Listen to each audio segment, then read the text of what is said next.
many development partners, captains of industry, distinguished investors and exhibitors, members of the media fraternity, ladies and gentlemen, once again, it is my pleasure and honor to invite you to this day 3, the final day and climax of the Zimbabwe Industrialization Conference and Expo 2026.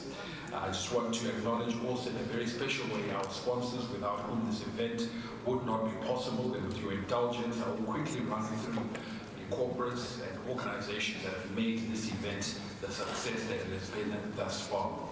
Dairy Board, Tonga Unit, POSB, Varun Beverages, Delta Beverages, Cataract Processors, Mutapa Investment Fund, Dinson Iron and Steel, Sunny Feng, Inscore, Zim Gold, Star Africa, Nestle, Blue Ribbon, Supreme Brands, Prospect and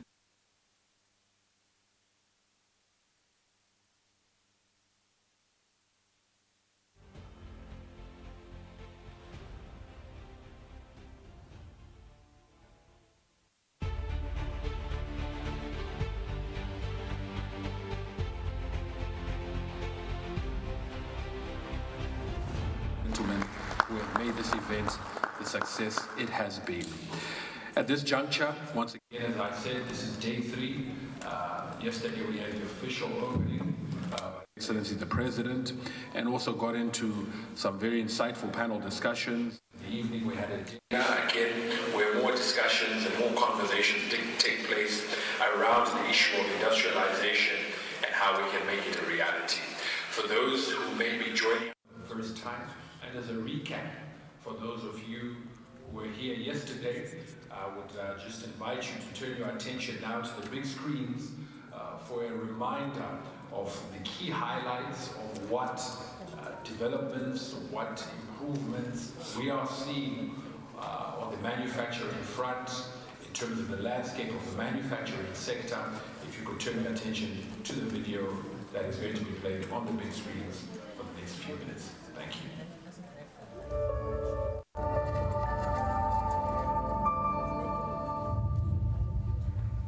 Zimbabwe, keep the past.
Mega Market.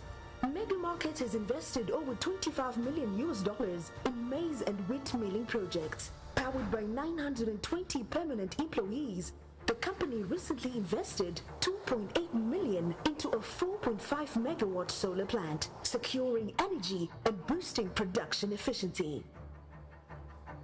Prospect Lithium Zimbabwe. Prospect Lithium Zimbabwe, through its sister company Arcadia Technology Zimbabwe, has invested $400 million in the country's first lithium sulfate processing plant, creating over 2,000 local jobs while driving technology transfer and skills development. Gwanda Lithium Zimbabwe, with an initial investment of $59 million, Gwanda Lithium Zimbabwe is advancing mining operations to produce battery-grade lithium sulfate by 2027. It employs over 500 people, more than 85% from local communities, and over 80% youth. Steelmakers Zimbabwe.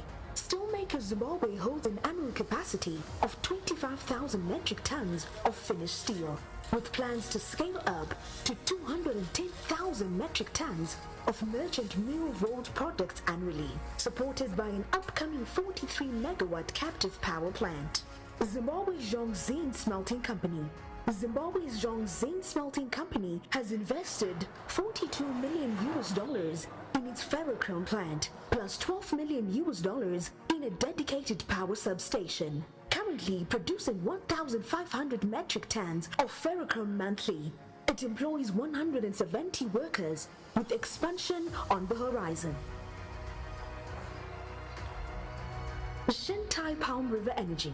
A strategic joint venture with the government of Zimbabwe, the Shintai Industrial Park represents a total planned investment of $3.6 billion across 3 phases. The project currently employs approximately 1,070 Zimbabweans. Dinson Iron and Steel. Dinson employs close to 5,000 people nationwide. The company ensures steady production through on-site thermal power generation, with plans for a new solar power station at Manizen Mountain to lower its carbon footprint. Nimra and Chapman Manufacturing.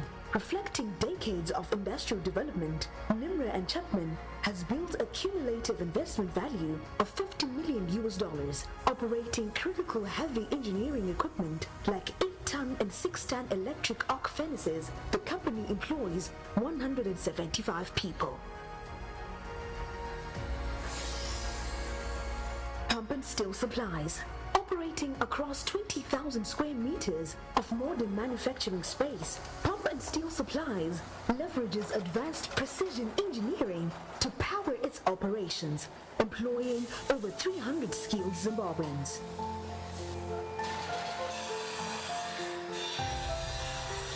Brownspearls LPG Cylinders. With $6 million already utilized of a total $9.7 million investment, Brownspearls produces 300 LPG cylinders per hour, currently employing 65 people. Workforce numbers are expected to double as production expands. Varichem. Varichem exports approximately 50% of its production, serving as a vital contributor to Zimbabwe's foreign currency earnings. To boost productivity and competitiveness, the company has invested over $3 million in plant and machinery upgrades. Chilmant Chemicals. Chilmant Chemicals has invested $25 million in its state-of-the-art Bindura plant, producing 10 tons per hour of solid sulfate and 20 tons per hour of liquid sulfate. It currently employs 200 Zimbabweans, with further job creation expected as operations expand. Trade Kings. Trade Kings utilizes state-of-the-art spray drying technology to produce approximately 3,050 tons of detergent powder and 420 tons of detergent paste. Today, the company powers its growing production with a workforce of 640 employees. Sino Cement. ISO-certified Sino Cement plays a key role in driving Zimbabwe's infrastructure development, combining international expertise with local participation to strengthen national industrial capabilities.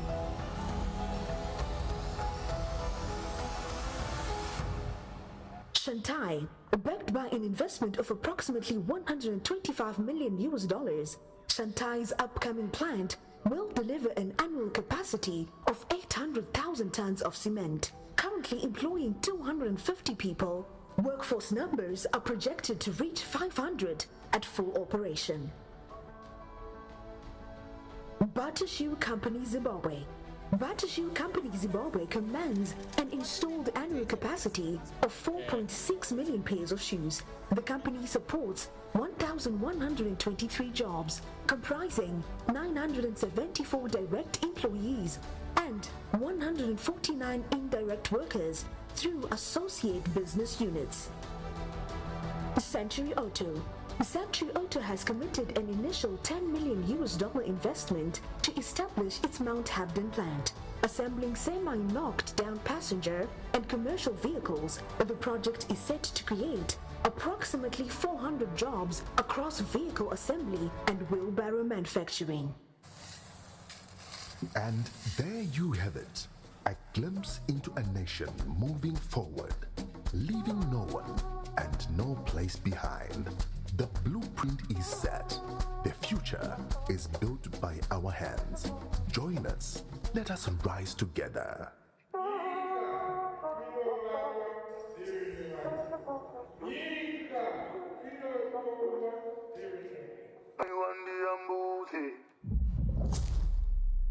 Another round of applause, ladies and gentlemen, for that compilation. And yesterday we were reminded by Mr. Katsande of the importance of our traditional Ubuntu values. So allow me, ladies and gentlemen, at this juncture, my co-host and I share the same totem. We are both Moyo Chirandu. So allow me to say, Gono Mamukaze. Wana gono muriko eroko. Wana Chirandu, wana babu wangu, wana komatskoma wangu. Good morning, and good morning to you all. So this is one of the highlights that took center stage tomorrow. And of course, the story of ZAIS 2026 has made the headlines. I was going through the various publications, including the Herald, and this is the biggest story of the day, the Zimbabwe Industrialization Conference and Expo 2026, where of course the head of state and government, who was our guest of honor, His Excellency President Edi Mnangagwa, said that Zimbabwe's manufacturing sector will be an industrial hub for regional, continental, and international markets as government facilitates the implementation of its industrialization agenda and accompanying institutional reforms. And as we ended day 2 yesterday, we had a very insightful panel discussion. We had Ambassador Christopher Muchangwa talking passionately about the steel industry. He's very passionate about that area, and a lot of discussions that took center stage. And we continue this morning with our first panel discussion of the day. I am Linda Muriro, here of course with my brother Chirandu Farai Makutuya.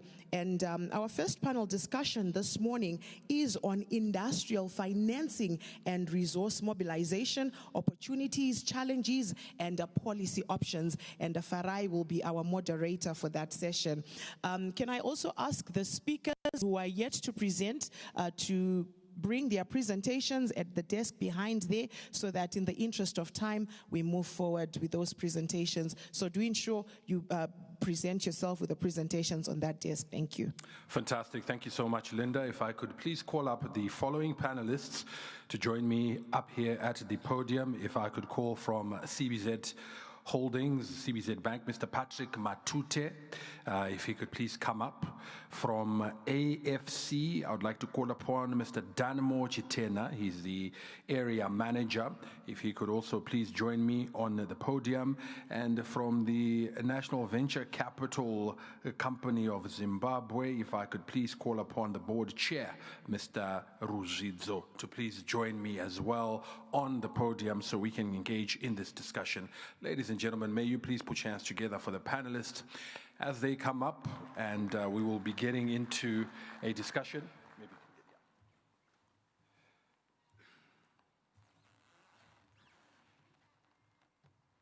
I would like to make this session as interactive as possible, so we look forward to speaking to you, getting some questions from you in terms of things that will arise from the engagements that will be taking place here. So these are the panelists. You can sit on that side, sir. I will begin, first of all, with if I could just ask each of the panelists next to you, you've got microphones. Obviously, I've said who your names are, but if you could just introduce so that we know who's who as you were coming up. You did not necessarily come in the order that you came up in. I'll just allow you to introduce yourself very quickly, and then we'll get into the discussion of the day. We'll begin with you, sir. If you could just use the microphone that is next to you, give it a long press to make sure it's on, and go ahead. If you are ready, sir, you can go. Thank you. Good morning, everyone. My name is Patrick Matute. I work for CBZ Holdings. Thank you. Great. Good morning. Good morning. My name is Dan Mochtena from AFC Holdings. Thank you. Good morning. My name is Henry Ruzidzo from the National Venture Capital Company of Zimbabwe. Fantastic. Now, I know, Mr. Chitena, I saw you interacting and interfacing with the media team. I think you may have a presentation, and that could be a very good starting point, because I think your presentation is all-encompassing. We'll allow you maybe about 5-10 minutes to present that so we can set the scene and then get into some specific discussion. So if you could quickly come up, go through that presentation, and then we'll get into the discussion that we have for today.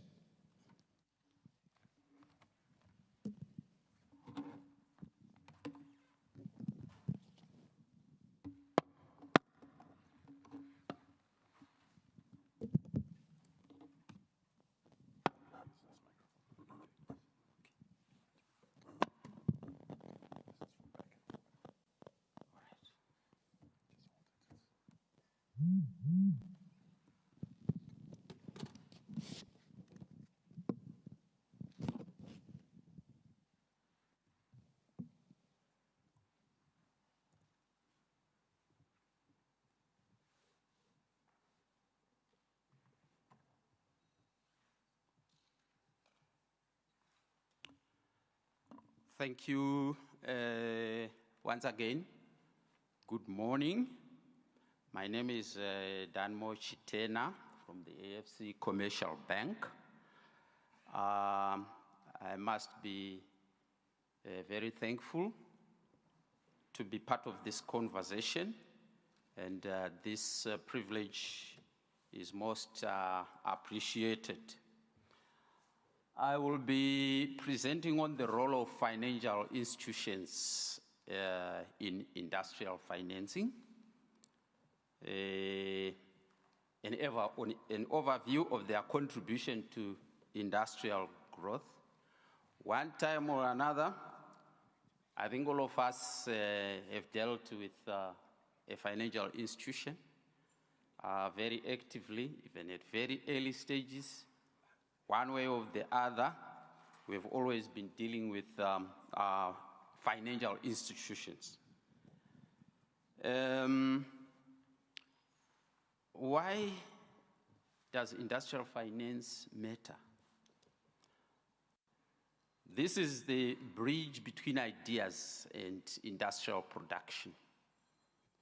I think as business leaders, we come up with the business ideas. And those business ideas must be consummated to reality. And the bridge to bring those ideas to reality is through dealing with financial institutions. They finance industrial growth in terms of manufacturing, and then the industry increases, resulting in industrial growth. This is achieved through, the mobilization of savings, through the financial institutions, channeled into the industry, creating jobs, and then eventually economic growth. So a strong financial system that fund production over consumption are the foundation of every industrialized nation. What are these financial institutions that we are talking about? They are grouped mainly into 4 main categories with various regulatory authorities. And these provide different types of finance to industries. We have first the commercial banking institutions. We've got quite a number of them, including the commercial banks, merchant banks, building societies, microfinance institutions, among others. We've got also the second category of insurance and pension institutions. And then the third, we have got capital markets, and then specialized and SME-focused institutions. These institutions work together to mobilize capital in their own different ways, and then manage the risk and channel these funds by various means into productive industries. There are primary functions of these institutions. They provide capital provision, which is the core role. They provide the right finance at the right time for industry needs. And this capitalization can be long-term, can be medium or short-term. And obviously, this is the function of conveying those savings into investments. They also facilitate risk sharing and de-risking. They make industrial projects bankable and attractive to other investors by providing various services, including credit guarantees, blended finance, insurance solutions, and trade and political also support. They also mobilize capital and channel the patient capital into industry through the capital markets, fund management, long-term investments, and diaspora investment vehicles. By providing capital and managing the risk and mobilizing these resources, financial institutions are indeed the engine of industrial growth.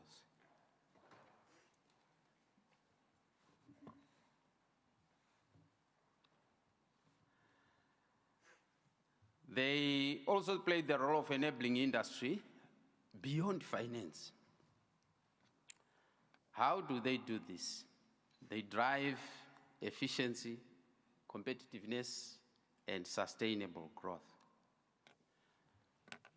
They offer technical and advisory support to build stronger, more competitive, and investable businesses. They support with governance issues, bookkeeping, financial management, financial discipline. They also conduct feasibility studies and business viability assessments. They also link or connect manufacturers to export and domestic markets. They structure value chain deals with off-takers for sectors such as agro-processing, textiles, mining, and others. They provide payment solutions and systems to facilitate trade, thereby enabling seamless trade and improving cash flow for industry through efficient payment systems that support domestic and regional trade. They also offer letters of credit guarantees and trade finance solutions. payroll and supplier payment solutions that improve cash flow management. They facilitate cross-border transactions and reduce trade bottlenecks. They also play the role of policy partnerships and data, working together to create an enabling environment for industrial growth through collaboration with government, RBZ, and other regulators on industry policy formulation. They also provide data, insights, and analytics for informed decision-making. They also support policy initiatives that promote industrialization and competitiveness. They partner with industry associations and chambers to drive sectorial growth. So as we have seen, financial institutions do more than provide finance, and we remove barriers, unlock opportunities, and power sustainable growth. The Zimbabwe financing ecosystem consists mainly of 5 pillars, namely the commercial banks that I've mentioned, the development finance institutions, capital markets, regional and international DFIs, and specialized and SME-focused institutions. Due to limitations of time, I won't be able to go through them, but they are well articulated under each pillar. These financial institutions are indeed a catalyst for growth and development of the industry. So in my closing statement, financial institutions are not merely providers of capital. They are architects of industrial development, catalysts of economic growth, and partners in national transformation. I thank you. Thank you so much to Mr. Danmo Chitena for articulating that, setting out certainly the role that financial institutions can play. And maybe I'll begin by putting this question for you. I think you had left your microphone here. Clearly, they have that very facilitative and enabling role to play, but from the discussions that we've been having, perhaps have been failing to fulfill that to the extent that they ought to be. Why is that, and what can be done to address that? Thank you for the question. I think the banks have been doing as much as possible to finance industry in many various ways. But mostly the finance that is being provided is mostly short to medium term. And I also bought the idea that was coming out through the discussions to say avenues must be found to also source and procure long-term capital to channel into industry to facilitate more growth. But I think this is work in progress for the various financial institutions that play a role in that space. One of the things that came up yesterday, I know when Professor Magano was presenting, he put a challenge to financial institutions, observing that many of them have shareholding from pension funds, which is patient capital. And so his question is, why then aren't they giving long-term financing? So unfortunately, we had hoped to have a NASA representative on the panel. I think they had an emergency, so they couldn't make it. But in your view, would you like to respond to that very quickly before we bring in the other participants? In fact, a week ago, we were here for an SMEs conference, and one of the speakers said, banks will give you mortgages to build houses to sleep in, but they aren't giving us loans to build businesses to work from and generate income. Yeah, like you rightly allude to, I think the question was going to best be, addressed by part of the institutions that are in the space in terms of providing long-term finance, like you said, the insurance industry. But from a commercial bank short-term perspective, I think we have been playing quite a significant role in terms of providing the short-term facilities for industrial growth. Let me bring in from also a financial institution here, and the traditional bank, before I come to you, Mr. Ruzizo. Patrick, I know your area that you had wanted or will be speaking on is around smart financing. And so as I pose the same sort of question to you in terms of why have we seen this failure to realize the potential, is smart financing a way to do that? And at that juncture also then, what is smart financing? Thank you and good morning. I think, to be honest, for me, smart financing is just a buzzword, right? We need to be able to structure, financial solutions that are appropriate for our markets and our circumstances. And I know you touched on the issue of asking why pension money not being used to fund long-term. But we're not asking the question, is there long-term pension fund money in the market, right? Our pension fund is probably, I think, about 3.5 billion, far short of what it should be, because let's be honest with ourselves. A few years back, or quite a while back, those long-term savings were destroyed. But to be fair, the last 5 years, we have been experiencing, I think, for a long time now, quite good economic stability. Certain solutions are starting to come back into the market. Financing costs are starting to come down. So those are things that really start coming as a result of a stable economic dividend. And they're coming. It's not overnight, but it will come. The second issue is that just because something sounds right doesn't mean it's fundable, right? Yes, it's nice to have good roads, it's nice to have dams everywhere, but we've got to fund it based on cash flows. The monies that banks carry are not their own. These are depositors' funds, right? And you cannot then tell them, well, because it was a nice dam and everybody's water, sorry, we don't have the cash flow to pay you, but at least we have a dam. We also need to be responsible, not just to our depositors, but even the shareholders. That includes the pension funds. So I think what's happening in the market now is positive and encouraging. We're starting to see a lot of lines of credit coming into Zim, increasing tenures. You're starting to slowly see the mortgages that you mentioned as well, moving from 3 years to 5 years, 10 years. I think the further we have more economic stability, the more we start having those smart financing solutions that are appropriate to what we're doing, the cash flows that we have.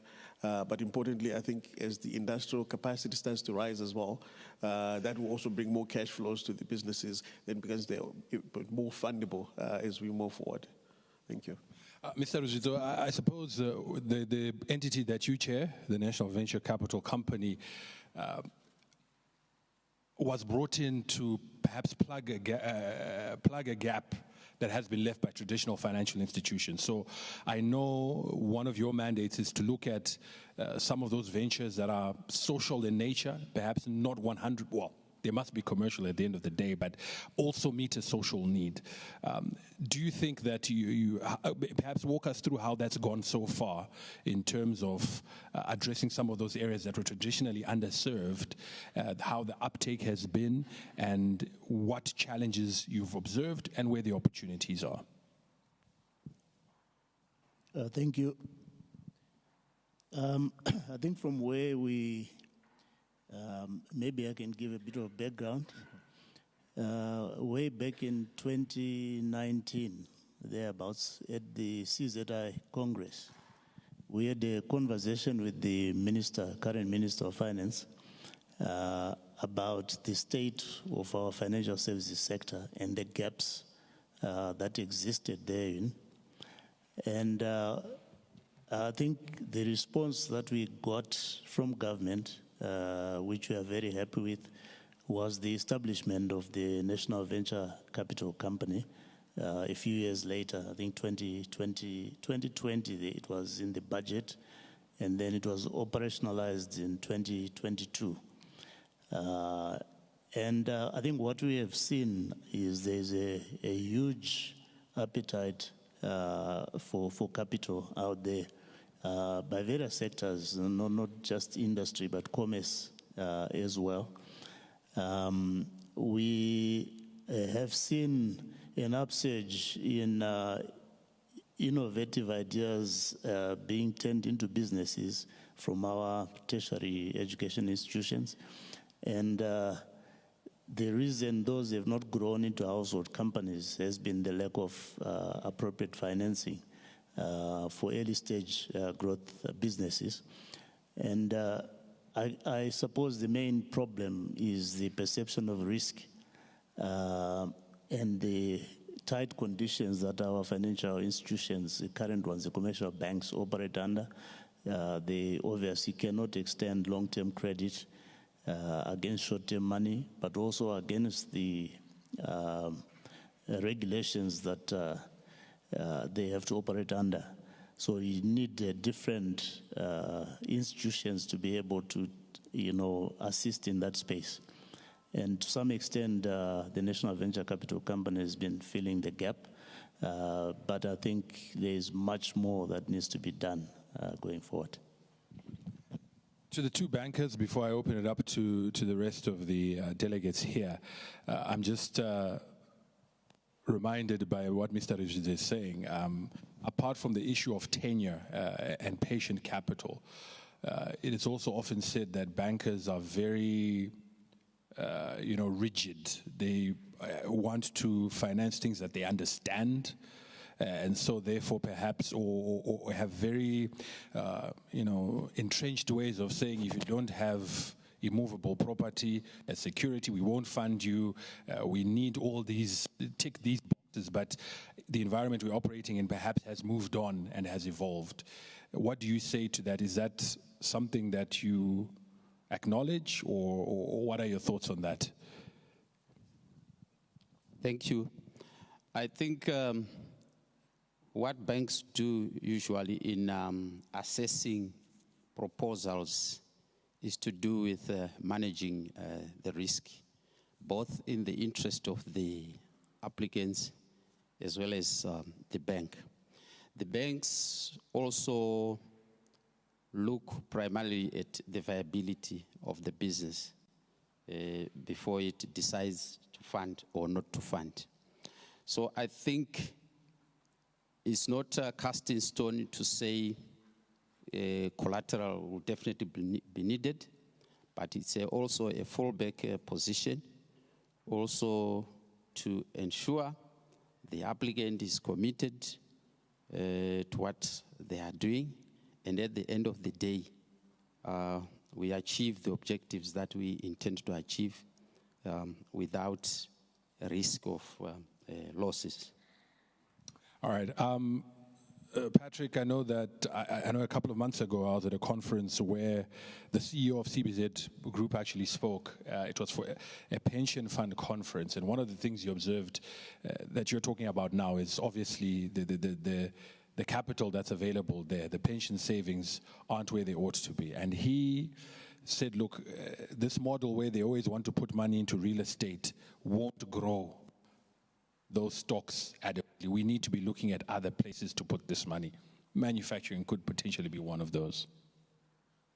That's correct. I'm going to piggyback from what my brother was saying. I think that complaint in terms of banks being rigid or not funding is also really a function of the fact that there's actually not enough capital in the markets or deep pool. So we have lots of projects chasing a few money. Obviously, the natural instinct is to then default to what the easier ones that have less risk than chasing the larger ones.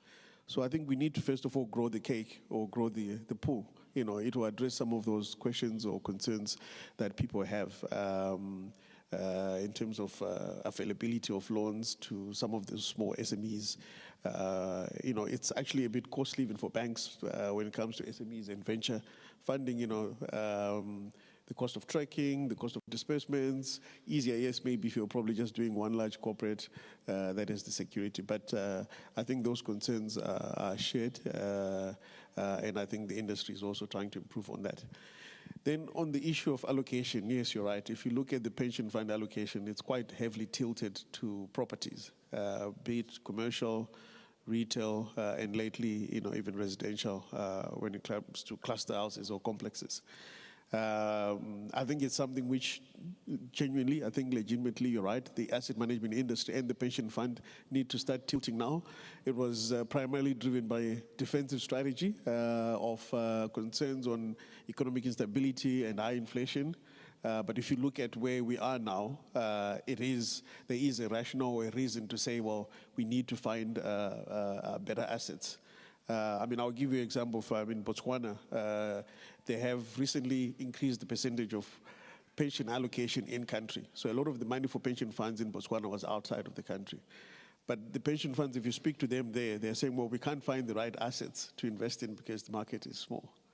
So here we've got an inverse problem, right? Yes. So we also need to create assets in the manufacturing side that are attractive even for the smaller pension funds that we have, for at least for them to start coming here. Fantastic. I'm not sure if we have any roving mics still on the floor. If not, I know we've got a couple of more up here that I can just, oh yeah, the Linda's got one. If there are any questions, comments, contributions that would like to make, I know Professor Mugano's got his hand up. I was actually going to call on him to say, what do you say, in Expo yesterday you had given a challenge to banks that pension funds should be put into banks, but there's been a sort of response to that here. We'll begin with Professor Mugano. I've seen a couple of other hands going up, then we'll come to you very shortly. No, thank you so much, Farah. Thank you so much, colleagues, for the informative conversation. So I think at the end of the presentation of my brother, Patrick, is it Patrick? Yes. Yeah, you answered half of the question which I wanted to ask, because I was going to be more aggressive on the submission that there's not enough funding from the pension funds. But that you have addressed that bit. My concerns are two-pronged. Number one is the lack of appetite and the paradigm shift to move towards financing industry at the expense of allocating more attention to properties.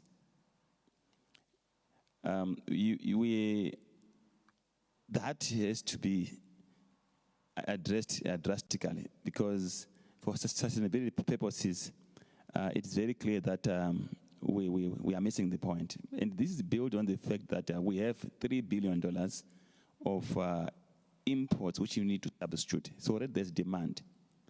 And I chair the Committee on Local Content Manufacturing in the Ministry of Industry and Commerce.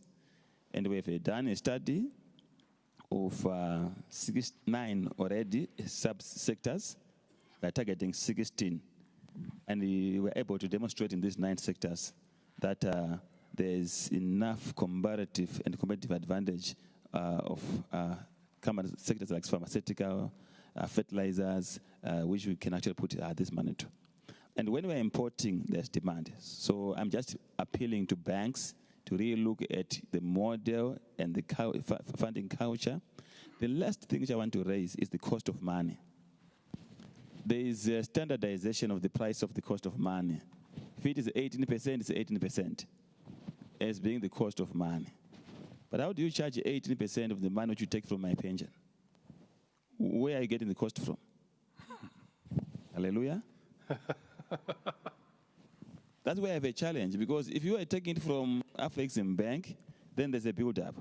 If you are taking it from my pay slip, you put 18%. Why? That is the bit I want you to address. Why?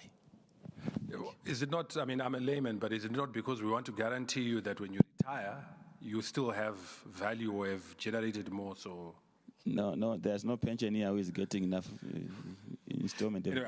I'm a layman. Let's open, there are more hands. Go ahead. Thank you. Thank you to presenters. And let me introduce myself again, Misha Kugaro, Senior Economist, Zimbabwe Economic Society. I'm going to be a bit more aggressive than the good professor. Being a banker myself, of ex-banker, I'm wondering when the banking or financial sector in general is going to take part in this stability that we are having. They are definitely absent. Let me just graphically show you what the central bank mischievously did to show how banks are not participating. They issued 2 instruments. One 30-day instrument at 8%, another 90-day instrument at 11%, and they were oversubscribed. But banks are saying they are not liquid. Why? The deposits are there. So to Professor Mganu's point, why do banks not attract deposits and pay interest and reduce the cost of funds so that when they lend, they do not necessarily lend at the policy rate. The policy rate is just a policy. So you find that they are lending it, as he said, uniform rate, 18%. Is the cost of funds the same for all the banks?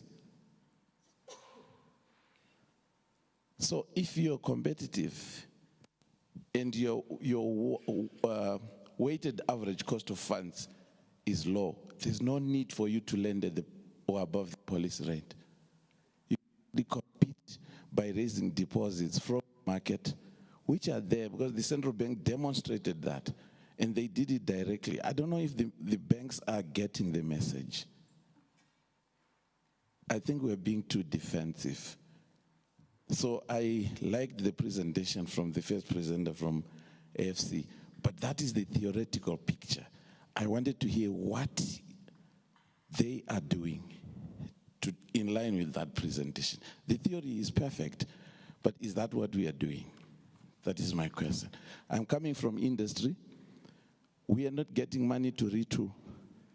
You go to the bank, you're told we can maximum lend a maximum of 18 months, 2 years.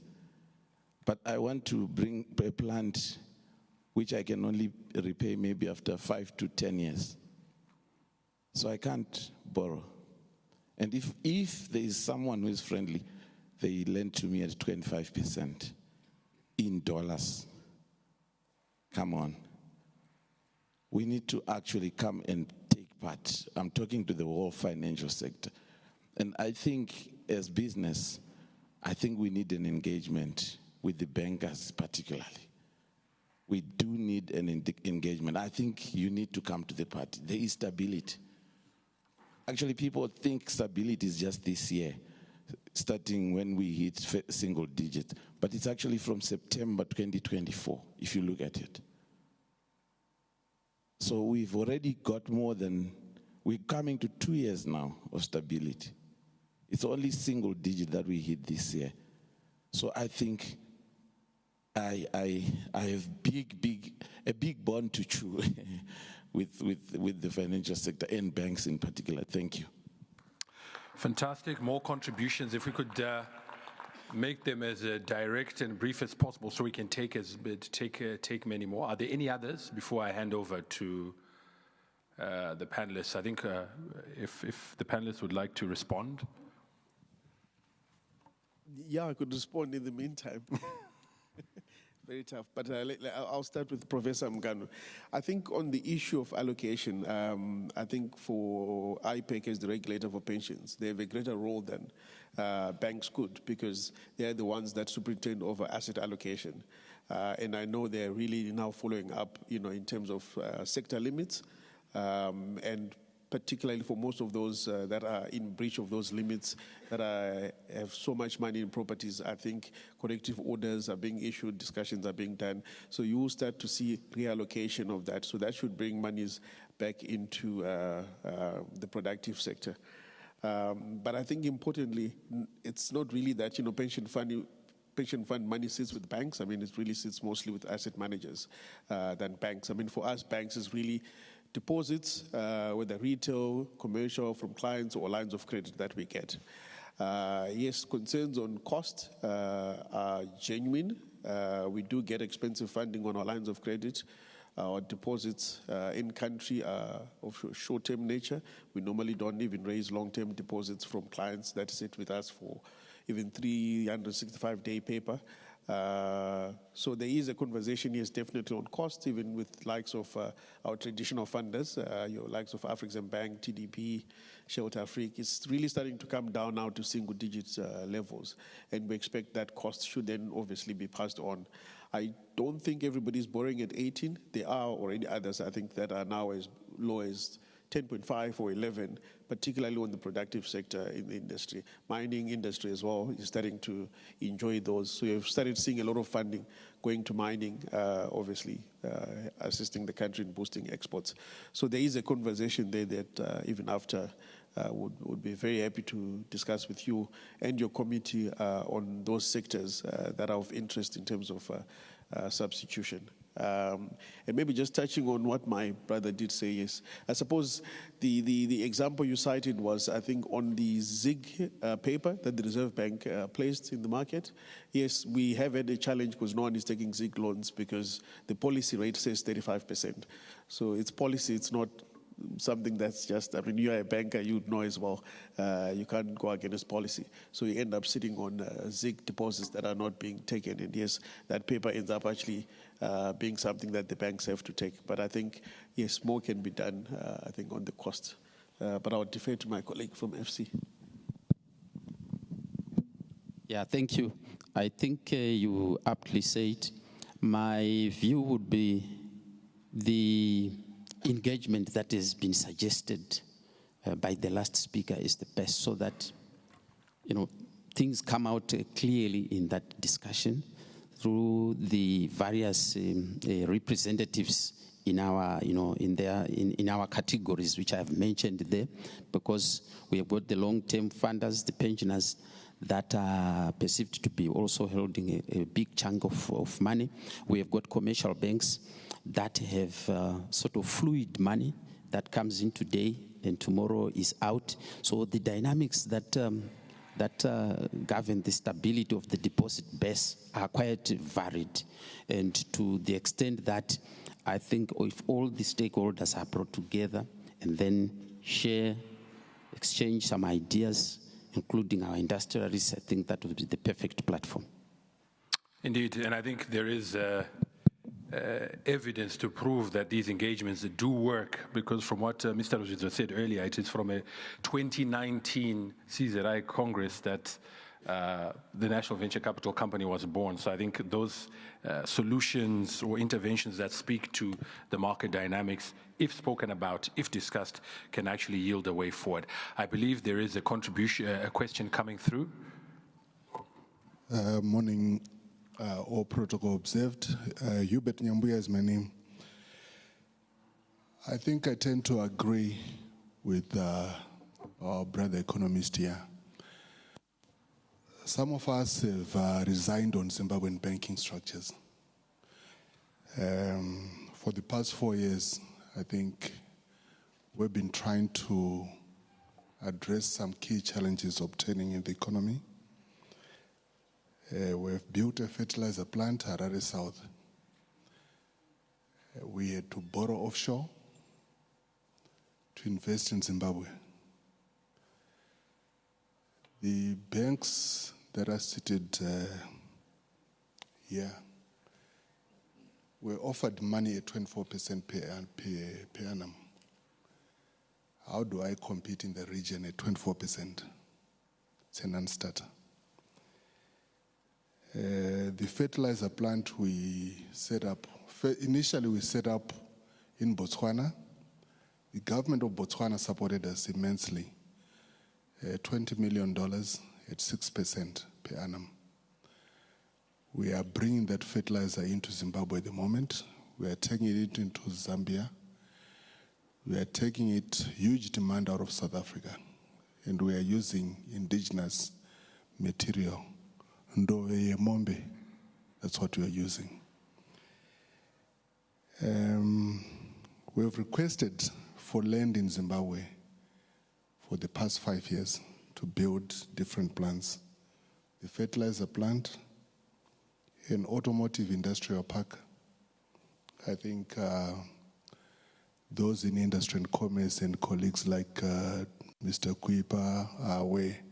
We brought AAM to Zimbabwe 2 years ago to look at how we can transform our automotive industry.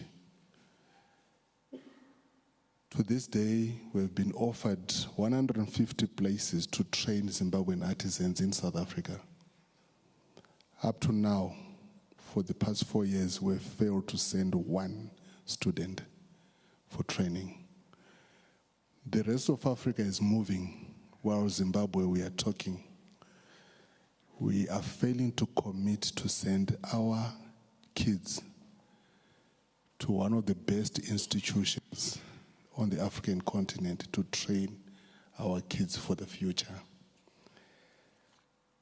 We requested for land to build, to establish an automotive plant. That's pending. The fertilizer plant, one farmer offered us land on their farm on Harare South. We ended up putting the plant there. It has cost us, the first stage was $15 million, borrowed offshore. We need to compete in the region. How do we compete when we are borrowing at between 18 to 25%? Our banking brothers there, it's not about dialogue. You know what's needed. If you are telling us today that we are borrowing at 10.5%, I think that's very sad and unfortunate. Colleagues, we need money at 5 to 6%. I had an engagement with the governor of the central bank at some point, and I told him bluntly that you cannot do this because we are competing with the global economy. Tobacco industry, it's another area which I'm very passionate about. I've served in the industry. If we look at the needs, production needs of our farmers in Zimbabwe, this year has been one of the worst for Zimbabwean farmers. I don't know how many farmers are here doing tobacco. Prices of 35 cents per kg are destroying our economy. They are destroying our farmers. Tobacco, I used to work for British American Tobacco in Zimbabwe, Kenya, South Africa, and in London. If we are selling our tobacco at 35 cents up to $3.33, we are not doing anything to our economy. We need to start doing value addition. We need to stop exporting raw tobacco, what we are doing at present. That's counterproductive.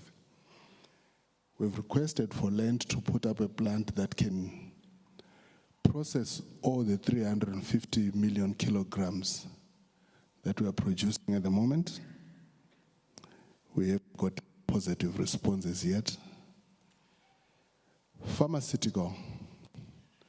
I think when you talk to the PS Finance and the Honorable Minister, we are spending a lot of money treating patients in hospitals. What is the problem? Our problem is we are using chemical synthetic fertilizers that are counterproductive to the feed that we are eating every day. A lot of us, we grew up eating organic foods. We need to produce more of the organic food. We need less and less of chemical fertilizers, synthetic fertilizers, and introduce our organic fertilizers into our economy and revolutionize in the next 3 to 5 years to ensure that we are eating healthy. And we need a policy from government, Ministry of Industry and Commerce, to also check what we are producing in our factories. A typical example is sugar. What is sugar doing to our health? What is sugar doing to our health? Yes, we have put the tax on sugar, but is that a solution? I thank you. Thank you very much for those submissions. I will allow one final question because in the interest of time, we must wrap up this panel. Please go ahead, sir.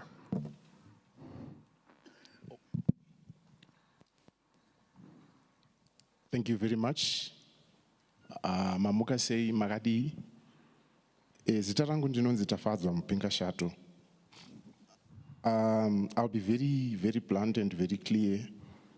I wanted to understand that if we analyzed our loan books from the sector, even over the past decade, can we conclude that the financial sector is financing the economic transformation, or we're simply financing what is already or has just been the state of the economy from before? Are we following where the transformation is going, or are we just continuing with the process as has been from way back? That's my submission. Thank you. Fantastic. Thank you so much. I'll hand it over to the panel. And as you respond to these, also then give your concluding remarks, particularly with recommendations of what you think should be the next steps from where we are. I will begin with you, Chairman Rujidzo, and then we'll hand over to the two bankers.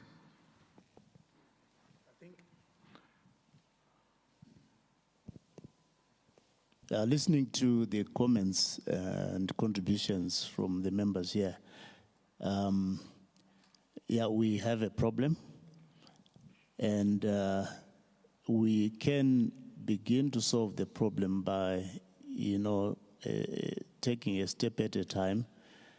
I would like to encourage our pension funds that National Venture Capital Company is there to help them with de-risking investments in industry. We have the capacity to do rigorous due diligence and to work with the investment to make sure that the promised returns are achieved. So, would really like to encourage the pension funds to come talk to us. Also, finance development institutions that may be here. I know one or two are operating in Zimbabwe.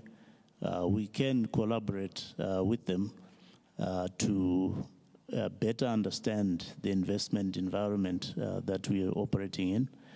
That's one of the mandates that we have. We also not excluding the banking institutions. I think you heard that it's costly to lend to smaller businesses because of the amount of work that is involved in hand-holding those businesses.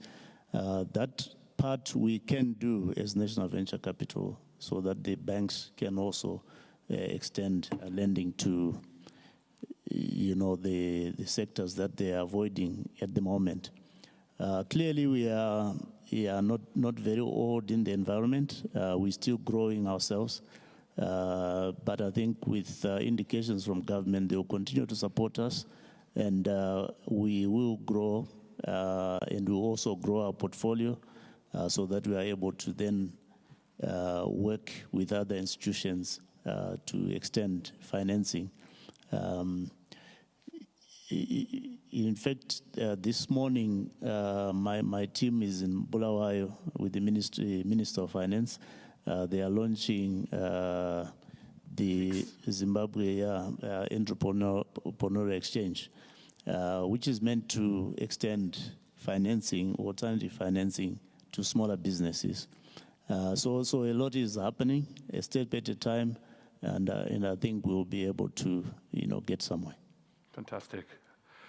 Go ahead. I'll give my brother the last word.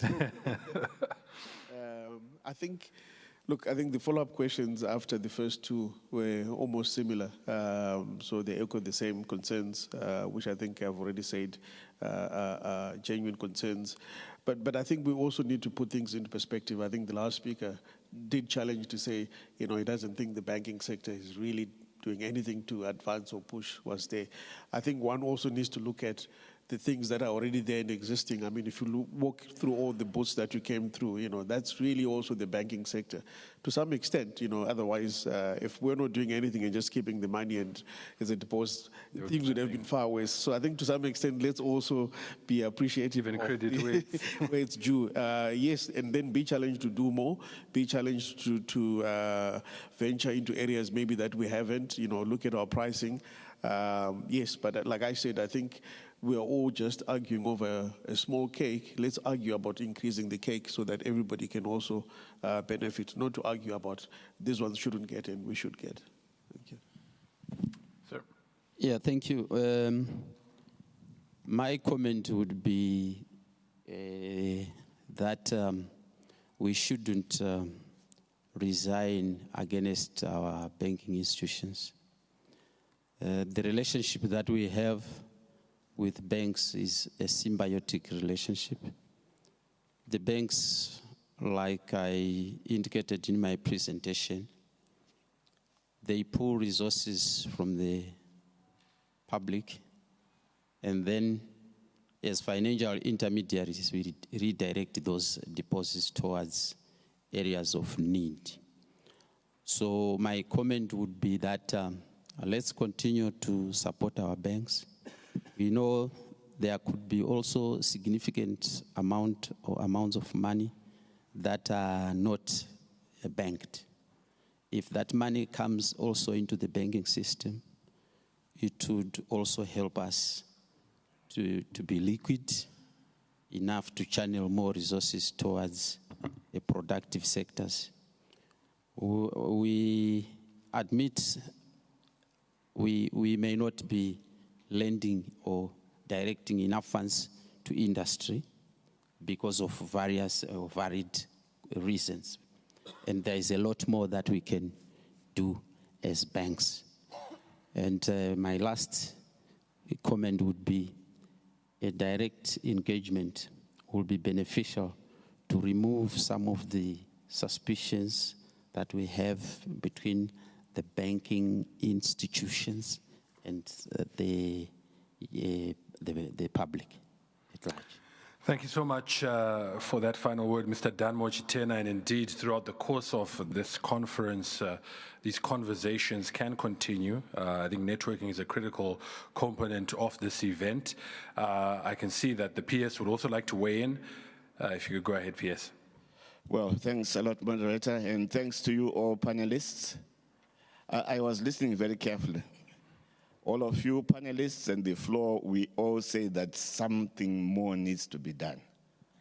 So we need a very strong resolution in terms of what we can do to mobilize financing for industrialization. Banks should do a lot more to restore confidence in the financial sector.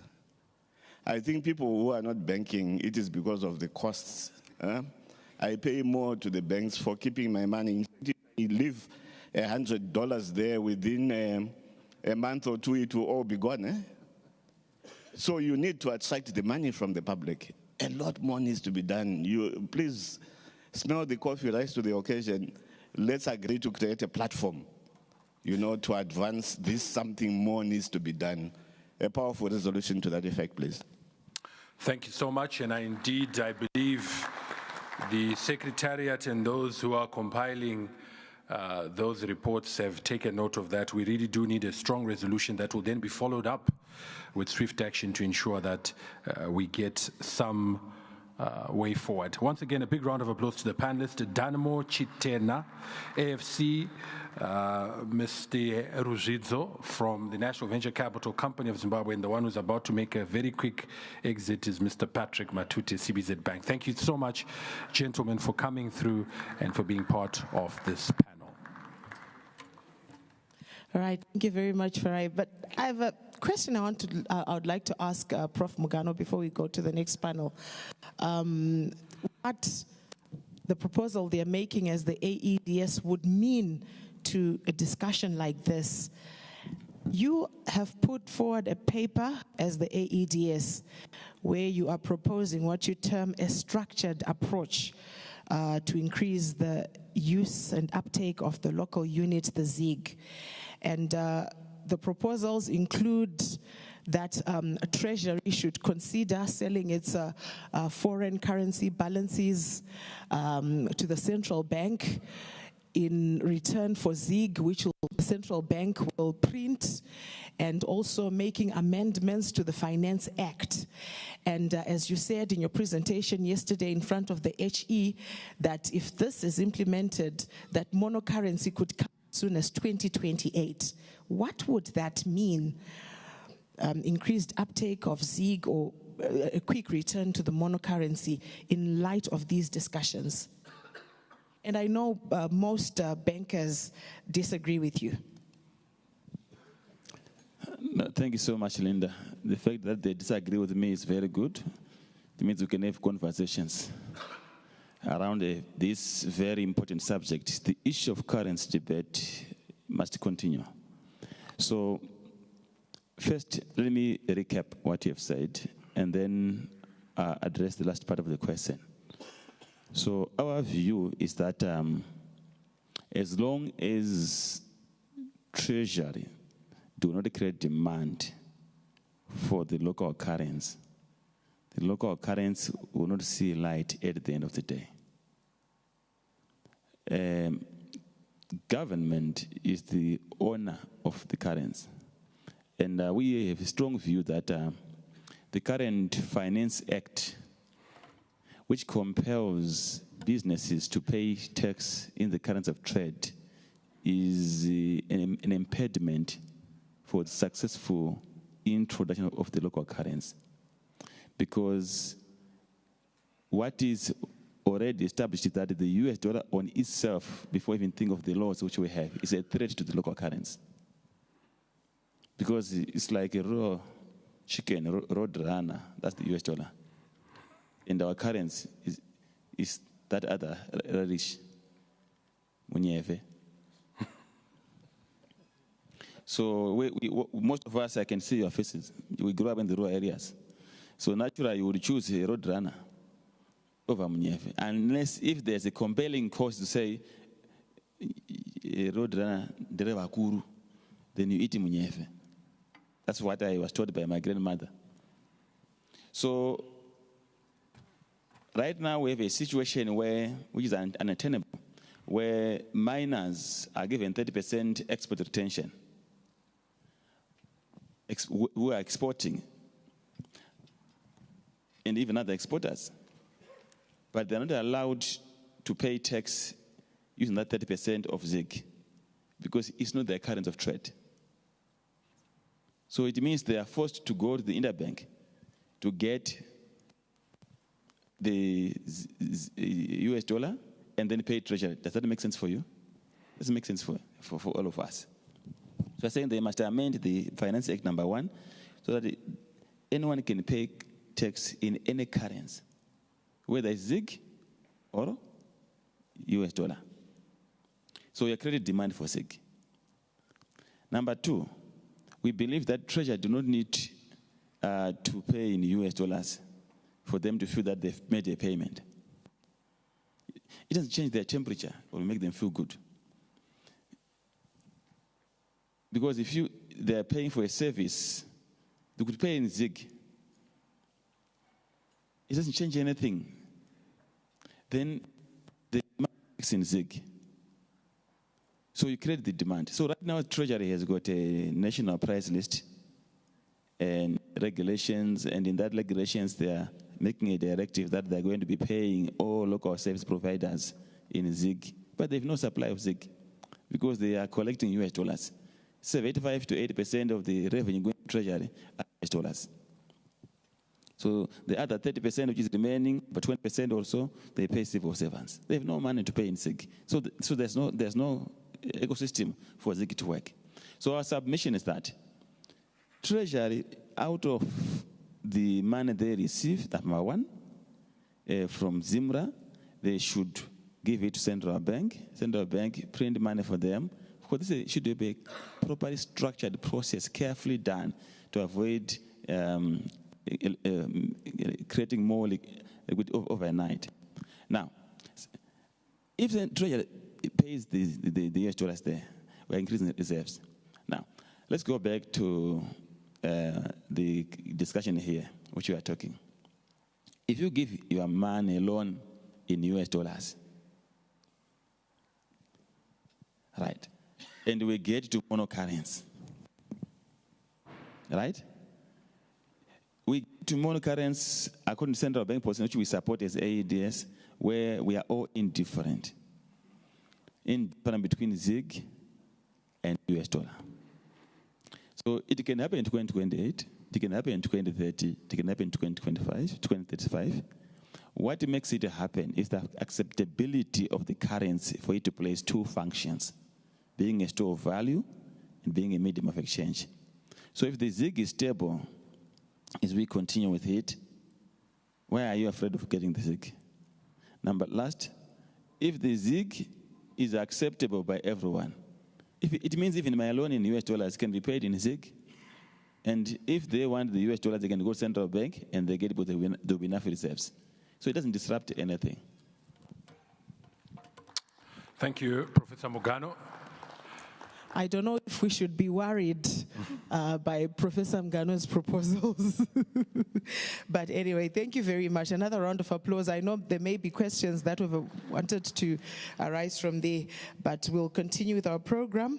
And our next topic of discussion is around industrialization infrastructure. Now, obviously, the question is no longer around whether industrialization is important or not. We know that is imperative that we move in that direction. It's enshrined in NDS2, in the local content strategy and other policy framework.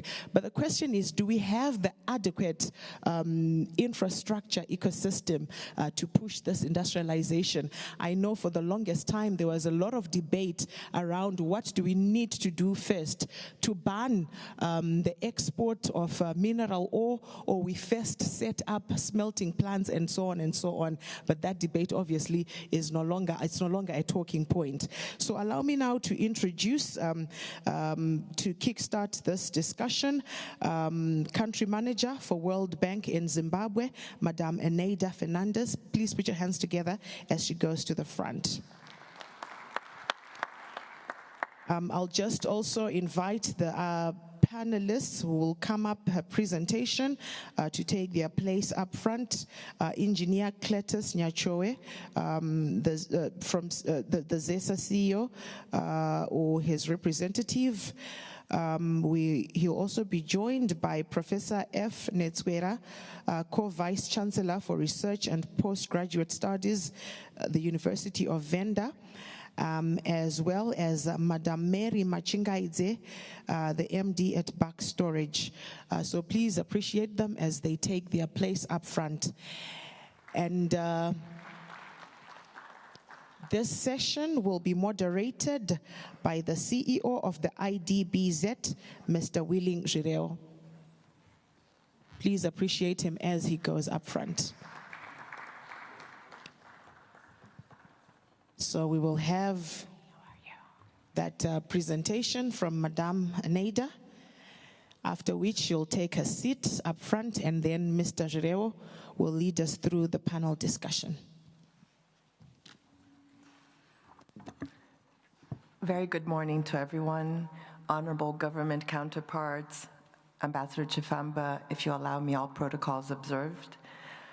It's a really big privilege for me to be with you today, not only as the World Bank country manager, but the World Bank Group country manager, which also includes our two institutions, the IFC, who finances private sector directly, and MIGA guarantees, which we hope we will have in Zimbabwe very soon.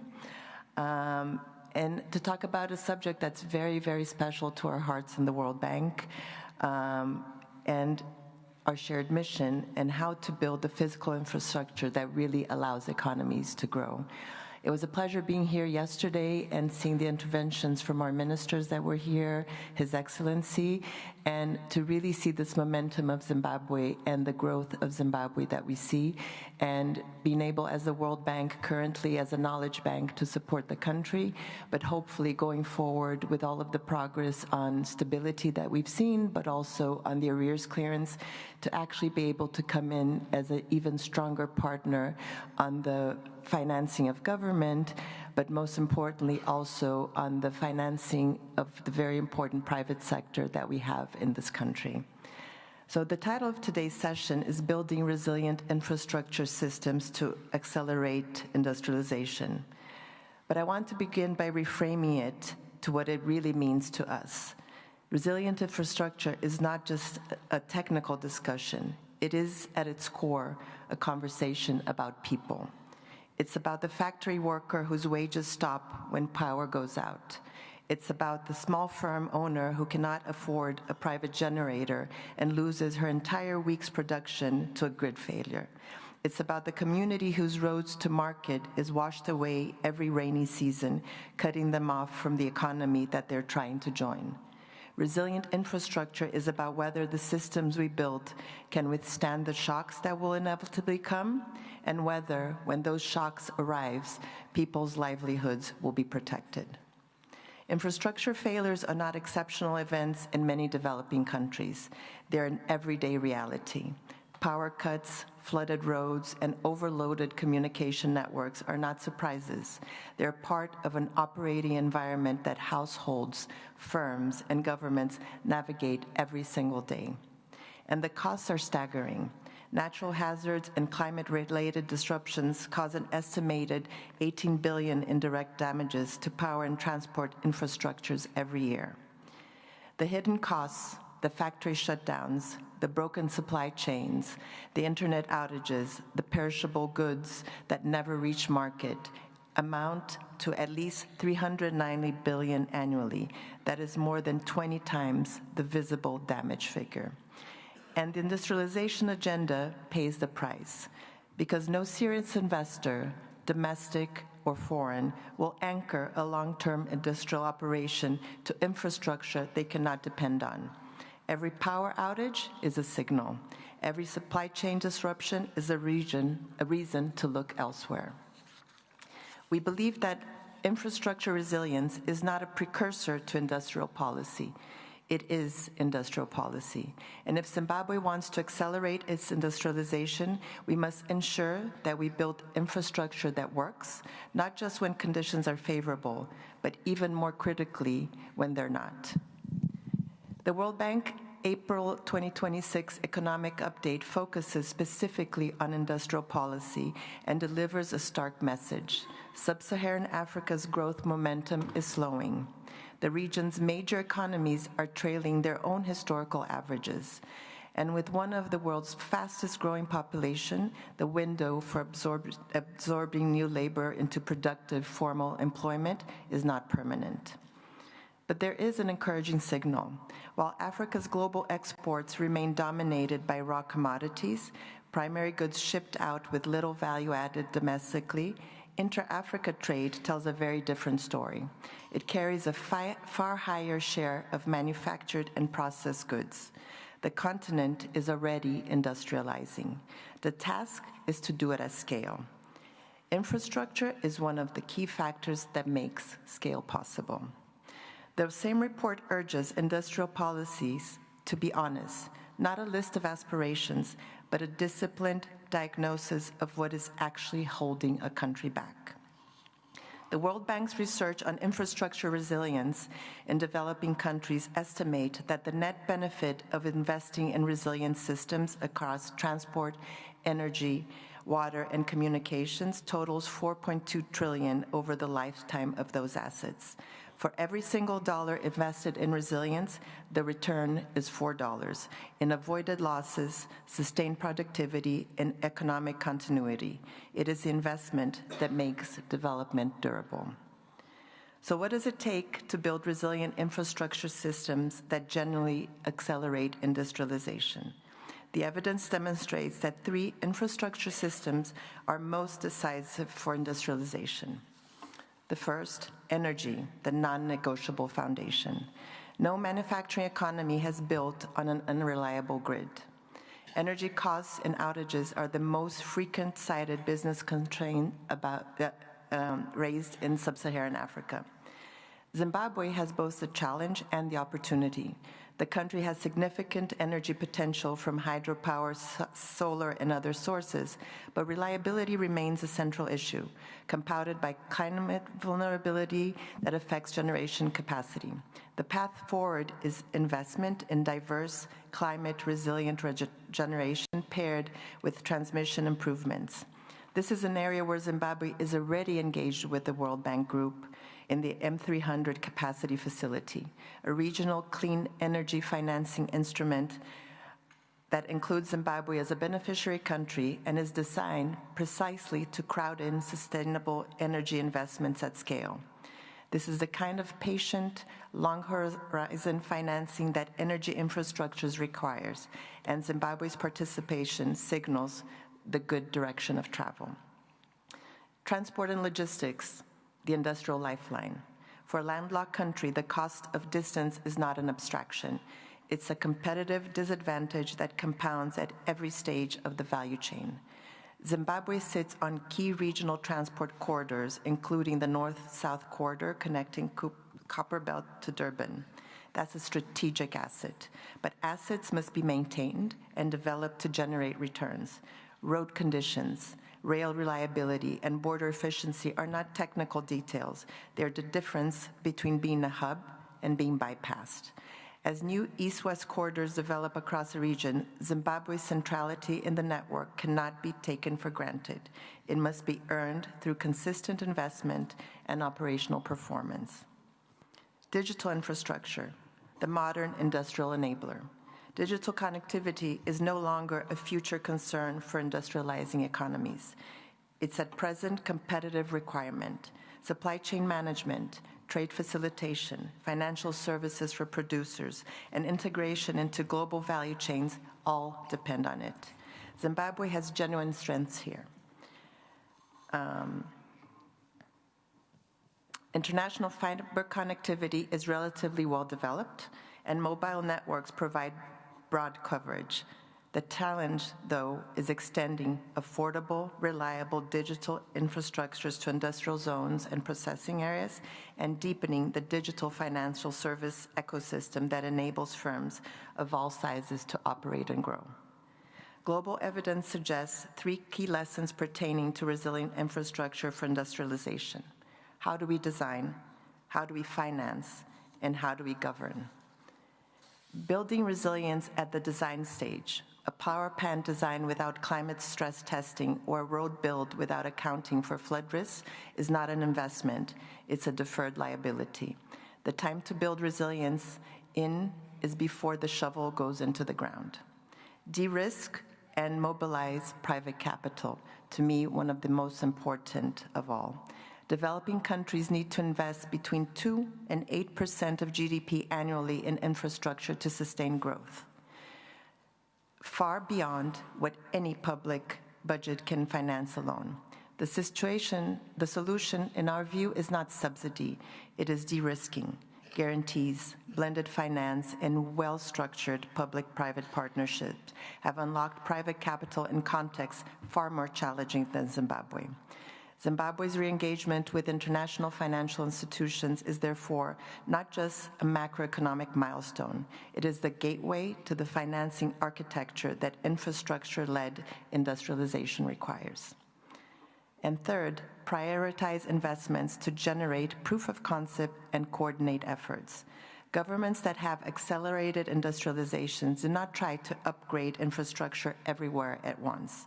They made strategic choices, concentrated resources to create visible clusters of competitiveness, attracted investments on the back of that, and then expanded.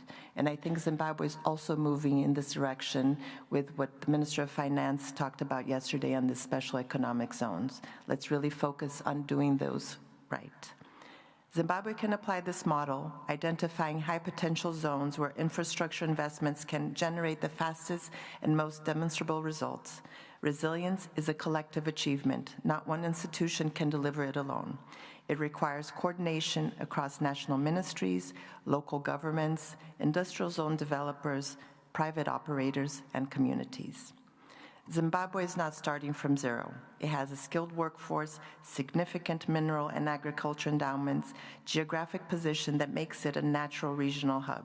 And Zimbabwe is already making the right moves, engaging with instruments like M300, re-engaging with multilateral partners, investing in the corridors and systems on which industrial competitive depends. The global evidence is clear. The continental opportunity through AfCFTA and deepening Southern African integration is real. The demographic imperative is urgent. Zimbabwe's path to industrialization runs through the quality, the reliability, and the resilience of the systems it chooses to build. Let all of us across every sector and institution represented here today agree no longer to treat resilience as optional, no longer plan infrastructure that ignores the risks we know are coming. Thank you very much. Fantastic. Thank you so much for setting the scene for this panel discussion, which will be getting underway very, very shortly. Allow me, ladies and gentlemen, to add one more participant to our panel, coming all the way from South Africa. They represent the Musina Makhado Special Economic Zone. Please put your hands together for Gundo Maswime, our delegate all the way from South Africa. May we please give him a round of applause. And I will now hand over this ship to Mr. If you can just give it a long press, Mr. Zrevo, so you can now take over this panel. I think it's on. Yeah. Good morning, ladies and gentlemen. Once more, I'm really privileged that I've been given the honors to discuss this important session of the day focusing on infrastructure, because we can't talk about industrialization without looking at the infrastructural base that will anchor it. So I represent the Infrastructure and Development Bank of Zimbabwe. It's a national DFI set up by government to coordinate the structuring, preparation of projects, investment mobilization, procurement, and also monitoring project implementation. So this is a very important role that we play, and in the process we try to intermediate savings from pension funds to finance infrastructure development. So some of the issues that were coming in the previous session, where we noticed that pension funds are not really going where they are supposed to go to support the, to anchor development, enhance job creation, revenue generation, so that we are able to generate more savings to support further development. So that's not quite the case. What we notice is that there's an element of short-termism by our pension sector. Of course, it's to do with what happened in the past. But we have had a fair level of stability, and I believe that as stability is entrenched, we should see them becoming, taking a long-term view rather in their investment approach. In the case of infrastructure, there is also a missing link. Infrastructure is very capital intensive. We need to find a pathway to accessing long-term concessional finance from multilateral development banks, your AFDB, your European Investment Bank, your BRICS Bank, which the minister mentioned yesterday, also known as the New Development Bank. But in the way of that is the issue of external debt arrears. And I believe as we make progress in resolving arrears, it will open the avenue to access this type of capital. So this session will look at infrastructure that supports production and also facilitates trade. We know that both economic and social infrastructure is important for industrialization. However, in this session, we will focus more on where the critical infrastructural gaps are so that we are able to advance the industrialization agenda. So firstly, we have economic infrastructure that supports production and distribution of goods Here we are looking at transportation networks, your roads, your rail, your ports, aviation, power infrastructure, including both generation and transmission, water and irrigation infrastructure. Then there is specialized industrial infrastructure, which is required to support industrial activity and also catalyze investment. Here we are talking about special economic zones, industrial parks, logistical hubs, warehouses, cold chains, and so forth. This is really not to underplay the importance of digital infrastructure and other infrastructure components, but we are simply trying to focus on key enablers that will accelerate industrial production and facilitate trade. We are starting from a very low base, so we need to prioritize as we invest. Now we know what infrastructure is required, but we must also look at models of financing that infrastructure. What bottlenecks stand in the way of investment in this enabling infrastructure? And to unpack this, I'm glad to have the colleagues that are here. They come from diverse backgrounds spanning energy, water, logistics, special economic zones, and research. We have Engineer Cletus Nyachowe, the CEO of ZESA Holdings. Engineer Taurai Maurukira was supposed to be here to speak to water issues. It looks like he didn't make it. Ms. Mary Machingaidze, Managing Director of BAC Logistics, who will speak to logistics issues. We have Professor Fulufelo Neskerwa, the Co-Vice Chancellor for Research and Postgraduate Studies at the University of Venda in South Africa. I'm glad my brother, Engineer Maurukira from Zinwa, has just come up. So he's all the way from South Africa. We also have from South Africa, Mr. Maswime Gundo, the CEO of Musina Makado Special Economic Zone. So this is a strong team to really unpack the issues that we have before us.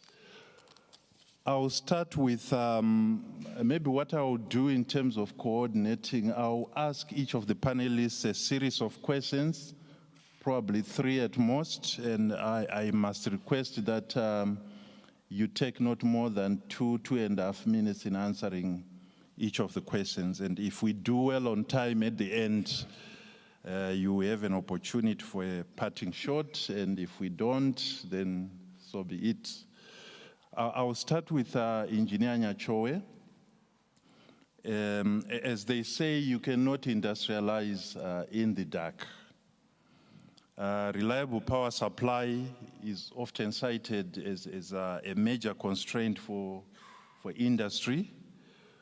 What can you say are the real or specific bottlenecks that are working against the investment in generation, transmission, and distribution infrastructure in Zimbabwe? Thanks, Willing. Indeed, I'm happy that the speaker who just left the podium has highlighted that the availability of energy is not negotiable in terms of facilitating development. We have faced a number of constraints in the past in terms of attracting investment in the sectors of power generation, transmission, and distribution. If you look at the industry, it has been opened up. The sector has been opened up. We can invest as ZESA in power generation, and independent power producers are also open to invest. But there are critical issues that have been inhibiting investment. In most instances, the IPPs required that ZESA be the off-taker, and we had constraints. So to attract investment, you need a strong power utility, strong financially and strong operationally. and we had a suboptimal tariff for many years. I can advise you that at times our tariff would fall to as low as 2 or 3 US cents when you're buying power at 9 cents. So obviously you can't be viable and you can't be able to buy the power from the IPPs. I would like to report that the government has since resolved this through our regulator and through a study done by the World Bank, our colleagues here. We were afforded a near cost reflective tariff in December 2023, and we have seen some improvements in investments coming through, particularly on the power generation side. We still have issues on the transmission.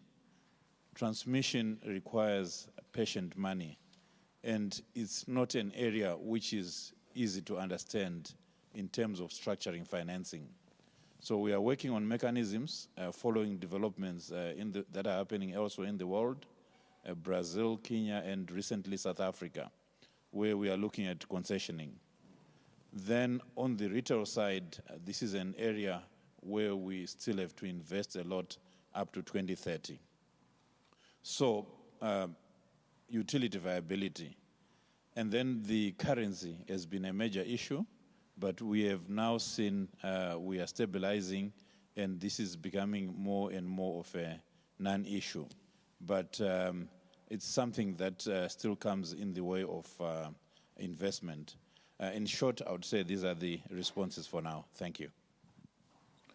Thank you, Engineer. I think since this platform is also intended to come up with policy initiatives to advance the industrialization agenda, what policy or regulatory further, I should say further because some has already been done, what further policy or regulatory interventions do you think are necessary to catalyze more investment towards generation and transmission infrastructure? So in terms of policy, what I would like to call for is policy consistency. We've been awarded a near cost reflective tariff and would like that to be sustained over some time period so that we recover from the losses that we have gone through over the years.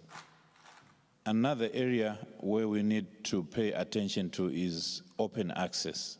That's on the transmission and distribution systems. We need to facilitate the trade between IPPs, customers of their choice, and even within the Southern African power pool market.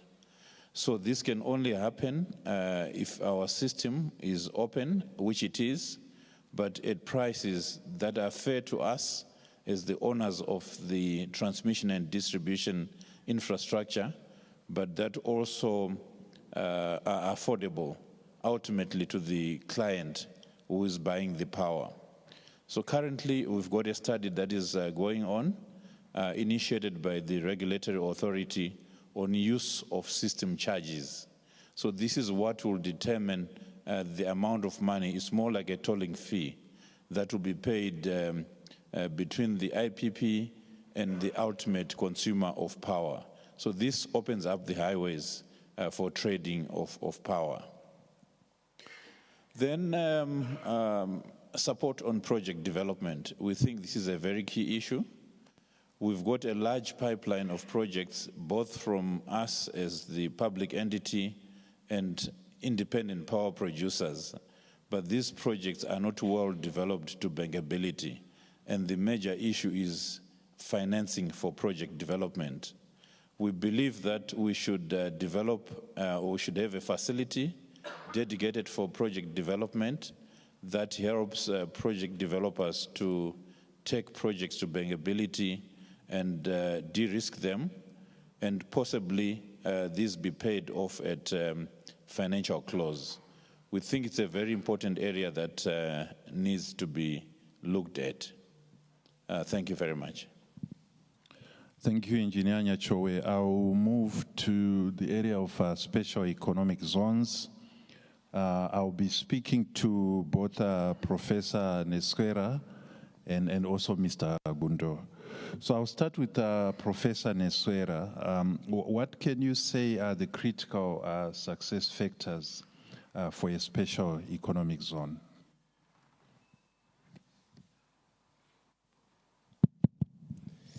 Thank you, Chairperson. Yeah, so I think there are quite a number of factors that one should consider. In actual fact, at country level, I must say, when economic special zone are designed. To start with, we need to look at our competitive advantage, and those might be dispersed differently across the country. So you will have zones that specializes in different specialities. So you can have mineral zones that sit in a particular province, but you can have manufacturing zones on agricultural products that sits in another province. But it is extremely important that the ecosystem around that economic special zone is designed so that the raw materials, the labor, in case it is labor intensive, the financing, all of those are mobilized. Now, again, the biggest challenge we have, as articulated earlier on in the presentation, is that within these economic special zones, we will have to make sure that the infrastructure is at the core of its functionality. So there will be no economic special zones that are highly functional and productive if the infrastructure doesn't support. You will need, again, reliable energy supply. You will need the water and sanitation. You will need, again, sustainable financing and transportation, be it rail or otherwise. You need all of those to be taken into account. Now, there are a few economic special zones, and I think in South Africa, and I think Mr. Maswime will talk to that as the CEO of the Musina Makado economic special zones. But if you start analyzing some of these economic special zones, you will immediately start realizing the deficiencies in the way in which they are organized, some of them. Specifically, if you are to make some comparative analysis with economic special zones in China, then you realize that we still have a long way to go, because the infrastructure that should support these zones are inadequate. Let me stop it here. Thank you, Professor. Maybe let me quickly move to Mr. Gundo. You oversee a special economic zone. I think that is registered a reasonable level of success, I believe. Professor Neswera mentioned a number of issues that are key to the success of a special economic zone, and one of the things he mentioned is adequate infrastructure. And we always look at how do you then finance this infrastructure. So I wanted to ask, in the case of Musina Makado SEZ,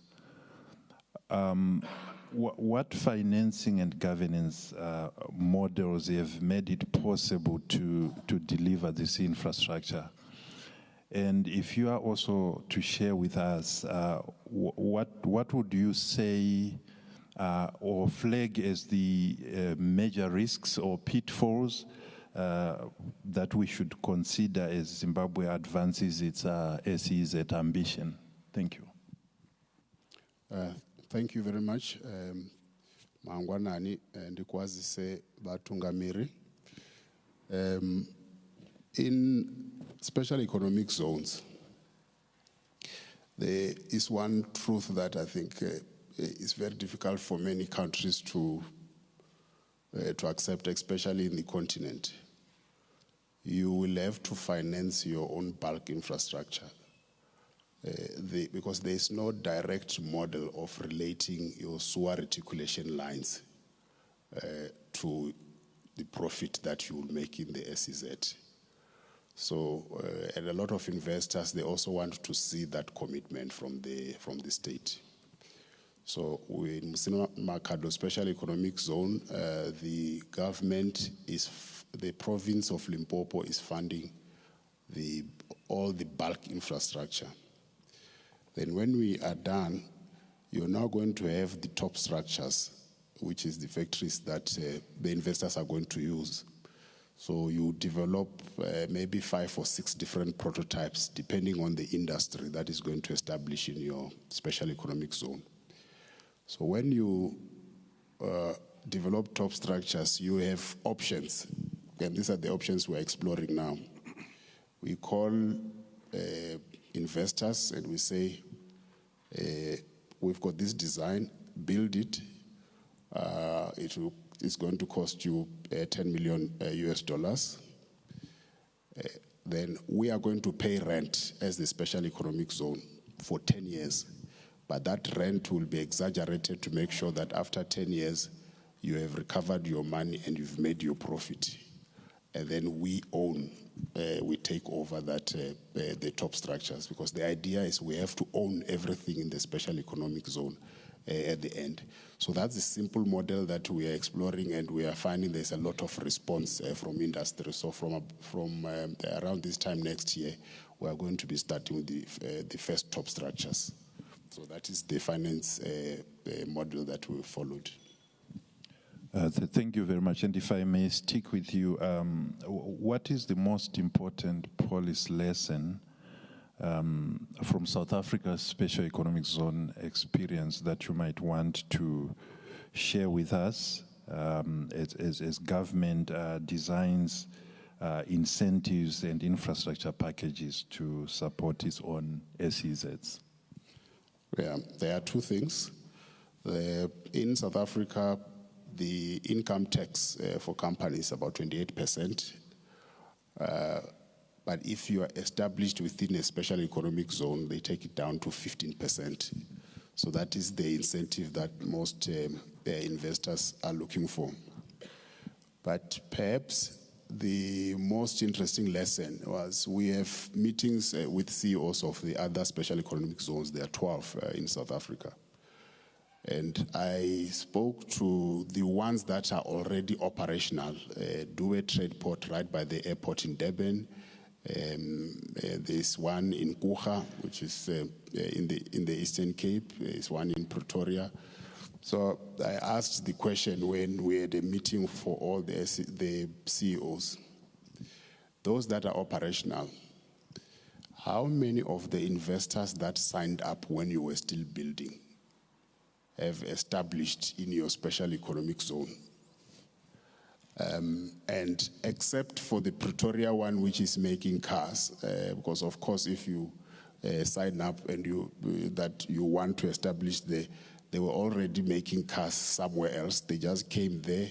The guys who make the seats, who were sitting elsewhere, they come in for all the different parts as we had. So those ones, they sign up and they come. But the other ones said none of the people who are in the SEZ had signed up 2 years before they started operating. So we've started seeing that the tagline that I normally use is, if we build it, they will come. Identify a place, identify an industry, demarcate land, provide bulk infrastructure, aggressively recruit investors by just making sure they know what you are doing and where you are doing it. They are business people. When they see that it will be profitable for them, they will definitely come. So don't hope for prior commitment. You can solicit that and you'll get it, but you'll be surprised at who actually establishes in your special economic zone at the end. It might be somebody that just waited for you to finish. Processing, mining, and beverages, they are heavy water consumers. How adequate is Zimbabwe's current water infrastructure to support the scale of industrialization that we are targeting? Thank you very much, Willie. Let me start by saying that Zimbabwe has got a very strong foundation in terms of the water resource. And in that regard, I might also provide some background that the country receives about 22 billion cubic meters of water annually. And as we stand, we only have potential to capture 22%, which is 10 to 12 billion. And yes, the issue is not only, the challenge is not only availability, but it's storage. And in that regard, this is where infrastructure, as it stands, is not sufficient. We do have 10,600 dams, yes, but the spread, the geographical spread, does not reflect usage and location of priority industrialization areas. And this demands that we continue the construction of infrastructure, development of infrastructure related to water. Now, you might be aware that, or everyone is aware that there is this climate variability which adds to the mix and the demand. And then the developments in the industrialization, the rate at which we are moving forward, and water should be ahead of industrialization to ensure that the manufacturing, agro-processing, mining, as well as the beverages sector is catered for. So yes, huge gaps currently, geographically, and in some cases, quantitatively. Thank you. Thank you, engineering. If I'm hearing clearly, we have adequate water bodies. The demand is there and is growing from industry. But maybe the investment is lagging behind in water infrastructure. So what would you say are the key policy interventions that are needed to accelerate investment in water infrastructure, from your view? Again, thank you. The first and foremost step is to have a basket of bankable water infrastructure projects which go through the feasibility and other aspects related to, the sustainability of that infrastructure. So there is need for that exercise to have, to guide investment in terms of the feasibility mainly. And then the key other issue is affordability, and that speaks to the tariff. And a tariff structure that supports investment in this sector is most desirable. And this is where, policy should come up with a very clear guidelines on the tariff that can, support industrialization.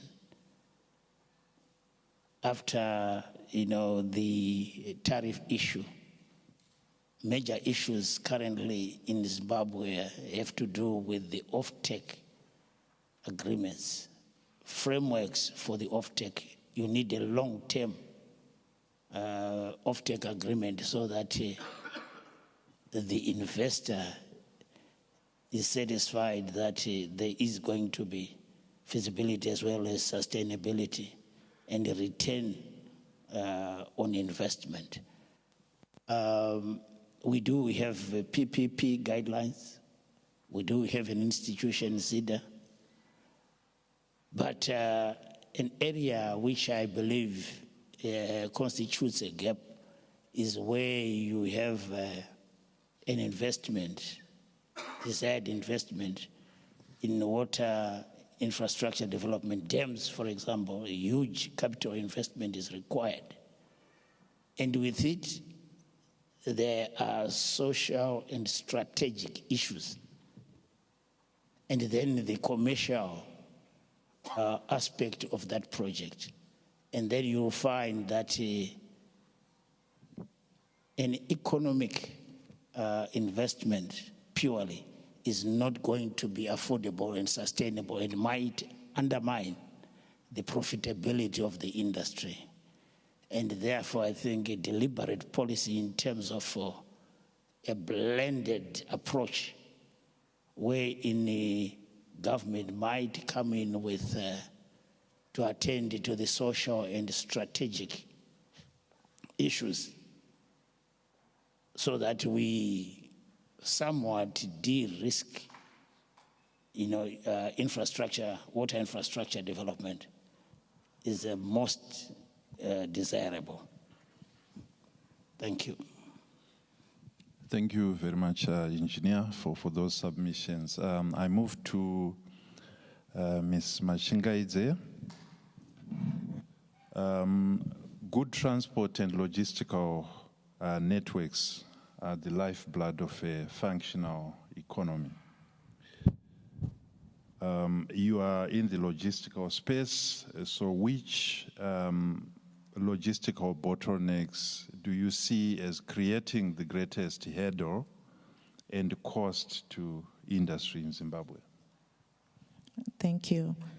So the first thing is to acknowledge that at least when industry is growing, people realize that you also need to plan your logistics. Before, it was an issue whereby logistics came as an afterthought. So I'm glad we're discussing these issues.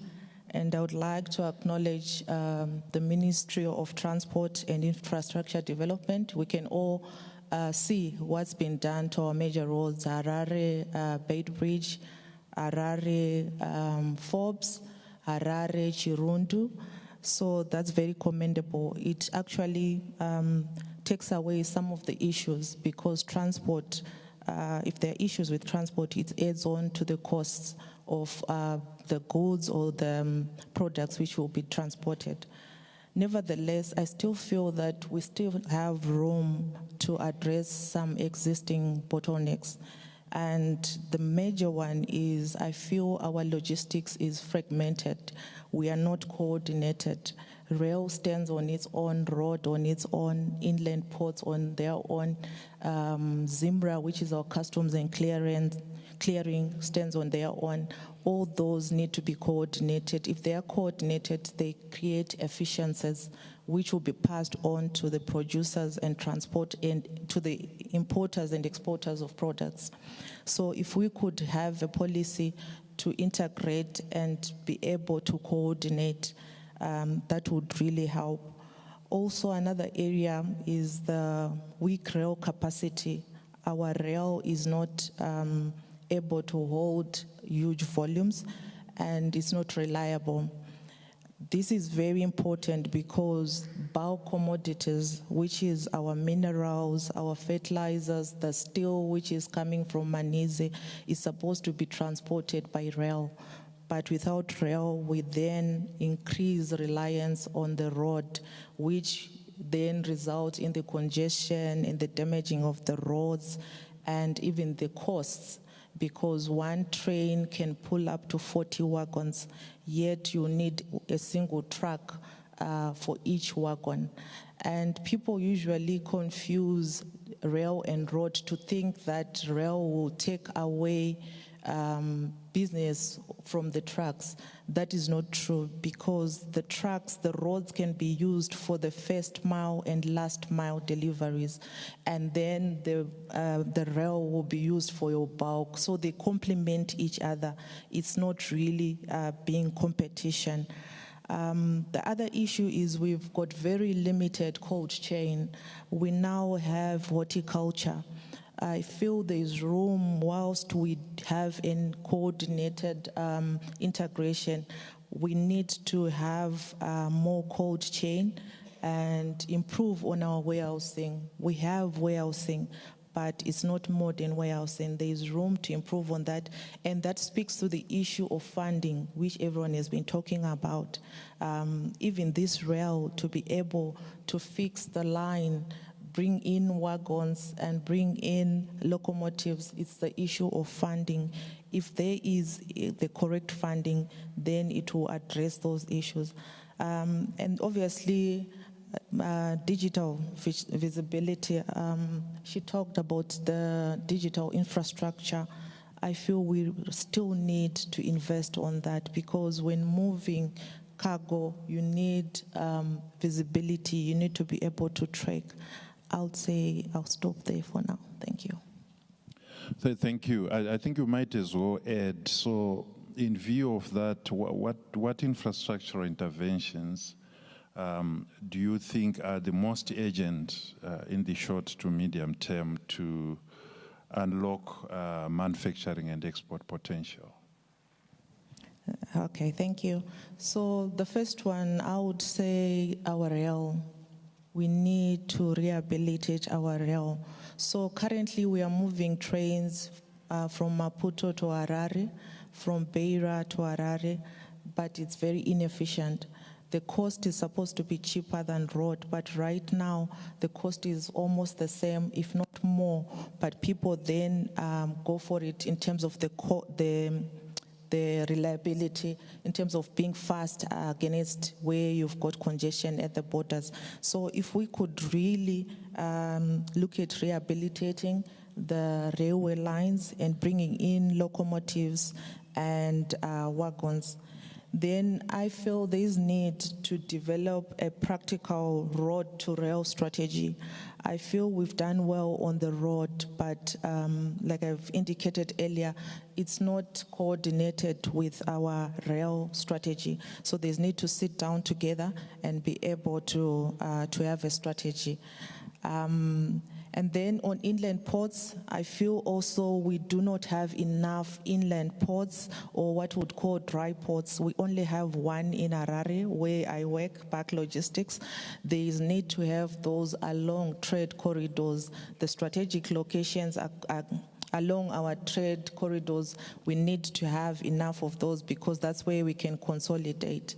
And yes, the cold chain, if they can be located closer to the airports. So if we are thinking of having new airports, I would also propose, let's make sure we have a cold chain closer to those. Thank you. Thank you very much. And what financing models do you see probably as most effective in addressing some of these infrastructural gaps? Thank you. I think she highlighted that obviously the triple Ps, which are sort of blended, it would need the government obviously to provide the enabling policies. Concessions, when you want to set up a dry port, you need land access. At the moment, we're trying to set up a dry port in Rutenga in conjunction with DP World. It still talks, but you'd want a policy that's very clear and allows you, because that's a long-term investment. And then for us as the private sector operators, will be able to bring in the equipment, technology, the human power, the capital, and the skills to run these dry ports. Obviously, we need I would think the development finance institutions could come in to provide the right kind of funding, because you need long-term funding. So yes, these are things that can be structured around measurable outcomes and be able to share the risk amongst the three parties. Thank you. Okay, thank you. Ladies and gentlemen, it looks like across energy, water, transport, logistics, and SEZs, there are both challenges and opportunities. We've seen government moving in. They've acknowledged the participation of the private sector as critical to addressing these infrastructural gaps. Government has implemented a raft of policies. However, there are issues that have come up, particularly from the research done by Africa Economic Development Strategies, that are equally critical for government to look at. Number one is that strategic institutions that are supposed to catalyze development are not adequately capitalized. So there's a compelling case really for government to consider using various tools to strengthen the balance sheets of existing national development finance institutions so that they are able to leverage their balance sheet to attract capital at scale. This includes channeling government resources through its own institutions.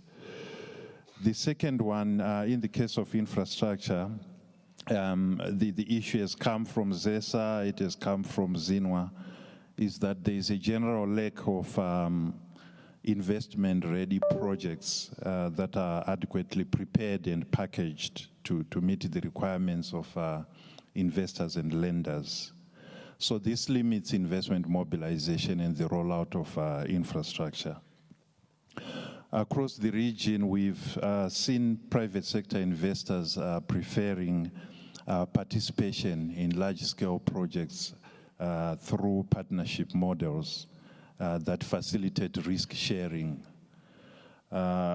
Ms. Fernandez spoke about de-risking and attracting private capital. So, in my view, the most important conversation is how can we utilize the limited public resources to catalyze private sector investment into infrastructure. This can be done in many ways, but maybe I will just submit two interventions. The first one is for investment in project preparation. So that investors have a wide selection of bankable projects to choose from. The second one is using public resources to co-finance high-impact projects alongside the private sector. Basically as a way of de-risking projects and also enhancing their attractiveness to private sector investors. So these are really pertinent issues to look at as we continue the discourse around infrastructure development. At the IDBZ, we are available and ready to work with our stakeholders because our purpose is to enable development and enhance the lives of people. So with that, colleagues, this is the end of our panel discussion. We will now open to questions from the floor, which may be directed to individual panelists or maybe to the panel as a whole. So over to the floor.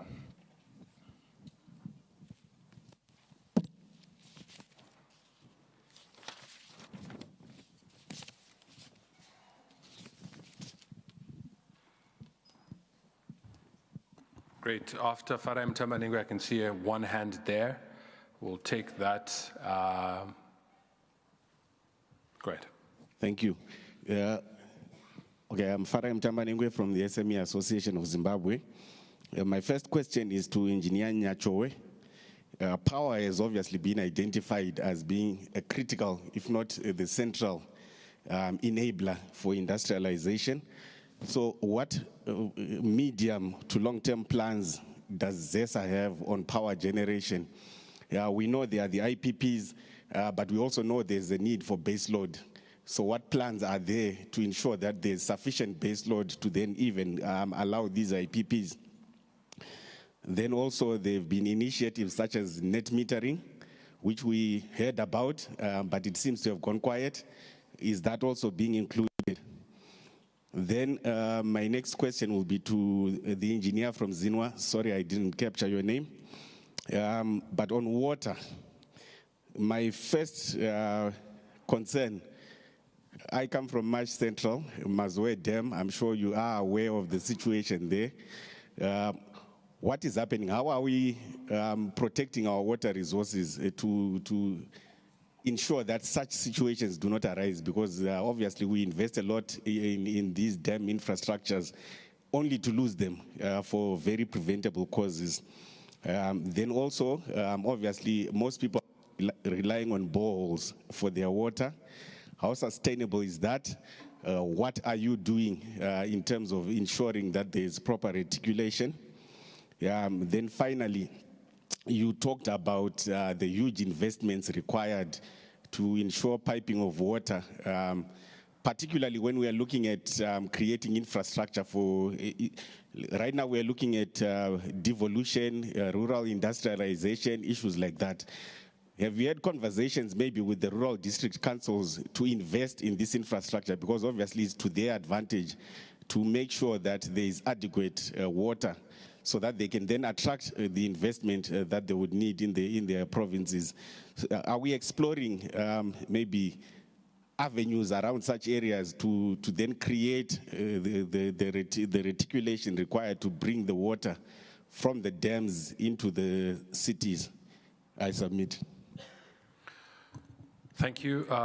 On your way to that corner, there is a lady who's just put up a hand. I think we'll take those three, and then we'll move on to the next panel. So that lady, and then we'll go to Mr. Lok, I think it is. I can see, yeah. Yeah, thank you. My question is to the panel.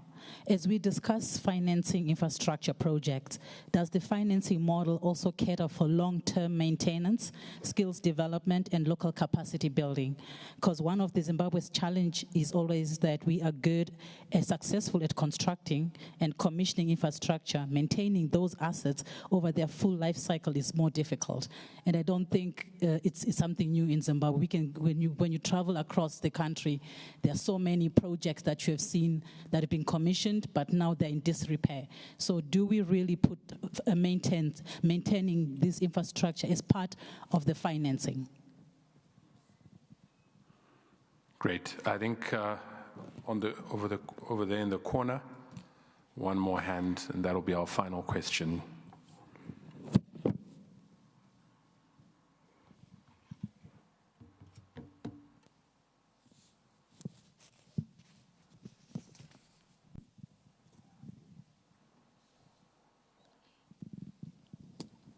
Thank you very much, and welcome to all our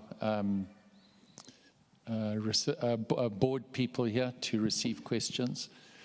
I wanted to just quickly ask on the SEZs. It's a little bit confusing because it looks like it's skewed heavily in favor of a brand new investor who comes in, he gets land in an area that is zoned, and then he covers all the costs of the establishment of a factory, etc. From my discussions with ZEDA, what I understand is an annual license is $4,000, and in order to reap the benefits of what an SEZ offers, you have to export a minimum of 80% of what you are manufacturing. This conference and expo is about industrialization, not only regionally, but locally. And surely that threshold of 80% is too high, because I can understand most of the investors in mines, for example, all the ore, the lithium, etc., it's naturally exported, so they would qualify for a 5-year tax-free haven. But if we invest existing investors who are in a zone and we apply, what benefits would we qualify for? Because we already are selling to the local. Yes, we'll sell to the regional, but it won't be to 80%. I'll put it to you, it might be 30 or 40%, maybe 50. But you still have to sustain your business by supplying locally if you want to take advantage of the benefits that are available. Thank you.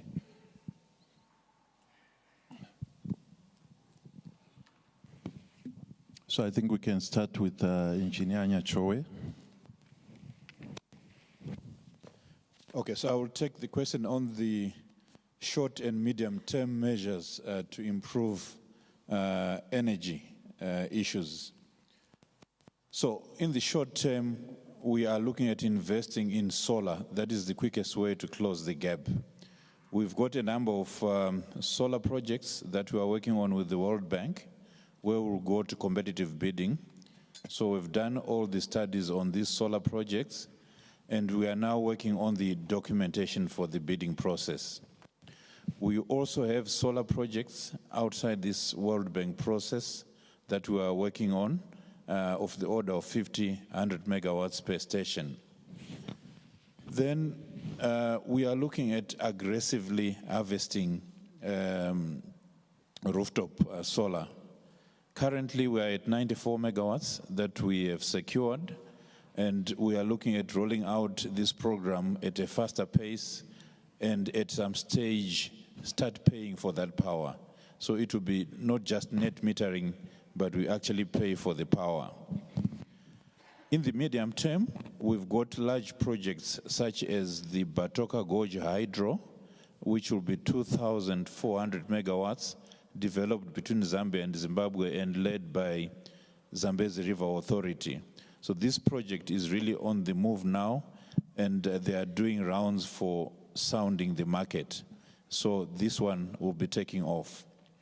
Then we're also looking at anchoring our base load through coal, and we've done studies for Wange 9 and 10, which will bring in an additional 600 megawatts. Of course, we'll use coal responsibly. We'll be using clean coal technologies. Then in the long term, we're going to be going geothermal. There's a team from ZESA and the government which has just landed back from Kenya, and we've been looking at what the geothermal development company in Kenya has done, and we would like to exploit the possible 33 sites in the country. Thank you. Thank you, Engineer Maurukira. Would you want to respond? Thank you very much. The first question is around the integrated water resources management mandate that ZINWA carries nationwide. And the core issue, which is very important, is catchment protection. And with that, it is a requirement that all water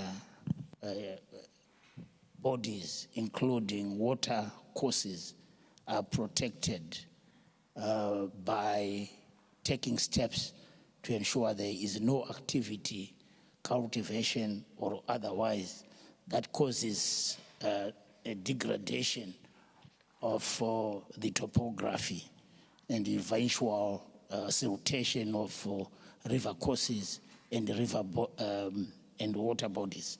Now, the case of Mazoe is one such, where there has been activities, alluvial mining activities around and in the basin of the same, which have caused interruptions or which have impeded the natural flow of water around that water body. But that is one such. It is an issue easy to identify by most people. But let me add also that in Marsh East, Marsh Central, and parts of Marsh West, we have received in the past rainy season well below normal rainfall in those areas. And the situation has impacted heavily around the Mazoe, Jumbo, Mwenje, and other dams in that area. And statistically, we have the lowest figures for over 43 years.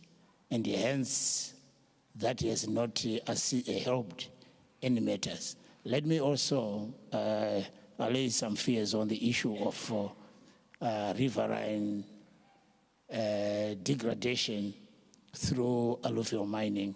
Government has put in place a cabinet committee which has resulted in the complete banning of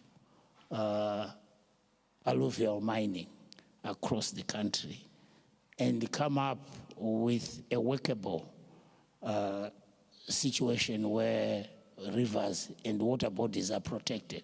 And that committee, with its working party of officials, are on the ground in an effort to rectify that situation. Let me go to the next. How sustainable borehole sources of water. Indeed, these are not meant to be permanent sources of water in most cases. In some cases, we have got 3 aquifers in Zimbabwe where this can be sustainable. We have got the Nyamandlovu, we have got the Lomagundi, and the Midrusabi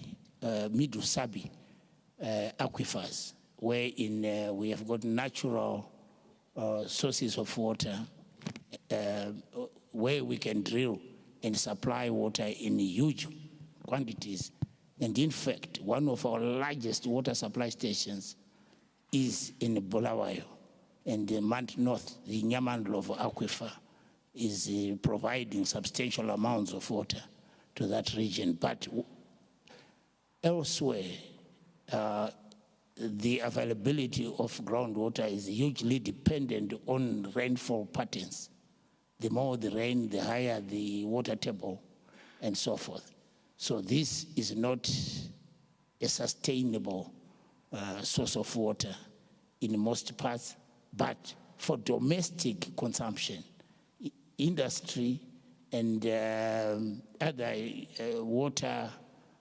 huge water consuming activities is not recommended.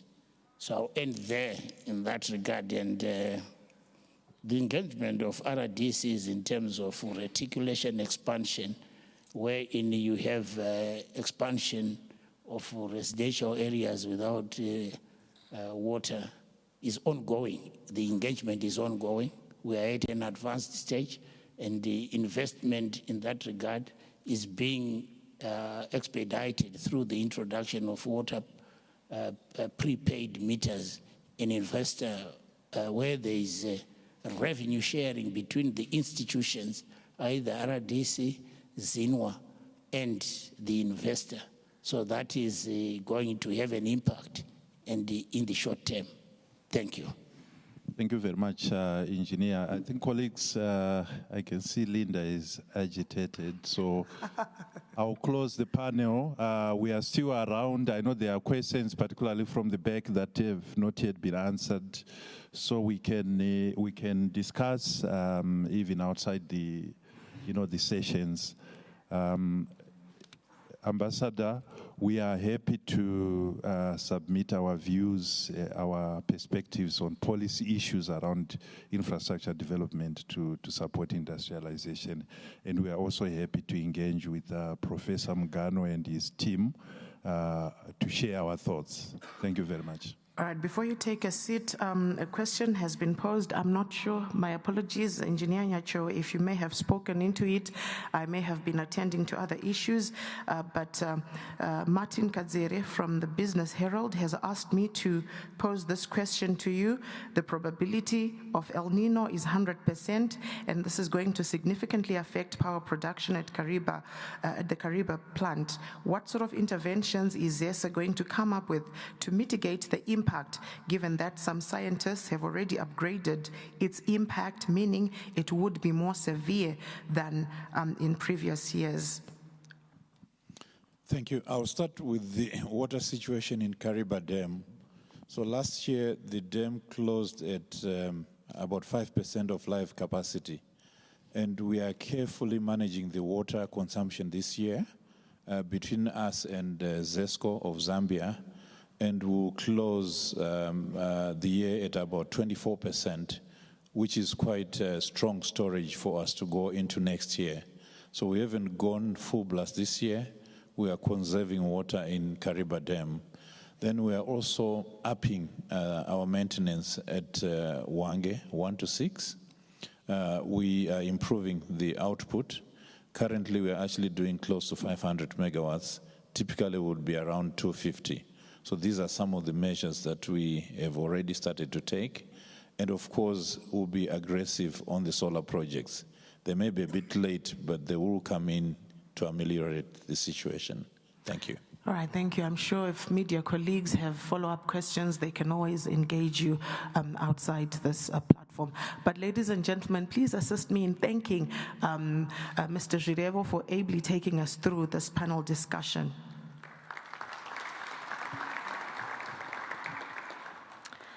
And of course, the panelists for those invaluable insights that they've shared. I'm sure you can appreciate them better than that.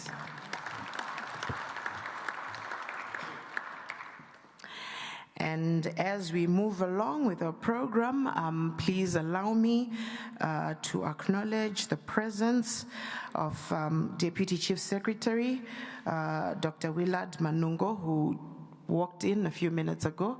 We appreciate your presence here. And very soon he'll be coming up to make a presentation. This is the inaugural Zimbabwe Industrialization Conference and Expo, ZICE 2026. And we are streaming live on the Ministry of Industry and Commerce platforms, as well as some Zim Papers platforms, including the Herald, Star FM, and Zim Papers television network. So we also welcome our online audiences who are following this conference. So do remember to put on your best smile. Allow me now to invite our next set of speakers who are going to be speaking about driving inclusive industrialization through SME integration and rural industrial transformation. And I will invite the moderator for this discussion to come up before I invite the speakers. This session will be facilitated by senior economist with the Zimbabwe National Chamber of Commerce, the ZNCC, Dr. Mishek Ugaro. Please put your hands together as he comes forward.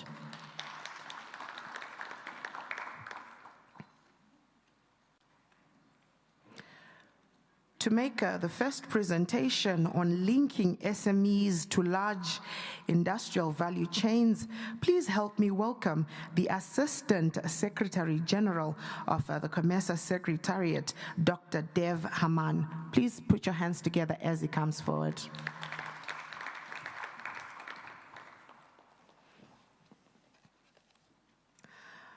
After Dr. Haman makes his presentation, we will have another presentation. We will then get into the panel discussion, but followed after Dr. Haman, we'll have a presentation from the Deputy Chief Secretary for Policy Analysis, Coordination, and Development Planning in the Office of the President and Cabinet, Dr. Willard Manungo. Please appreciate him as he comes forward.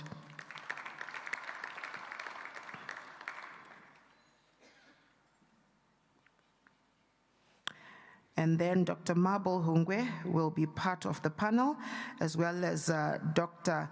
M. Banda, the head institutional banking at POSB, will also be part of this discussion. Mr. Farai Mutambanengwe will also form this panel discussion.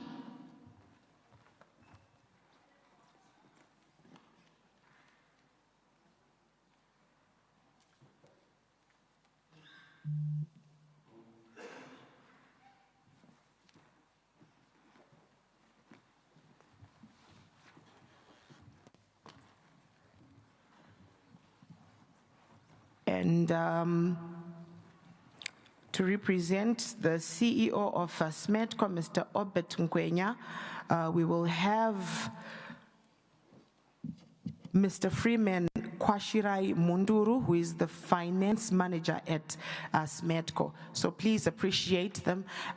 Please appreciate him as he comes forward. I'll now leave time to Dr. Haman. Thank you.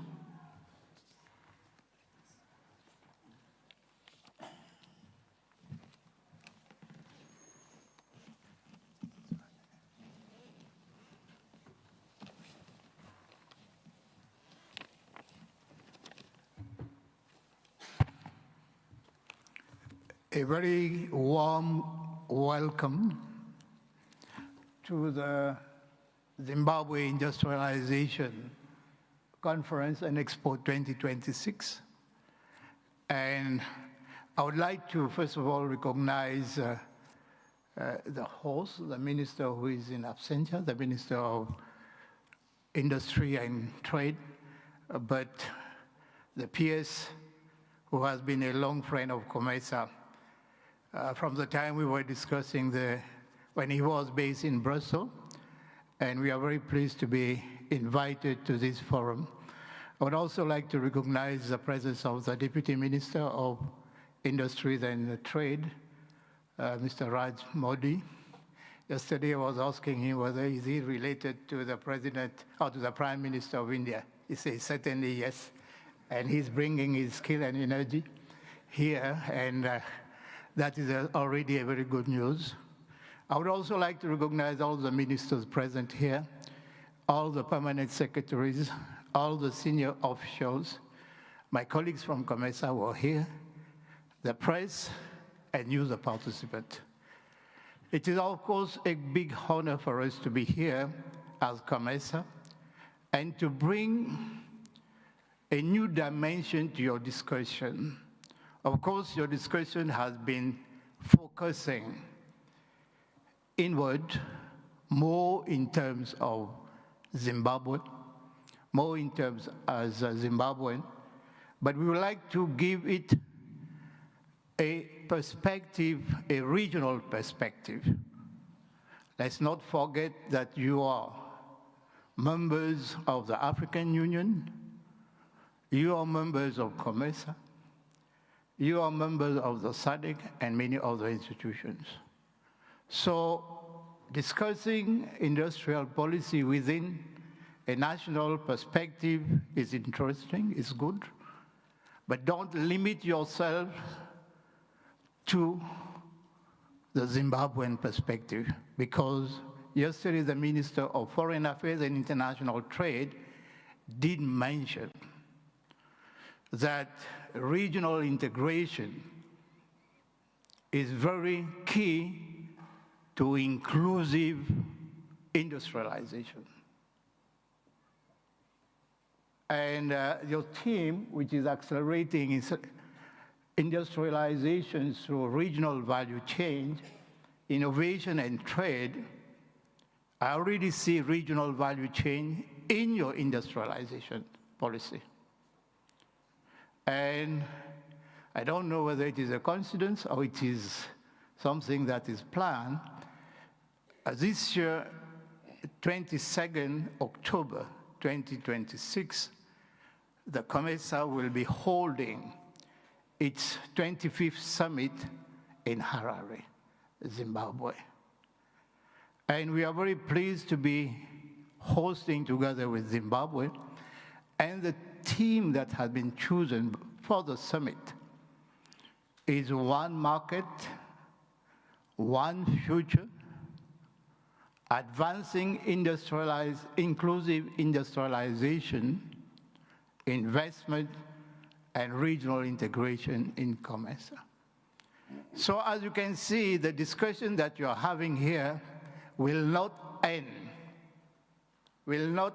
here, but it will even be taken to the head of state and government that will be meeting on 22nd October 2026 at Parliament House. I don't know what it means to you, but for me it means a very big thing. If the government are going to be discussing inclusive industrialization, investment, regional integration, it means that they are also thinking like you. they also believe that industrialization is important, is key for our 21 member states that form COMESA, but also how do we do it? We should not leave anyone behind. I think that's the philosophy that I have picked from here. And the current SMEs or the micro SMEs that are here already operating, making 60% of the business community, providing maybe 70 to 80% of jobs, and putting food on the table, or maybe 60 to 80% families. If we leave them behind, talk about only the new one that we want to bring, talk only about incentives, taxation incentives that we need to give to new investors in the special economic zone, of course they are important, but we should not forget those who are already doing such a big job. Part of these 60 to 70% of the micro and SME are the women in business. And I don't know how many of you have driven across the border from Zimbabwe to Zambia or using those borders. You will see the micro traders. You will see the women in business. And you will also see the youth. They are trading. And in order to facilitate them to move the goods across, we as COMESA, we have put what we call the simplified trade regime. The simplified trade regime enables these micro traders to move across freely. And they are doing it on a daily basis. And one of the good things of these micro and SMEs are that 70 to 80% of the income are not repatriated outside. 70 to 80% of the income are not repatriated outside. But the income is reinvested in the business. And really, we need to applaud their work that they are doing. They are reinvesting whatever profit, whatever they make. And they keep doing that, and they keep asking for assistance. We have what we call an institution called the COMESA Women in Business that groups all the women in business and even the youth in all the 21 countries. They have a chapter in each of these countries. They have a chapter in Zimbabwe, they have a chapter in Zambia, they have a chapter in all COMESA countries. And they meet annually and they make very bold decisions. And they make the same decision that I'm hearing here. Access to finance or access to cheap finance, access to market, access to technology, access to skilled labor. So the issues are not different from the big one. Whether you are micro, whether you are SMEs, or whether you are big, the issues are not different. But it is just the scale that differs. It is just the scale that differs. And we need to bring them from informal sector to formal sector so that they can also benefit. One of the ways of making sure that we get these SMEs, some of them are operating, or maybe I heard here that you have a law that defines who is within that SMEs, but they are the micro, the informal traders that we should not leave them behind.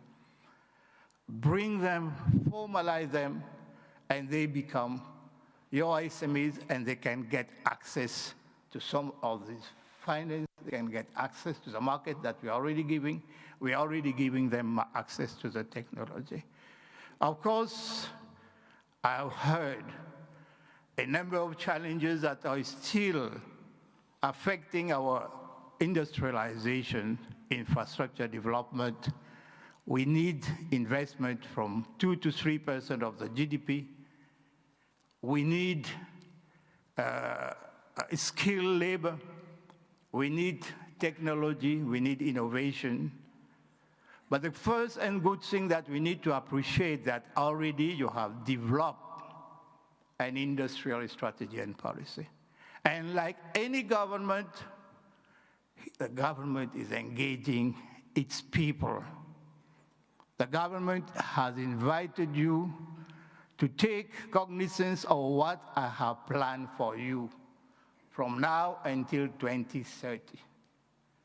At what I have planned for you. This in itself is a big act by the government, by the head of state, by the permanent secretaries and so on, to come and discuss with you. This is what we have prepared for you.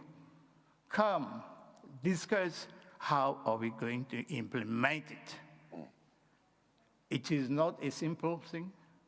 Not many governments do that, but here we have to accept that your government really is bold, has made a decision, has prepared this for you, and has now inviting you to participate. For me, we need to give a big round of applause for what the government has done and calling this conference. May I applaud? Secondly, taking stock of what we have and what we don't have. We heard about energy. Of course, there is not a single country in the COMESA region or even in Africa that has reached self-sufficiency in energy. But giving it a dimension of regional dimension, that's where now we are linking, we are building what we call interconnectors. Interconnectors will help Zimbabwe to access from Zambia, Zambia to access from Tanzania, Tanzania to access from Kenya, and so on. And even we have the South African power pool, we have the Eastern African power pool, we have the Northern African power pool. This is how we are connecting the continent. We are making sure that trading in energy becomes a reality very soon. You are producing around 2,700 or 3,000 megawatts of energy, and you have a need of maybe 3,000 to 4,000 megawatts of energy. Zambia is producing almost a similar amount of energy, and they have a need of 4,500 need of energy. South Africa, downward, the South African power pool, they are producing not more than what I have just said, and they also have a need. And whatever we do will not be sufficient. Of course, that doesn't mean that we should not invest. We have to invest, we need to get there. But still, we need to have a buffer mechanism that enables us to import or to export. I heard the net metering. Zambia has already passed a law on the net metering. Many countries have passed a law on the net metering, on off-grid and on-grid. Now, the net metering, I have my daughter who lives in Australia. Every time I go there, she will show me her phone. Daddy, I'm being refunded $500, $300 a phone. Then I said, but how do you get money from the government, Joe? He said, no, because I have got a solar panel on my roof. So I produce energy, the solar power on the roof. If I produce more than what I need, I sell to the local, I would say, supplier. Zambia is moving into that one, the net metering. We have the off-grid suppliers. If they produce more than what is needed, they can sell to the ZESCO of Zimbabwe, and they can also, you can also produce energy. You can produce energy by having the solar panels on. It is not something that is miracle. It can be done. And maybe lastly, touching on regional value change, I don't know how many of you, okay, I come from Mauritius. Mauritius is well known for textile, but Mauritius used to be producing textile up to maybe 2000, the year 2000 or 2005, and it became very uncompetitive. So what they do, they have shifted the textile factories to Madagascar. Of course, they have shifted to Madagascar, but where do they buy the cotton? They buy the cotton from Zambia. They buy the cotton from the mainland, convert the cotton into yarn, make garments, sell them to Madagascar, and Madagascar make the clothing. And this is a regional value chain as an example that we should be able to use. You have gold. You are transforming the gold for export. Now, Mauritius, I don't know how many of you, Mauritius does not produce gold. But many people go to Mauritius to buy jewelry. Now, you ask yourself the question, where is Mauritius getting the gold? Mauritius is good in producing jewelry and is creating employment through the production of jewelry, but they buy the gold from outside. Why can't Mauritius buy gold from you? Or maybe come here and set up jewelry factory, and that is what you sell together. But these are the regional value perspectives that we are talking about. Like your leather, okay, I hope you heard about Alpi yesterday, your leather. Your leather, Mauritius does not need to be producing leather. Other countries don't need to be producing leather, but they can buy the leather from you. The SMEs, they convert the leather into shoes, into bags, and other products. And that is what the sort of regional value chain we are talking about. So I know that I cannot go on, but you have already got the examples of the regional integration, how industrialization is important not only for Zimbabwe, but for the region. I think one of the ministers yesterday said, if I am rich, my neighbor are poor, it doesn't help me. But if everybody are rich, it helps me. With that, I leave it to you. My regional message was that let's work as a COMESA citizen, let's work as a COMESA producer, let's work for the benefit of the region, where you have got 680 million people, you have got way means of exploiting resources of other countries and also using your countries. You have a program that is being developed or is being already on the table, a joint industrial park. And I wanted to ask the question on when the colleagues were talking about the special economic zone. How do we exploit, and how do we make that joint industrial park happen between not only Zambia and Zimbabwe, but maybe between and among other countries too. With that, thank you very much for the opportunity given. Thank you.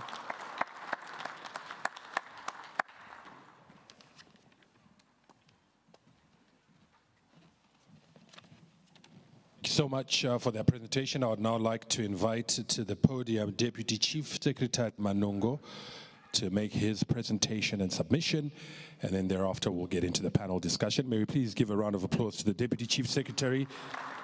He is representing the Office of the President and Cabinet. He is the Deputy Chief Secretary for Policy Analysis, Coordination, Devolution, and Development Planning. Over to you, sir. Thank you, Director of Ceremonies, for inviting us to the podium. Let me start by acknowledging all the honorable ministers. I recognize the Honorable Modi is here. All the permanent secretaries and senior government officials that are here. I see Ambassador Chifamba, representatives from our development partners, captains of industry and commerce, all the invited guests, and ladies and gentlemen. I think for us, from the Office of the President and Cabinet, we feel honored to be here discussing a subject that lies at the heart of Zimbabwe's economic transformation agenda. This is unlocking rural industrialization by transforming communities into engines of sustainable growth and shared prosperity.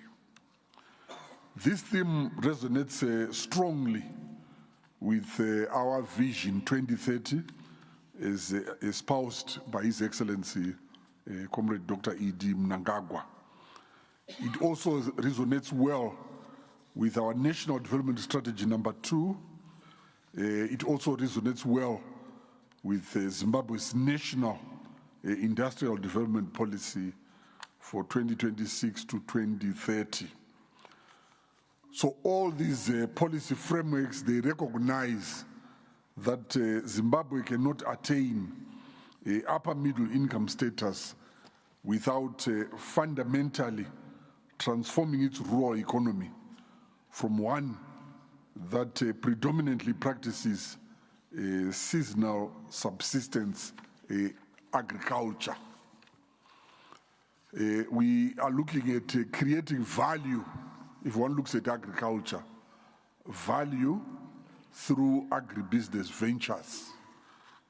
Similarly in mining, value addition, so that we accrue higher incomes to Zimbabwe, we generate more employment, and we also retain wealth across our rural communities. Now, for decades, our rural communities have been recognized primarily as producers of agricultural commodities, as well as raw mineral resources. So while these activities have assisted in maintaining livelihoods across our rural areas, much of the value and the wealth has tended to end up elsewhere. The result that we have had is persistent rural poverty, challenges related to youth rural-urban migration against the background of limited employment opportunities, and the ultimate result has been widening inequalities across the nation. So under NDS2, we want to redefine the role of rural Zimbabwe away from being a periphery of economic activity. And we want the rural communities to also become part of the new frontiers for industrial development.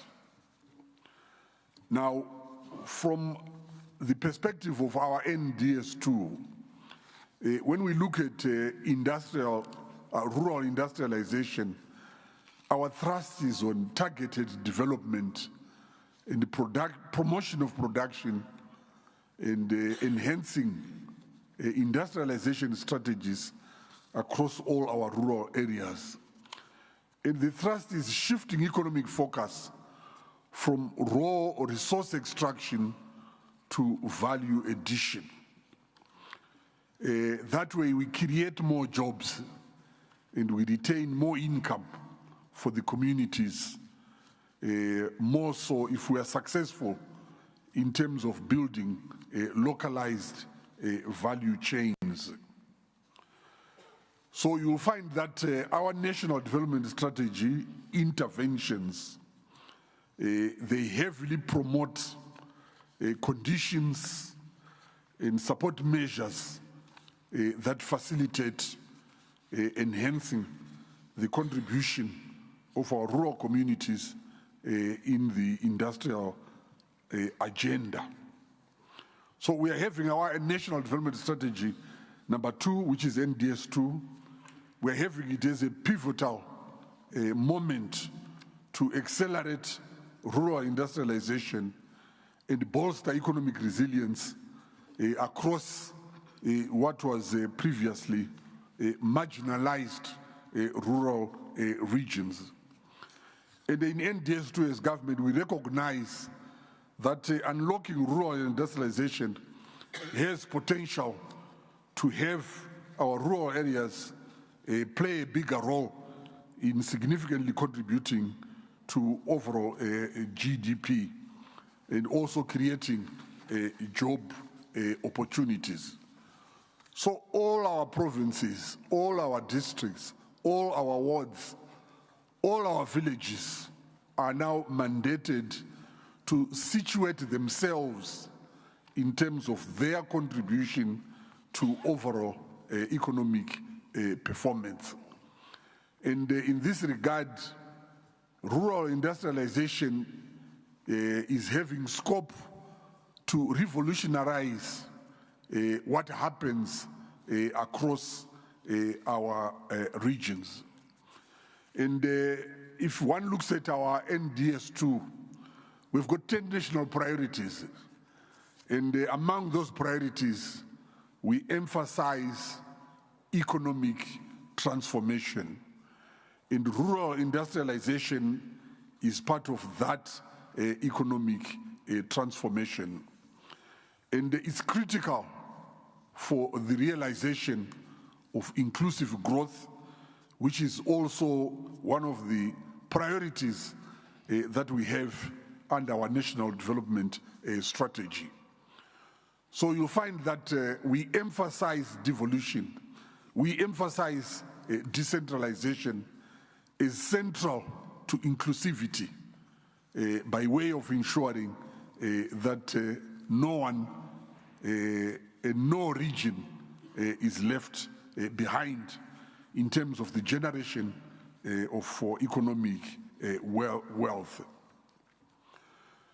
We recognize that there are natural resource endowments. They could be agricultural based, they could be mineral based, but we recognize that those that then want to relocate production processes closer to the regions, they often face numerous challenges. And some of these include challenges related to infrastructure, challenges related to complex logistics, as well as higher risks in terms of the related poor networks. So as government, we recognize that for sustainable rural industrialization to develop to its full potential, we need to provide the necessary interventions. And we recognize that unlocking rural industrialization involves the construction of value addition developments across our rural areas, across all the 8 rural provinces, in a manner where we develop systematic linkages across the regions. And we recognize that we need to do things differently. We need to contrast the urban-centric industrialization models, recognizing that our industrialization thrust and our economic transformation agenda is recognizing that rural areas have natural resource endowments that are easily accessible and that can then be utilized to anchor overall economic activity. I spoke to infrastructure as an intervention that we need. We need infrastructure that enhances connectivity across the rural areas. And under NDS2, this is heavily dependent on public investments in infrastructure. It could be in water, it could be in transport, it could be ensuring that there are progressive trade networks. And we see this as critical to overcoming challenges that render rural-focused industrial growth less prone to benefits that would arise from economies of scale, which enable investing capital rurally to become economically viable. In the last panel, I think the issues of energy, they also were discussed. So in unlocking rural industrialization, we recognize that access to energy is quite critical. Under our NDS1, which we were implementing from 2021 to December 2025, we had targeted development initiatives that have enabled harnessing of renewable energy sources, and solar being key as ways of delivering reliable electricity across our rural communities across Zimbabwe. We've also recognized as government that we need to expand the grid into the rural areas. So you'll find that our interventions have also focused on improving grid connectivity into the rural areas. That's the only way we can also have rural industrialization also drawing and benefiting from access to technology, access to the internet, and access to communication. Because all these are critical to facilitate digitization of production processes that relate to beneficiation of rural areas. I spoke to the issues around logistics. So beyond the electricity provision, we also need to ensure that we have rural logistics that leverage on the digital infrastructure. And all this is critical for developing capabilities and opening space for local value addition through industrial processing across our rural areas. Another theme that we have in terms of unlocking rural industrialization are the issues that the honorable ministers were discussing yesterday. And the honorable Prof. Mtuli went to town. And it's the issue of ensuring that we lower the cost of doing business across our rural areas. So the interventions that we are having by way of improving the ease of doing business, they also span into the rural areas where we have now made invitations to all stakeholders to identify areas of course, areas of, it could be over-regulation, it could be duplicity. All these are central to improving the ease of doing business, more so for the previously marginalized rural areas. We also recognize that we need to have an incentive framework that facilitates and that supports rural industrialization initiatives. It could be through tax incentives, it could be simplification of approval procedures, But as government, we recognize that we need an incentive framework and a regulatory framework that ensures that we facilitate rural industrialization and its integration into the broader industrial processes across the urban areas. Then the other area that we recognize is that producing under the rural industrialization agenda across the provinces, these commodities that are produced under rural industrialization, they need to find their way onto the national market, and they also need to find their way onto the global market. So it's an area that we also are emphasizing by way of ensuring that we also facilitate with access to markets. Then another area is the financial interactions. It could be the payment flows.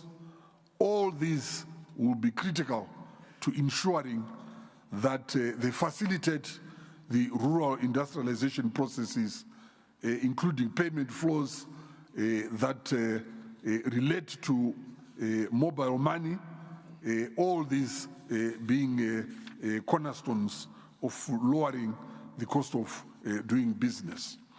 And all these are being leveraged through other synergies that are ushered under the broader devolution and decentralization agenda. So in conclusion, I would want to recognize that where we've got natural resource endowments across our provinces, where we've got the skills by way of the youths that we have across the rural areas, it's critical that we also enhance the competitiveness of products that come out of rural industrialization so that they compete with those across the urban industries by way of, it could be quality, but also it could be by way of price competitiveness. And we feel under NDS2 that all these are critical to enhancing the value chains that draw from rural industrialization. But we also recognize that we want rural industrialization in a manner where we recognize the need for sustainability, recognizing the obligations that we have towards a climate resilient industrialization as we forge ahead to reduce poverty, forge ahead to reduce rural exodus and the migration that we see to the urban areas. And we feel that all this will contribute to the long-term economic stabilization across our regions, more so for those that were previously marginalized. We recognize that successful rural industrialization not just brings about economic progress, strong resilience to climate change, but it also offers fewer reasons for rural-urban migration. So you see us coming up with such interventions beyond the broader rural industrialization agenda. We are also looking at ensuring that we incentivize, even at the village levels, such initiatives as village business units. So as government, we welcome this forum, and we will do our part to try and ensure that we facilitate unlocking rural industrialization and overcoming all the impediments that are in existence. So with those remarks, I thank you.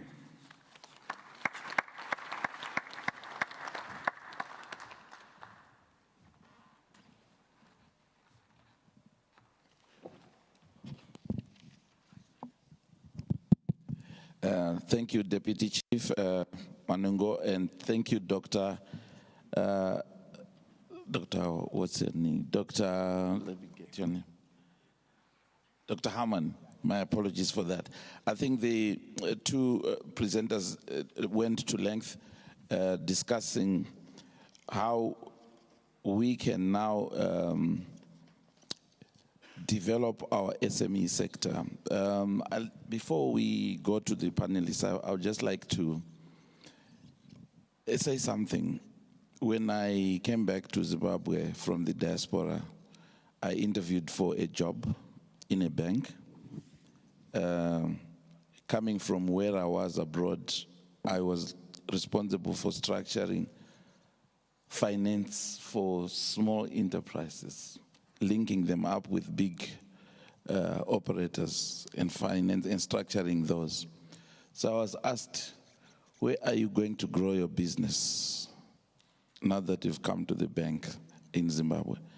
And I said straight away, the SMEs. I didn't get the job. I know why.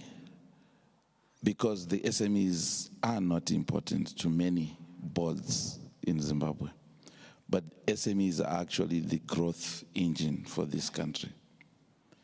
So I'm pleased that I've been asked to chair this session because it's actually very close to my heart. So I think just in short, we've heard about the need to promote linkages regionally, but obviously before that, we must promote linkages locally. How do we link our SMEs to the big corporates locally? I come from the ZNCC. How do we have SMEs in there. How can we link them to the big members? Is still in ZCC and CZI the same, the Chamber of Mines the same. We had the need for access to finance, the need for capacity building in order to improve productivity. The issue, I think the Deputy Chief went to length at talking about devolution, which is talking about rural industrialization, so that we reverse the trend from rural to urban migration, looking for jobs, but bringing those jobs to the rural areas. And then, obviously, overriding all this is reducing the cost of doing business, the ease of doing business. So I'll invite the discussants here, and giving them each about 2 minutes, because I've been warned by the moderators that I need to manage the time to within a maximum of 15 minutes. They are my colleagues there. I'm Chirandu as well. So we are all Chirandus. So I will start with Dr. Mabel Hungwe. She will talk about, I think she's more based on the research findings regarding advancing rural industrialization, which is following naturally to Dr. Manungo's presentation. Thank you. Thank you very much, moderator. Thank you. Thank you very much, moderator. It's very hard to come in after the OPC has already set the scene in terms of the policy issues that need to be addressed. I'm speaking from a rural development perspective of what does it take for Zimbabwe to have rural industrialization. The way I see it, I want to see people who are growing cotton in Gokwe, having small mini gineries. That's what works. When the price of cotton is not good, they should be able to gin their own cotton, create their own seed, create their own cotton oil, and all those things that are necessary for them to start. I use the case for China. That's how they started. You start with small, but you start with small doing the rural kind of the industrialization at local level than to keep on making them primary producers in terms of the issues that are happening. So let me just give you the scenario, what is happening in Africa today. There are mega trends happening. One of them is the rapid population growth. I will talk about the countries that are closer to home. We have DRC with 103 million. Of that, 17 million are in Kinshasa, which is the same population as Zimbabwe. So that creates a lot of business opportunities for Zimbabweans, not necessarily in the big industrial sector, but also even in the small to medium, small sectors that could be. Another one is Tanzania with about 67, South Africa with 60, Kenya with 55, and Uganda 49. Zimbabwe's domestic market is small. Isu takadzidza tikabva taramba kuita vana, saka vamwe vanozvara isu hatizvari. So because we don't have enough children, we are not able to have a very comprehensive domestic market. So chero ka convince anyone in this room, can you have more than 5 children? No one will ever do that. Saka zvokuti tinozvara zvakapera. So what we need to do is to develop for markets that are mega within our reach, like Wana DRC, Wana Tanzania, and all that. So that's what we want to strive to get into. But for us to be able to do that, we also need another mega trend is for the digital technology to be faster, to be better for the continent. Zimbabwe is one of the highest internet rates. It makes it so hard for young people in the rural areas or older people to access technology. We have an internet company that steals your data overnight. You can't have development. You can't have rural development like that. We have a continent which is vulnerable to climate change, with some of the highest water charges. Zino enototsvaga kuti tokutaja sei, you know. You have some of the highest electricity charges. Zesa inotsvaga kuti rural person awana magetsi, ndomuwane asei kuti arege kushandisa magetsi. And so in the end, rural people start using electricity just kungoita lighting and nothing else. So we have a continent in which people are slowly wanting processed foods because of expensive energy, expensive water. So munhu anoda kukurumidza kubika beans dzinokurumidza kuibva nokuti hadi kushandisa gas rinodhura nemagetsi anodhura. That's the scenario that we want to have in terms of development at local level, so that they can start creating products that are easily used. Because these mega countries have mega cities that are very crowded, and they don't have enough money to be able to spend on various issues. And one of them is also Africa is going to be seen as a source of innovation. And we need to take that advantage of that as Zimbabwe in terms of how can we take advantage. So I'll just stop here, and then maybe we can go on as time goes on. Thank you.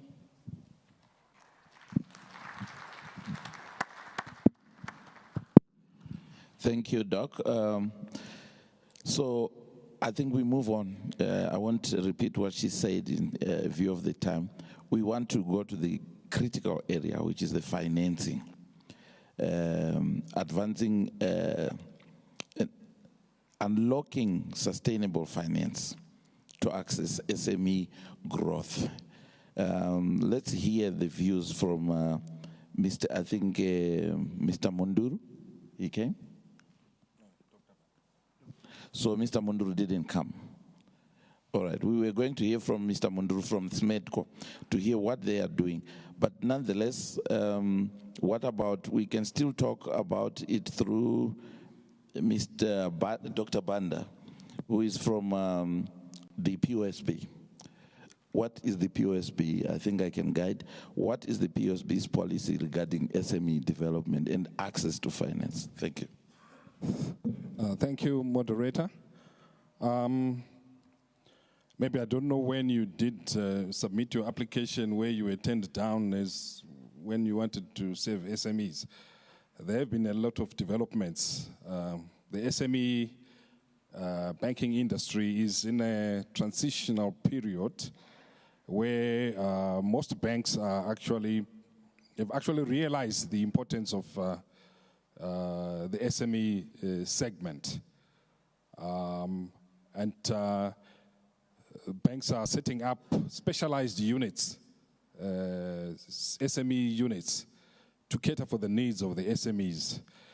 In POSB, we have a specialized SME banking unit, which also incorporates the agribusiness unit. This unit is also complemented by our branch network throughout the country, which is supported by relationship managers and officers who assess the needs of the SMEs and try to implement appropriate business models to cater for the needs of those SMEs. We have realized that the SME can be a very profitable segment. Challenges that have been experienced by the corporate world, most corporates, we've seen corporates winding up, folding up, or going under judicial management, corporate rescues. We made us realize that we need to spread our risk. We avoid concentration risk on big corporates and spread it amongst, spread our portfolio amongst a lot of SMEs. Right? Even recent measures by the RBZ, where they've restricted bank charges, also has geared us towards formulating strategies, lending strategies to generate income from the SMEs. Right. As POSB, in addition to the branch network to service those SMEs, we have been taking some initiatives to cater for the SMEs. Some are still in the infancy stage. Some are like stop and start. For instance, on the micro SMEs, we've worked hand in hand with Ministry of Women Affairs and SME Development, where the ministry provides funding for on-lending to SMEs at concessionary rates. I've heard someone also referring to pension funds. We've also had some input from some pension fund where they provide funding for on-lending to some of their members, retired members, to carry on those micro projects within their capacity, right? In terms of the other bigger SMEs, we do arrange lines of credit for them. We've got recently we secured a line of credit from Afrex Bank. It's about 10 million, right, to on-lend to SMEs, mostly those who are in the export value chains, right? Because of also our association with Afrex Bank, we've got access to the African Trade Gateway. We can assist SMEs to get information regarding their markets, buyers and sellers world over, finance options available. So we are doing quite significantly, still in the initial stages. As we roll out, we'll be able to assess the progress and perhaps devise better ways of enhancing the SME segment. Our customer base is quite huge, and we are aware that within that customer base, we've got SMEs, we've got potential SMEs. So we'll continue to devise proper business models to service these SMEs. We are also working hand in hand with government under the new farm mechanization programs. For instance, we were mandated to distribute tractors. We can provide loans for those tractors to the extent of 22.5 million. We also work hand in hand with, perhaps we synergize with some other microfinance institutions who may be having an in-depth understanding of the SME fraternity. We can fund those microfinance institutions. They may be having limited funding, so we also provide funding. So we synergize. So in a nutshell, this is where we are. Thank you, Mr. Banda. I saw that he had hit his element. I think it's a nice story. If there's anyone I can vouch for, it's the POSB. I still have my green book. I got it from my mom when I was in grade 6, and I became a banker. And I think you are the most accessible bank. I'm not sure if you'll hear the story, if it will be corroborated by Mr. Farai Mtambanengwe, CEO for the Small Medium Enterprises Association of Zimbabwe. I think there's a good story coming from the SMEs, but I would like you also to talk about what you're experiencing in terms of access to market, especially linkages with the big operators, both locally and regionally, and what the capacity needs would be for your sector. Farai, thank you. All right, thank you very much. As stated, I am Farai Mtambanengwe from the SME Association of Zimbabwe, and our mandate is very simple. It's growing startups, small and medium enterprises into large corporations. And obviously, linkages are a critical factor when it comes to SMEs growth. If you look at markets like the United States, for example, the SMEs grow very rapidly. Why? Because they've got a lot of support both from the government as well as from the other corporates. If you look at America, it's a very closed economy. But because they support each other, the enterprises actually grow very well. And I think for us here in Zimbabwe, yesterday we had some very good panelists, and I liked the example given by Jeremy, where he talked about stanchions. Like our businesses are like stanchions, but the stanchions need to have chains before they become useful. And I think when I look at where we are right now, we do have linkages. It's not that they are not there. They are there, but probably they are more invisible. For example, for us, we've got most of our members actually participate in things like tenders, supplier registrations, and so on. So they are supplying the large corporates. And for us as an organization as well, I think we are part of those chains. But at the moment, those chains are invisible. Why? Because what we simply do is we get the tenders, we get the supplier registrations, etc. We get the requirements from you guys, probably not even directly. And then we pass them on to our members. So you'll see them come through when you request for quotations, when you request for supplies. So the linkages are there, but at the moment they are relatively weak. And obviously our topic today is about acceleration. And this is where I think it's important for us. Number one, we need a deliberate strategy. So those linkages must not be invisible, they must now become visible. And again, for us as an organization, we already have platforms for B2B linkages. We've been working a lot within our own membership, but I think it's really critical for us to also incorporate the large companies to also come into the fold. We know already the economy is 60% driven by the MSME sector. But there's this dichotomy between the MSME sector and then the large corporates.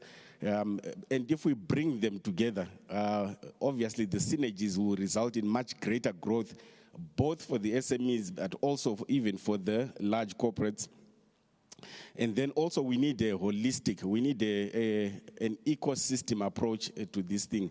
We've got the players on the ground, we've got the large corporates, most of whom I think are here.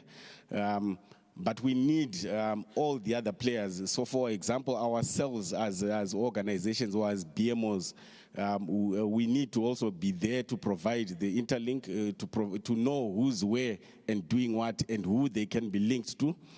We need the financial services sector to also come on board in terms of funding those linkages. I know we've been talking about funding, but we've kind of been talking about it from a silo perspective in terms of individual SMEs accessing the funding. But we need to look at it from a value chain approach, and this is where Zimbabwe excelled in the past. If you look at the value chains that were there in the past, the financial services sector was an integral part. And this is how farmers became big. This is how we've talked about things like the Zisco steels, etc. It was because there were very solid ecosystems to link the players, the anchor institutions, all the subsidiary investments, etc. So those are some of the things we need. We need to implement supplier development programs.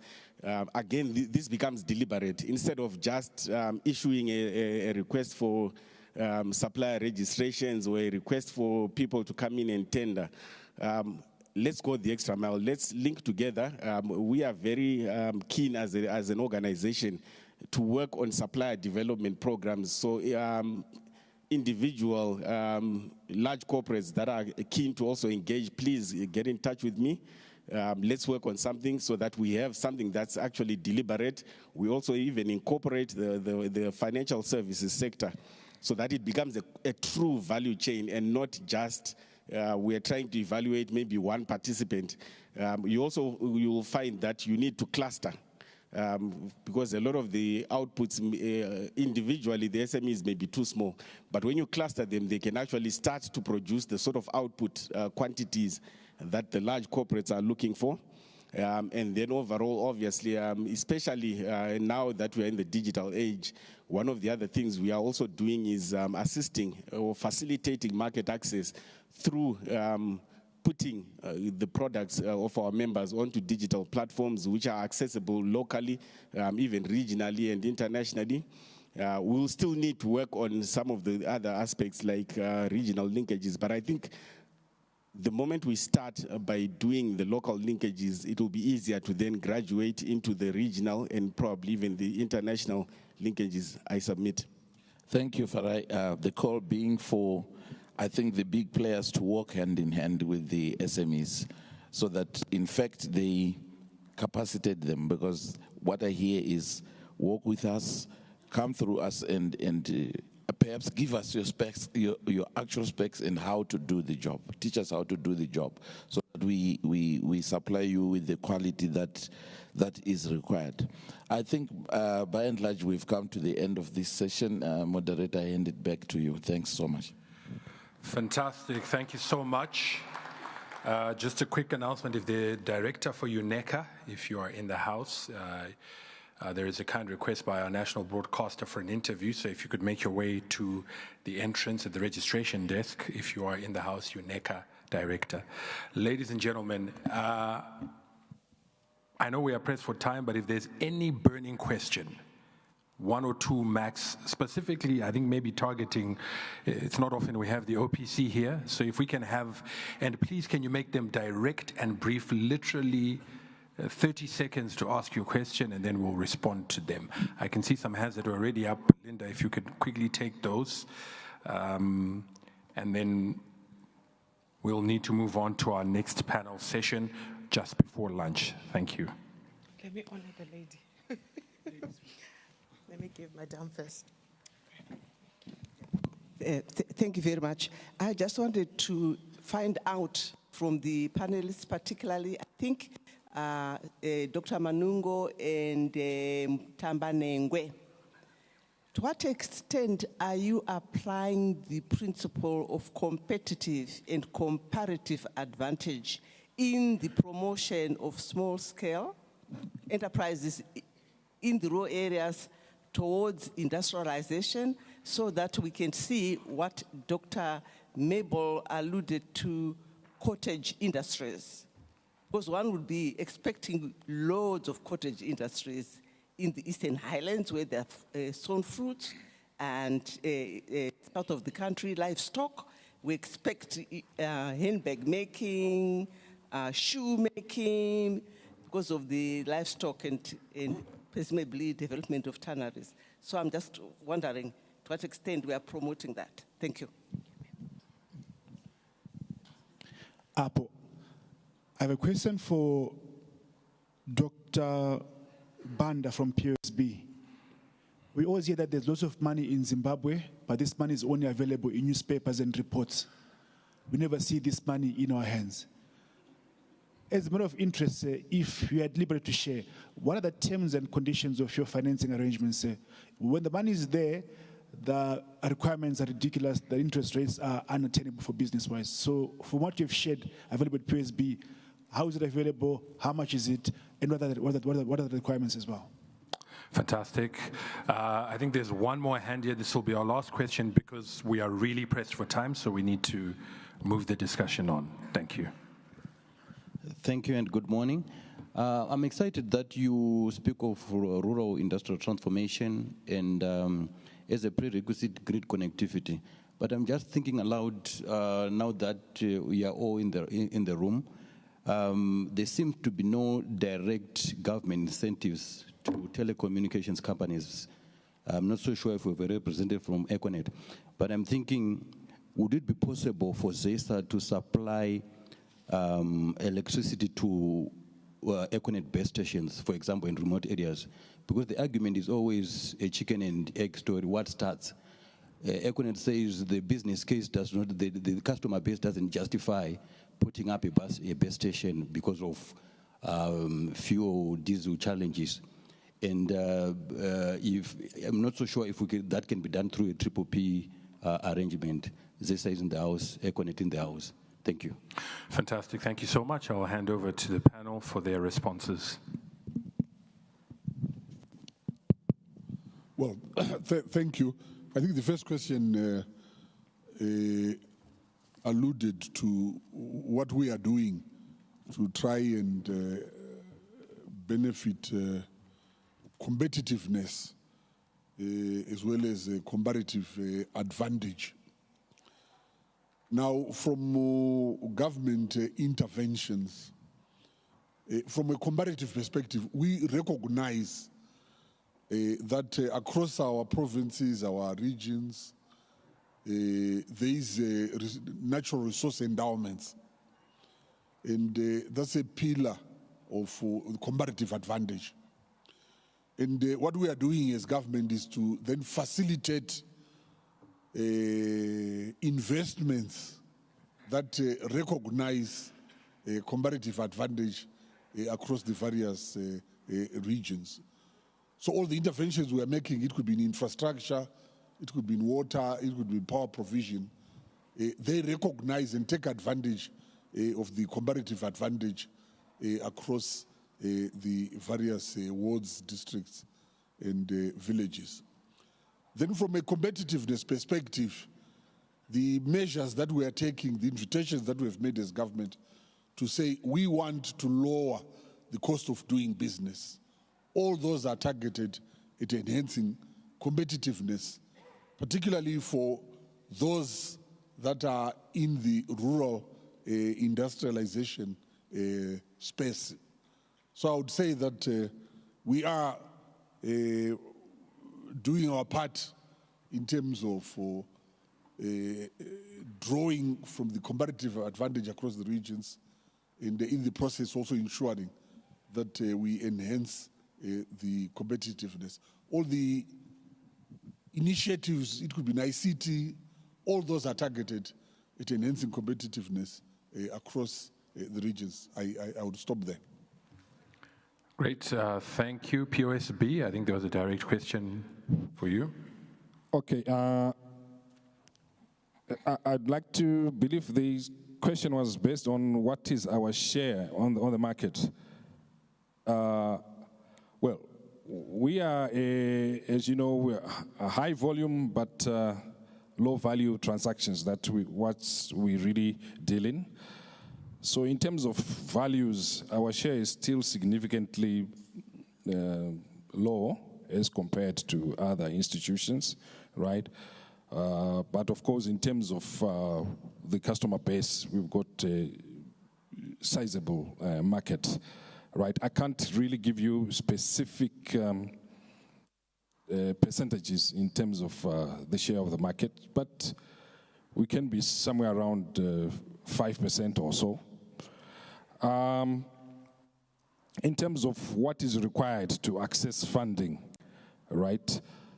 Well, to a certain extent, we still are still guided by the what considered the tried and tested banking criteria, where we ask for security, we ask for the person's financials, ask for financial plannings, financial projections. We also assess the management, the persons who are running that particular entity which needs funds. But it's not cast in stone. We are flexible. At times, even on security, we can consider relying on the credit registry. We can consider asset-based finance, right, where the asset then we are funding then becomes the security. In other small micro, like where we are accessing funding from pension funds or government, we do not have any particular security. We just look at the project. Normally, officers from the various entities will come with those projects, and then we just fund them. Fantastic. Thank you so much. Ladies and gentlemen, a big round of applause. Very, very briefly, sir, we are really pressed for time. I'll allow you to intervene, but we are really time bad. I hope it is working. Yes, we can hear you, sir. Okay, sorry. Of course, we have heard Mr. Banda on the POSB. Okay.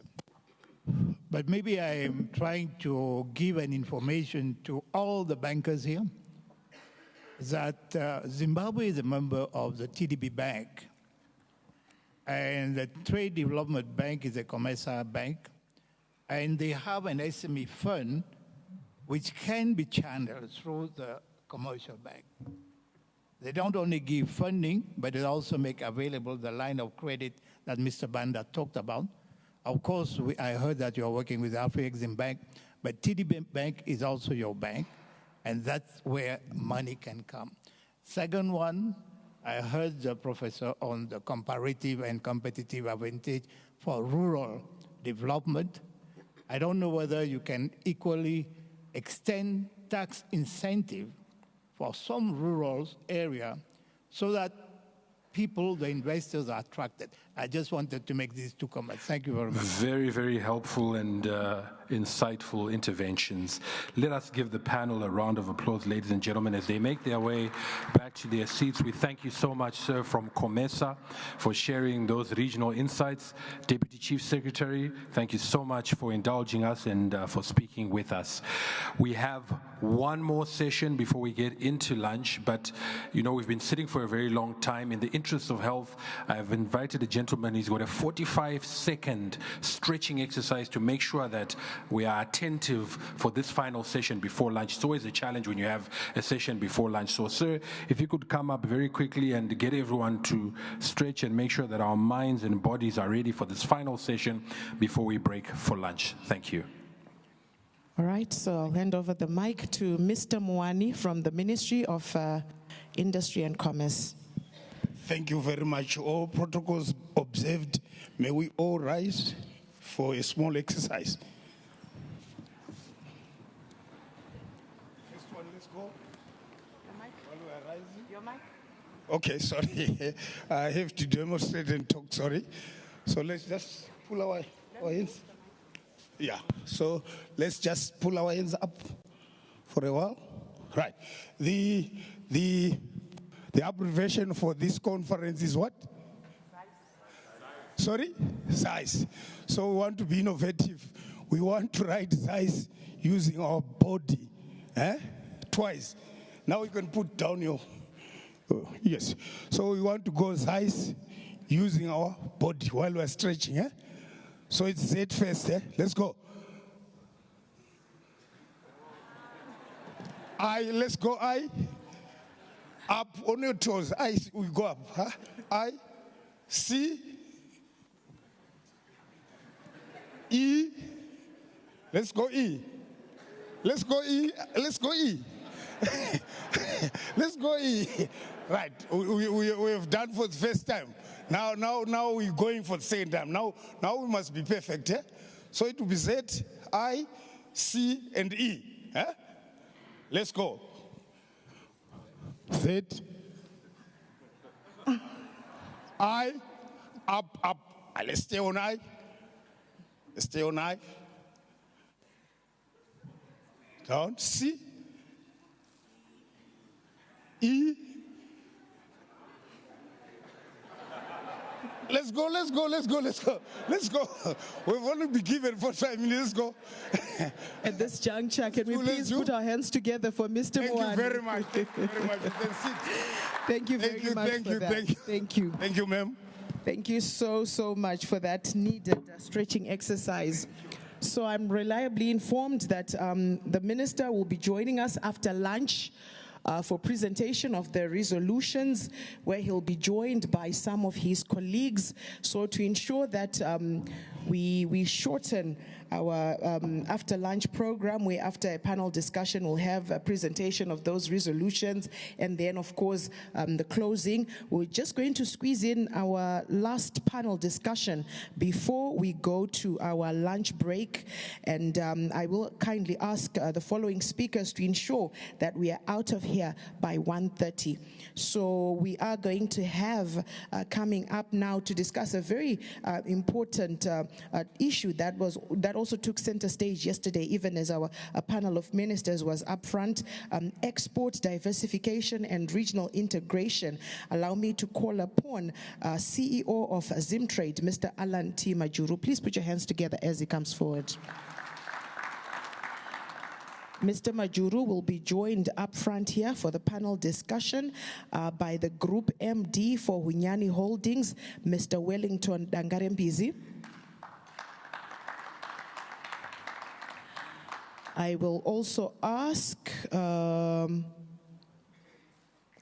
the Udugu Institute, Mr. Fambaoga Miambo.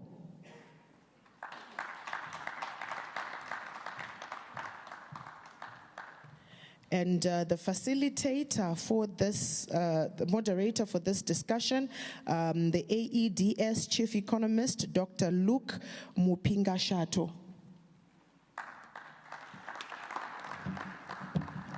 So I'll now leave time to Mr. Majuru to talk about unlocking tapped and untapped export market opportunities for Zimbabwe's industrial growth. Please put your hands together as it takes to the podium. Thank you very much. I think I've got a PowerPoint slide that needs to come up.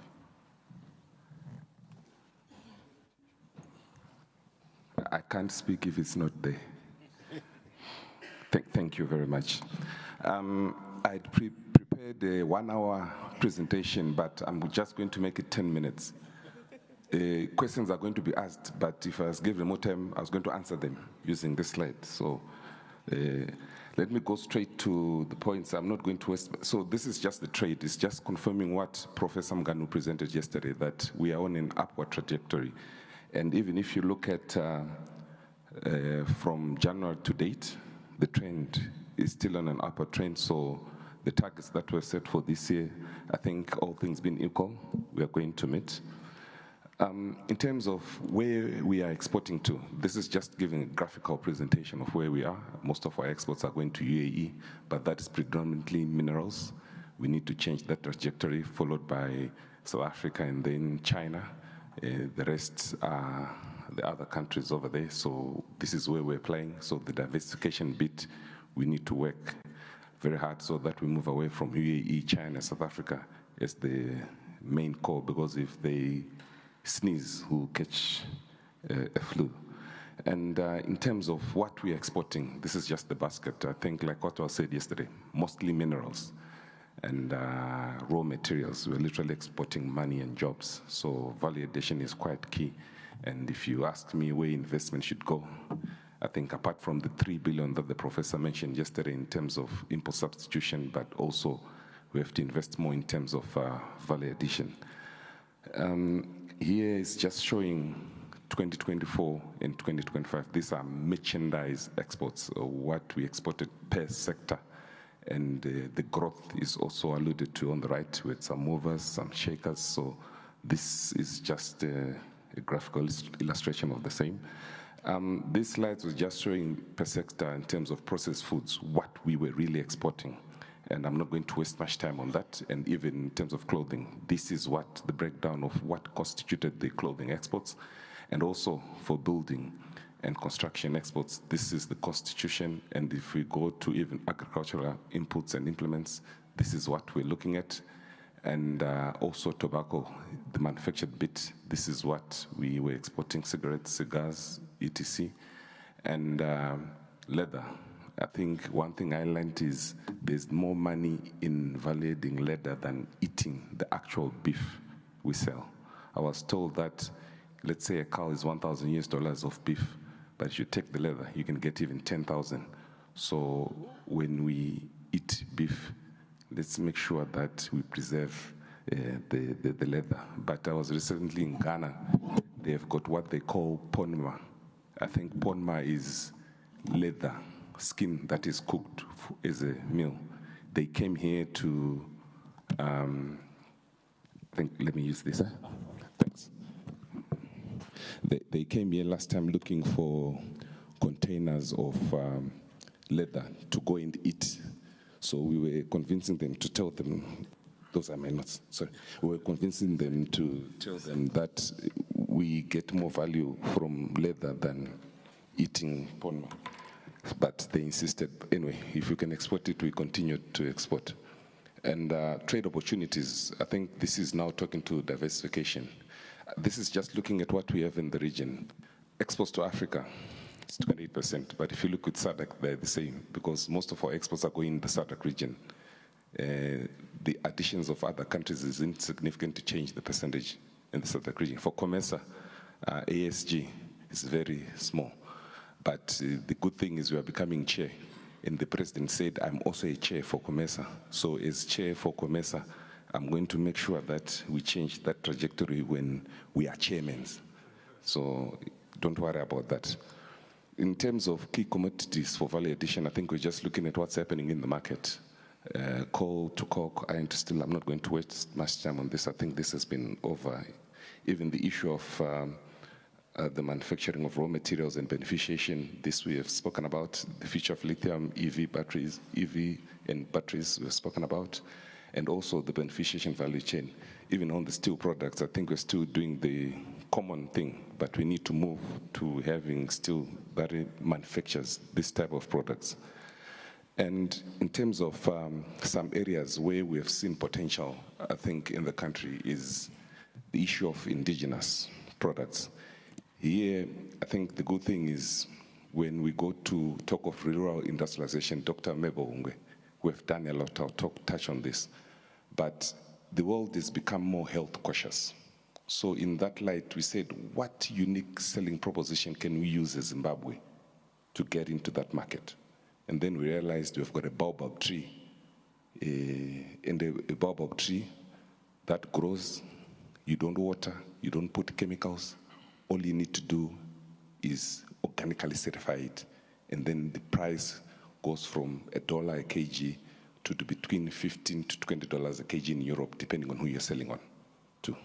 So we are already doing this with communities in Wange, in Nyanyazi, and a whole lot of other companies. They're even processing to baobab oil, making skin oil for cosmetics.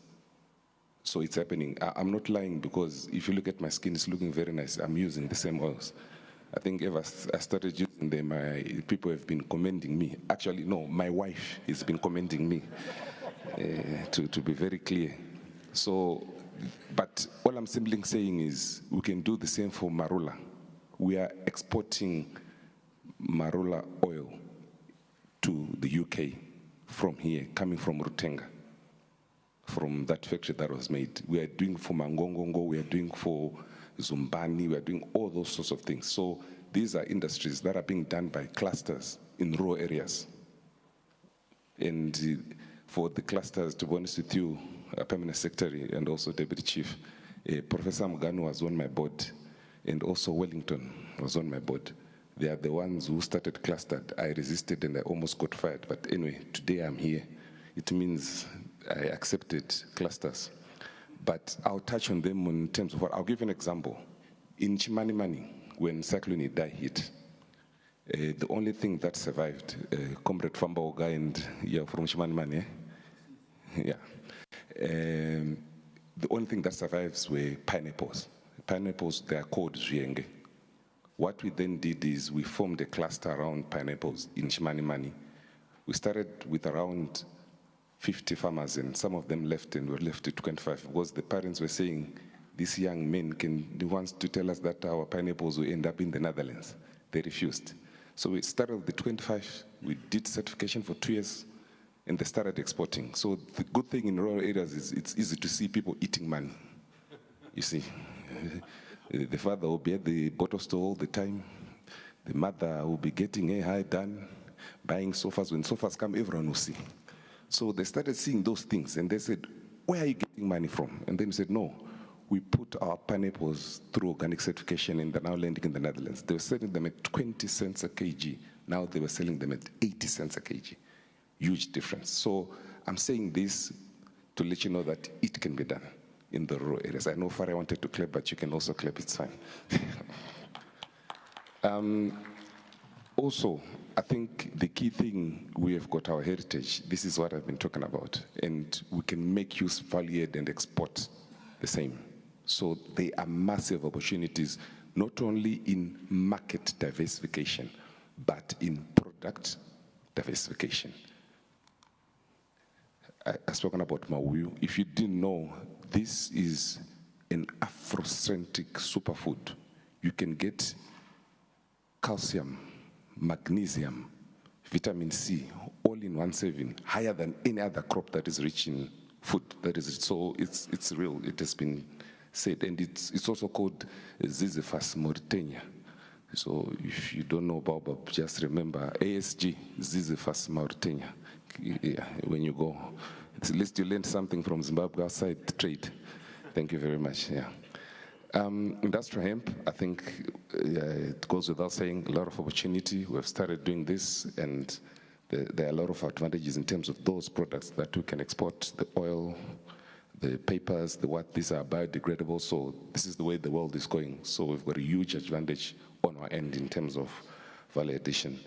In terms of strategic drive, I think the issue is value addition and also moving away from products but to services. I think we've done a lot in terms of products, but we have got the services, and we have taken a drive to do the same.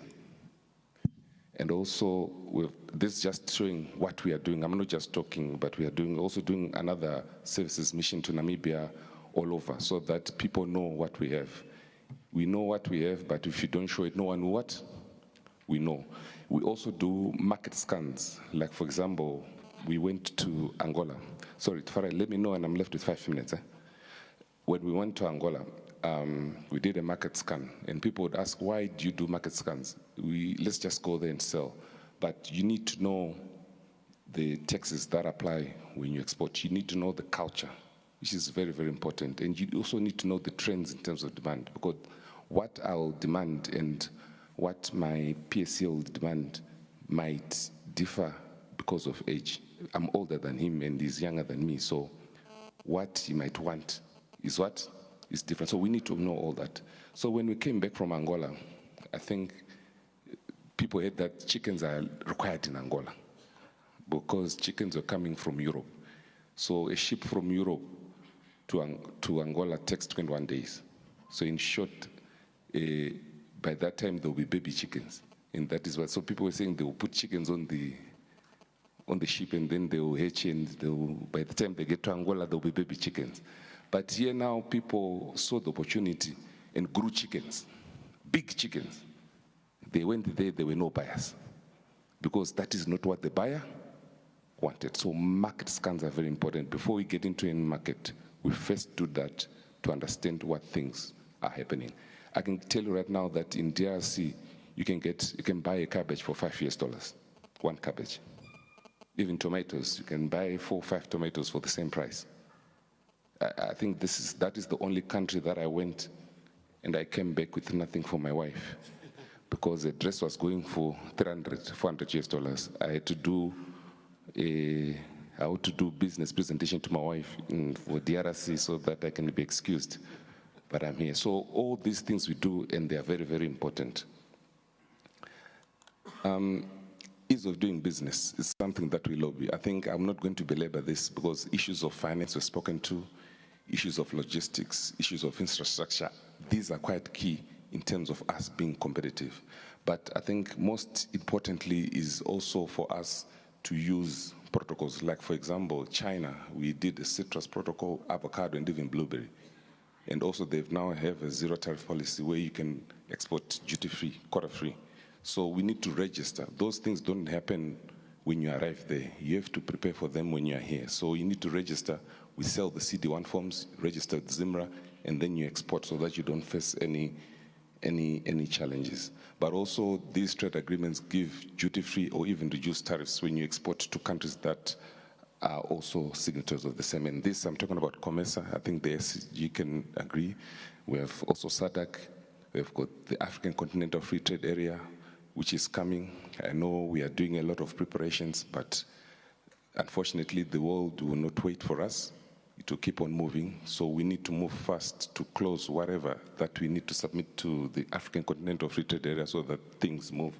We also have an arrangement with EU, and also the same, apart from that, we've got the same with Botswana, Malawi, Mozambique, Namibia. I think I forgot to put the one for UK. We've got also a duty-free arrangement with them. I think activities for 2026 that you might be interested in, I think these are some of the trade fairs that we'll be going through, so if you're interested, get hold of us. These are some of them. And also, we have gone a step further. I think we have been talking to the big companies, and they say that they need market presence, and also for their goods to get to people quickly. So we are now setting up warehouses within the region, and we've already bought Zambia. We've already bought land at Kasumbalesa border, the border between Zambia and DRC. A lot of people say DRC is a risky market, but there's a lot of money, so people can come and take there. So we are hoping that by next year we'll have completed building. At the moment, Professor, I'm looking for patient capital because I don't have patient capital. My capital is in a hurry, so I can't. So the banks, maybe we can have a discussion to see, because everyone is bought into that, and we want to make sure that from there we go to Mozambique. All these things are demand-driven. And to all the exporters and would-be exporters, whatever we do, let's make sure that it's demand-driven. If it's not demand-driven, that's when we can have a product and then offload it in Barre, because no one is what? Is buying. And then I think these are some of the programs. I know the SMEs, there was the talk of women by the ASG. We've got a program called Next Year Exporter, where we deal with women-led enterprises. It has given us a lot of people that are also exporting. Eagle's Nest, I think you saw the young men and the bags that were given to HE yesterday. That came from Eagle's Nest. I've seen it already. Please put down your timer. And also we do, now you are rushing me. We do training for, anyway, the clusters I've spoken about. I think for me, those ones are the way forward that we had written. I think one thing that I would like to explain, PS and distinguished guests, is I think we put a one-stop shop for investment, for investors to meet. But I think we need the same for exports. We move from one office to another, trying to make sure that we've got the necessary export documentation. But if we have got a single electronic window, not even physical, but just a single electronic window, where all export documents are what? Are lodged and approvals are done and exports, it limits movement for the exporters. I've noted one thing, that when export documentation is delayed, the person who comes to you is either the CEO or the executive. People are now spending more time looking for permits rather than concentrating on manufacturing or production. So if you can have an online, it also removes rent-seeking behavior. I think it's something that will solve a number of issues, and it can, and also when it's a single electronic window, it has to be one-stop shop, not where you stop, but where you what? I think you get what I'm saying, eh? You don't stop, but you move. So if we can do that, I think it can also help us. I had a lot of things that I written down that I wanted to say, but because of Farai, I have to stop here. Thank you very much.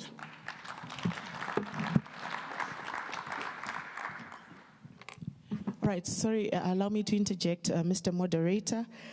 Given that Mr. Majuru made reference to the issue of leather, allow me to add to this panel from the Africa Leather and Leather Institute. He's based in Ethiopia. Mr. Nicholas Mudungwe, could you please join this panel discussion? Thank you.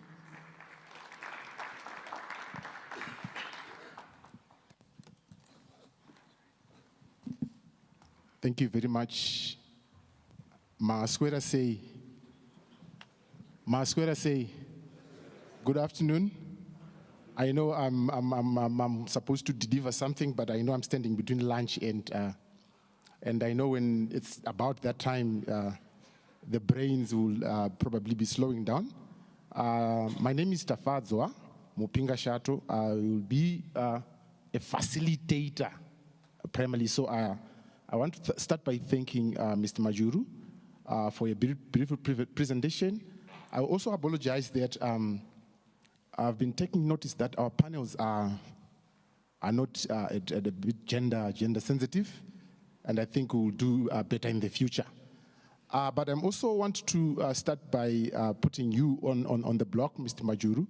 You mentioned a lot of indigenous products that we are actually producing as a country, but unfortunately I didn't see Majuru on that list.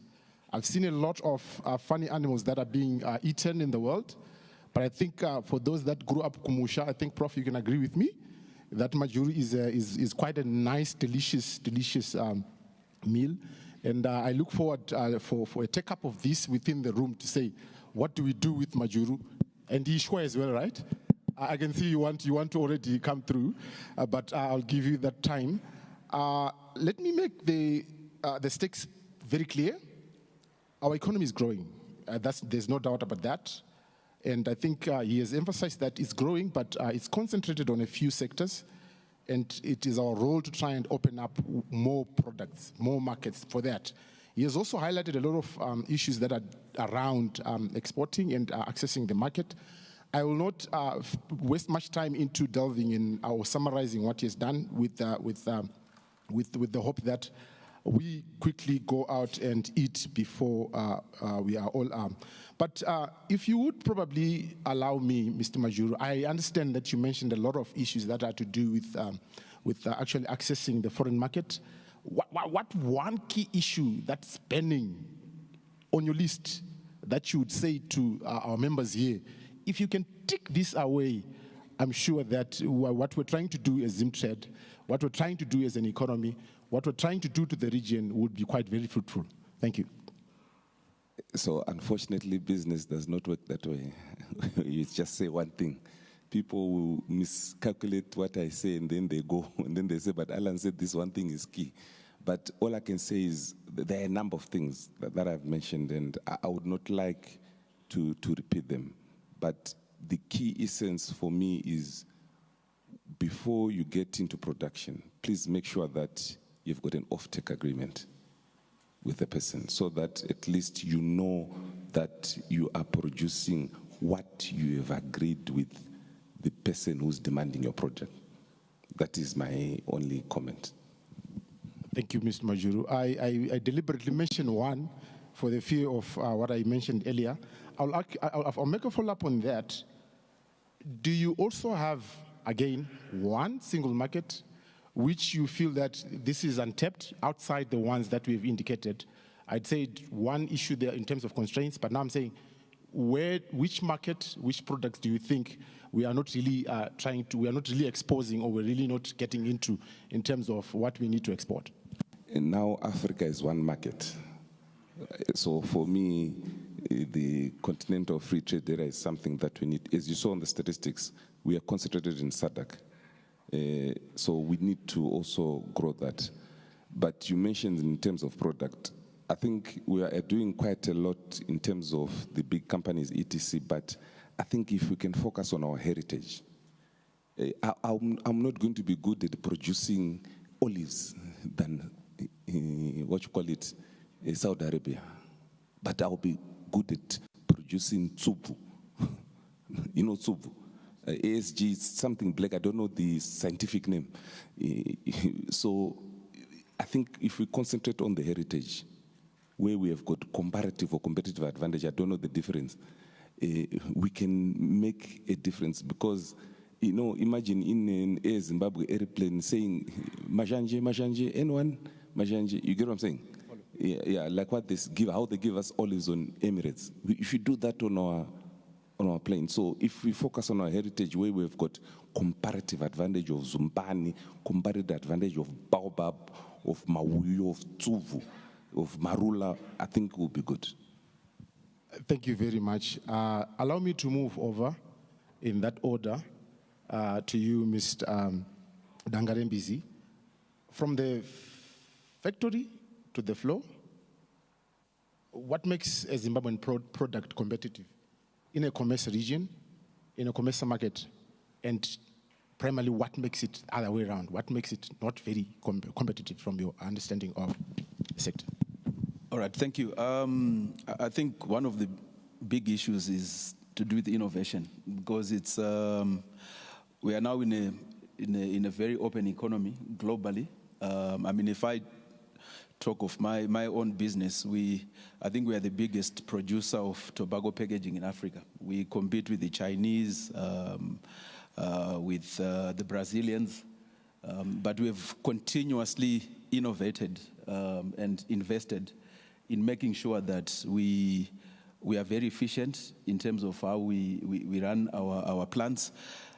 So I think competitiveness in terms of innovation and investment in plant and equipment is the key thing. But maybe one of the things that I also want to just to highlight is that the reality is that our domestic market alone cannot deliver the economies of scale required to support accelerated industrial growth. So regional integration becomes very important.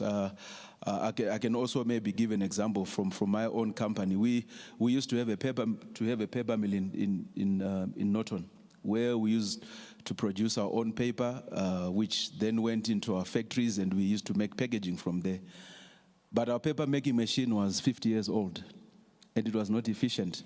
So we had to come up with a regional integration strategy where we partnered with SAPI. SAPI is a South African paper producer, and we started getting paper from them. Better quality, which meant we could run faster, so efficiencies are enhanced, and it also in terms of your unit cost, it's much lower. So we import all our paper from SAPI, we produce boxes, and then we export those boxes back to South Africa. So regional integration, I think for me, becomes very key, because we don't have the competitive advantages for all the processes. So I think the more we talk to each other regionally, I think it will give us that competitive edge.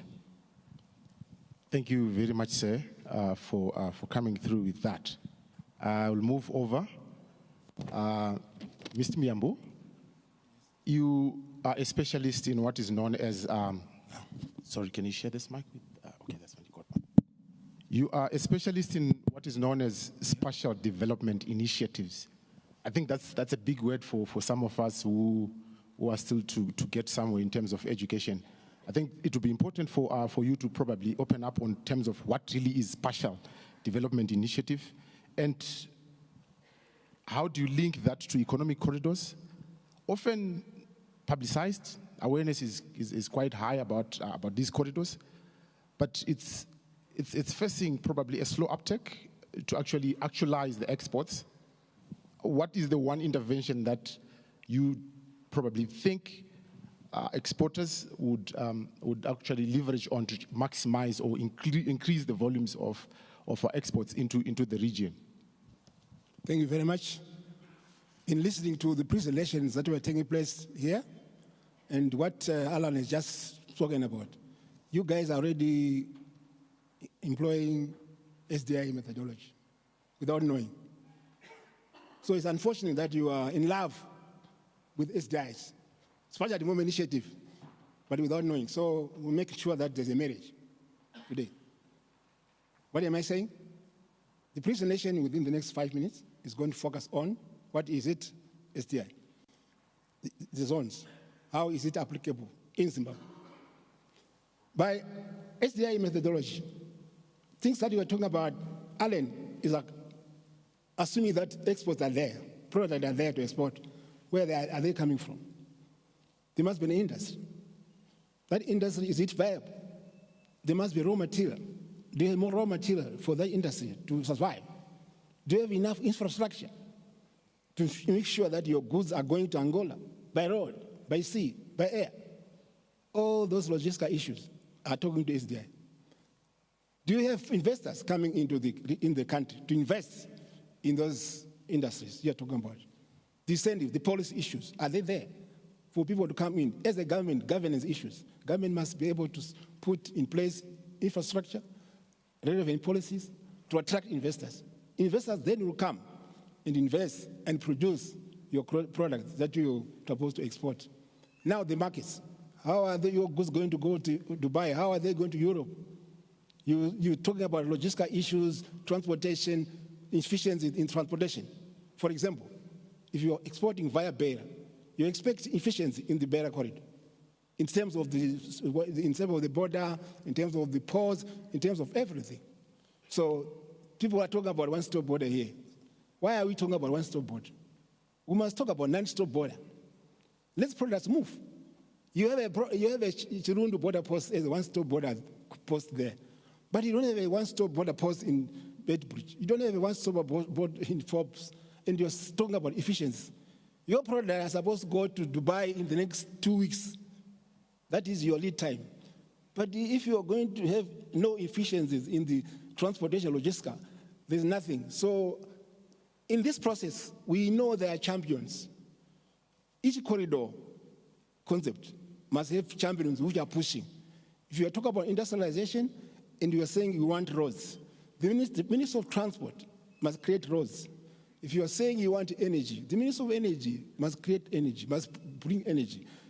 So this synergy, this working together of champions. I'm happy now that the Ministry of, through the Permanent Secretary there, from the Ministry of Industry and Commerce, they are now realizing that SDI methodology is something that we should be able to adopt and agree. It's a SADC thing. SADC is in love, in favor of SDIs. The corridor, our corridors are there. We have the Beira corridor. We have the Limpopo corridor. We have the North-South corridor. We have the Trans-Limpopo corridor. All these corridors are anchored on ports. Beira ports, Durban ports. There are some ports in terms of your North-South corridor, which is anchored on Durban. Walls Bay is our port. Alan, you didn't talk about your dry port. Yeah, time was out of your way. Dry port in Walls Bay is a concept of SDIs. So you're already doing SDI, but now what we need to formalize is appeal now to the government to ensure that we are now part of the corridor issues. Some of the countries, neighboring countries, they are taking a corridor as a regional integration agenda. If you are saying Beira corridor is affecting Mozambique, Zimbabwe, Botswana, and Namibia, that's a regional issue. Why are you worried about taking it as a... Okay, we know we got special economic zones. Special economic zones are local. And of course they're good because they're also attracting investors, blah, blah, blah, and of course for exports. But at the end of the day, if you are talking regional, we have to go regional with SDI as a methodology for economic development in the region. And we must be part of those corridors. I know the Matabele South, they have the Trans-Limpopo corridor, which is anchored on Polokwane to Plumtree and so forth, to Victoria Falls. So I think they're doing a good job because they're exchanging notes with their counterparts in South Africa. So that corridor is touching 2 countries and it's going beyond into Zambia. Can I put you on the spotlight for a bit and allow me to think like the devil here? I understand corridors are quite important. We need them. But if you understand, we have been moving roads. How do we balance between upgrading the corridors and beneficiation? Because we have spoken about beneficiation and say we need to beneficiate. So I'm trying to prioritize here. We've got value addition and beneficiation, and we've got corridors. And the history of these corridors is that we've been moving roads. How do we balance that matrix to say, how do we move our attention? How do we move these two things without the continuation of moving roads, from your perspective? Moderator, please note you have 10 minutes remaining for your other speaker and then a couple of questions. So manage your time wisely. Yabonga. So value addition is part of the corridor concept. In terms of when I say corridor, I'm talking about many things. I was telling you that the infrastructure, the investors, the employment creation, the value addition, raw material coming in as exports will require sometimes imports of raw material to make sure that they come out with the value-added product. So as far as I'm concerned, the methodology in terms of in terms of SDI, it will cover all those things to do with value addition, to do with exportation, to do with investment promotion, creation of employment, things like that. It will take us some time, a chapter or a day here to talk about SDI promotion. I understand. So I think we can always think that in the future we can sit down. The Ministry of Industry and Commerce is there. They are now running with SDIs. They're able to assist you going forward. We work together from time to time. Thank you very much, sir. Thank you very much, sir. To my last panelist, I hear say you are a specialist in leather value addition. I think we have been killing a lot of cows in the rural areas. And I think the sessions that we have had before, especially the one we just had, was speaking to opening opportunities in the rural areas. In your experience, how have you been able to make aware those that are in the deep rural areas, that's that if we kill cows this coming Christmas, we don't make the hide for just sitting on the ground, but how do you conscientize, how did you reach to them such that, in your experience, how have you reached to them to say, this that you might think is just a mat is worth more than just a cow? Thank you, Mr. Moderator. I'll try to respond to your question the way Mama Gaddafi responded to a BBC journalist. He said next because he didn't want to answer that question. But anyway, let me try to appreciate again the leadership of this country, because indeed the country is moving. I was in Zambia last week and I went to a supermarket. I saw a lot of products from Zimbabwe on the supermarket. A can of baked beans from Zimbabwe is selling in Lusaka at 29 kwacha. The one imported from South Africa is selling at 43 kwacha, meaning that we are already beating South Africa. In Zambia, DRC, they are very big markets, and we have an advantage of proximity. So if we focus on Zambia, on processed foods, I can assure you we'll take over that market. Then going to leather, if I look at Zimbabwe with a population of 18 million around, the estimated footwear consumption per annum is 27 million, with a footwear per capita of almost 1.5 pairs per person per day. But if you look at that number, 90% of those shoes are being imported, meaning already we have a big gap that we need to fulfill here in Zimbabwe. Yes, we want to export, it is critical, but we have a big market that we need to save here. But I also want to make reference to other practical interventions that are already being done by the ministry, but to reflect it from a continental perspective and a global perspective, to see Africa's position versus the world. Africa has a potential in terms of livestock of 30% globally, but its contribution to the leather value chain is less than 3%. And if you put that into figures, Actually, Africa is making a very, very big loss in excess of billions because we are not adding value to our leather. I also want to appreciate the work Mutapa Investment is trying to do to revive Cold Storage Commission. Okay. Because our challenge is if animals are slaughtered all over the place, you don't get a critical mass of high quality. This is what has killed the industry, not only in Zimbabwe, across Africa. When economic structural adjustment came, we were told not to support parastatals. And those who advised us, they knew that once you don't support parastatals and you don't support Zisco steel, the economy will collapse. So when you compare Africa vis-a-vis China and Asia, who followed the industrial policy approach, you would find that Asia prospered, but Africa suffered to what we call immature deindustrialization. Okay. If we look at statistics, in 1990, China was contributing 2% to global manufacturing sector. Africa was contributing 1.4%. So we are almost at par. In 2023, Africa is now contributing 32%. Africa is still stuck at 1.4%. So the question is what happened in China that we didn't do, and it's very clear. We followed the laissez-faire liberalization. China followed the industrial policy, which was followed by Taiwan, South Korea, and the rest. And in Taiwan, for example, they came up with a specialized unit in the Ministry of Industry. The same applies in Indonesia. They came up with what they call the Berkeley Mafia. These were specialist industrialization. These were like commandos in the force, in the military.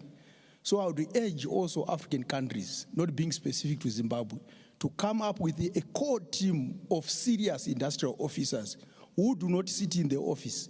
4 days they are in the industries. It's only 1 day when they work in the office. Because if you look at the structure of ministries in Africa, they were defined by the colonialists who came up with the multinationals which did not need any support from government. I would have loved us to thank you so much. But one key takeaway, just one statement that you want the people to remember, the stakeholders to remember, starting from Mr. Majuri, one key takeaway that when we leave here, people will say, Mr. Majuri said this. All right, maybe before you do the takeaways, in the interest of fairness, we'll take a couple of questions, and then maybe the closing remarks will then also factor in responses to the questions. So any questions? Farai, please extend the microphone to Dr. Haman.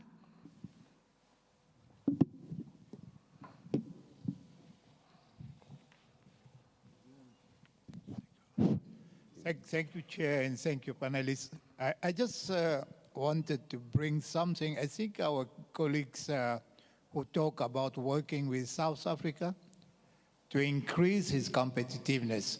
What I wanted to say, regional integration is not about competing with each other. It is about collaborating with each other. So how do we complement each other so that we can compete with Africa, people outside of Africa? I think that's the philosophy that I wanted to add. Let's not think about competing, but let's think about collaborating, complementing. Like the example given on the beans. You in Zambia, we are talking about joint industrial park. Agro-processing, these beans can be agro-processed and market you have everywhere. I just wanted to add, let's complement each other. Thank you. Thank you very much. There are hands up at the back. There's a hand up, brother, at the back there. Thank you. So, Mr. Majuru, you highlighted that in Africa, you have mapped out and identified some of the biggest buyers, countries. I think one of your slides was showing us Rwanda, blah, blah. Now, if we were to do a further analysis and disaggregate exactly what it is that they are buying, and then to see whether we are also producing the same, don't you think we could be starting at least kicking the ball or moving the ball forward, and then see how we can enter those markets? And to Dr. Hammond and maybe UNECA, if she's still in the house, UNIDO too, how can we design a regional cooperation project which is along the lines of that guided trade initiative, which can pair Zimbabwe with those big buyers in Africa as our initial strategy for the African Continental Free Trade Area? All right, thank you, Pierce. We'll have, there's a gentleman and a lady at the back, and then after those we come back. Sorry. Thank you. My name is Archford Tinashe Mawariri, and I'm from the Youth CEOs Network of Zimbabwe with Midland State University. And my concern is on how we can tap into the opportunities for export as young people, and given that we don't get much access to information on these things. And I liked particularly what you said about rural industrialization and clustering. I would also like to understand how, as young people, we get to tap into those opportunities, get that information, and grow as small business owners as well. Thank you. Yes, ma'am. I think there was a lady who had a hand up. If not, we'll now come back, and as you respond, then you give us your parting remarks as well. Thank you. I think I've got two questions. I think the first one from the PS. We have done the disaggregation. It's unfortunate that Farai made me stop and rushed me in to finish my presentation. But we did market scans, and we have reports for each and every country in terms of all that disaggregated data. So I think we need to do, we have not done all for Africa, but we've done, I think, about 60–70%. But you're quite right, we need to do more map and then also work with UNIDO and UNECA to see how we can map. And on the issue to do with young people, I think my team is in the room. The call is we are not doing enough awareness. So in order not to get fired, I need to see that young man on the next program. So thank you very much. We are going to increase our awareness to make sure that also the message gets to the back of the. As a parting note, Linda, I think the issue for me is wherever I go, what is Zimbabwe known for? What is our brand? But sometimes, unfortunately, we confuse the brand and marketing. Brand is a promise. If I go to Zambia and I tell them beans is going to be there in 2 weeks, if it comes after 3 weeks, I've broken a promise and I've broken a brand. So whenever companies go outside there, it's not about your own individual company, it's about the country. So let's make sure that we honor whatever we do.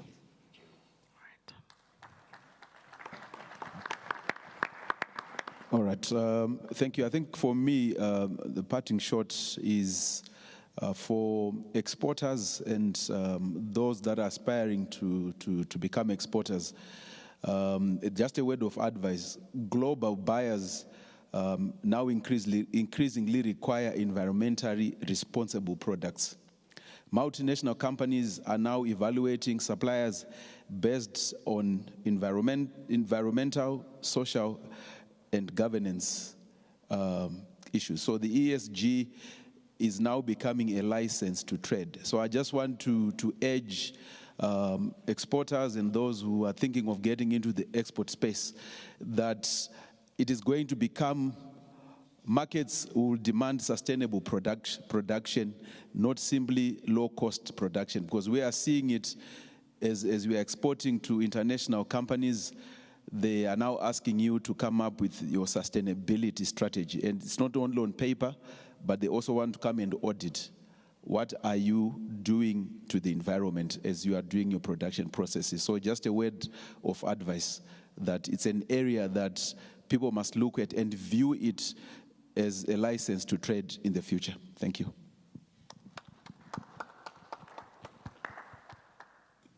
My call is just for government and private sector to work together, create champion people, champion institutions that will focus on SDI promotion. The methodology is already accepted by SADC, so we need to revive. We used to run out with these SDIs before. The secretary is aware of that. So I think this is the high time we should be looking at these corridors, because they are good for regional integration. You're talking about the region. North-South corridor, we are talking about 8 countries. So if you are a member of any South corridor, you are able to interact. There must be a legal framework, institutional arrangement, and of course it will help to integrate and to promote our exports. Thank you. Thank you, Comrade Fambog. Thank you, Comrade Fambog. He used to buy me lunch almost every day in the 90s. Me, Comrade Fambog. 3 weeks ago, I read in the paper in the Herald where the president said back to basics is excellence. So when I looked at the statement, I then said, why should a police camp in Chitungwiza buy its footwear from another town where there are SMEs who are making shoes in Chitungwiza? Why do we complicate procurement? Let the locals supply the local institutions. We simplify things back to basics.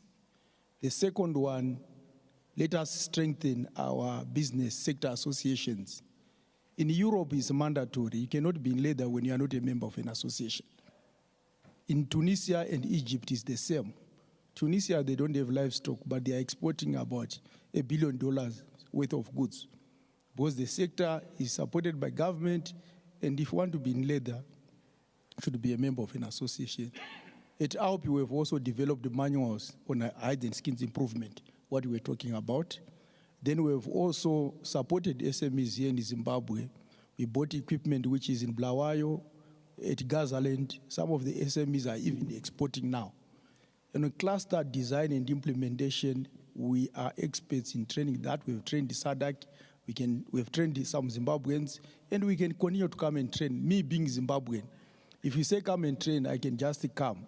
No cost, I'll come and train. Thank you. Allow me to thank my panelists for a very fruitful discussion. Over to you, Amamoyo. Thank you very much. A round of applause for our panelists. You may take your seats. That was Mr. Alan T. Majuru, and I can confirm that at a She Next Exporter event that I once facilitated, all the women were asking him of what he uses on his skin. So I can confirm. Thank you very much, Mr. Majuru, as well as Mr. Wellington Dangarembizi, who is Group MD for Hunyani Holdings, who was here with Mr. Fambao Gamiambo Udugu Institute, as well as our facilitator, Mr. Mupinga Shato, for those insights. We also had on this panel from the Africa Leather and Leather Institute based in Ethiopia, Mr. Nicholas Mudungu. Another round of applause for them. So as has been mentioned, after our lunch break, we are going to have one last panel discussion before presentation of our resolutions. And later in the evening, there is a cocktail at the Jacaranda Room, which I understand is strictly by invitation. So those who are to attend, I believe, have received the invitation cards or will receive the invitation cards. We will be joined by the Honorable Minister of Industry and Commerce after our lunch break for presentation of those resolutions, and I'm told he may be joined by some of his colleagues. So our lunch break will be between now and may we please be back in here by 2:30 p.m. so that we expedite the conclusion of this program. And to our online audiences who are following us on the Ministry of Industry and Commerce platforms, the Zim Papers platforms, thank you so much for tuning in. We are back at 2:30. From myself, Linda, and Farai Mwakutuya, see you later. Thank you. Just one announcement regarding lunch logistics, VIPs, that is obviously your senior government deputy ministers, directors, senior government officials, speakers and sponsors. Lunch is being served in the VIP lounge and you'll be ushered there by the ministry ushers, so please use that exit. All other esteemed delegates, lunch is being served in the Ruby Room. I believe it is upstairs where we took lunch yesterday, and we hope to see you back at 2:30. Thank you.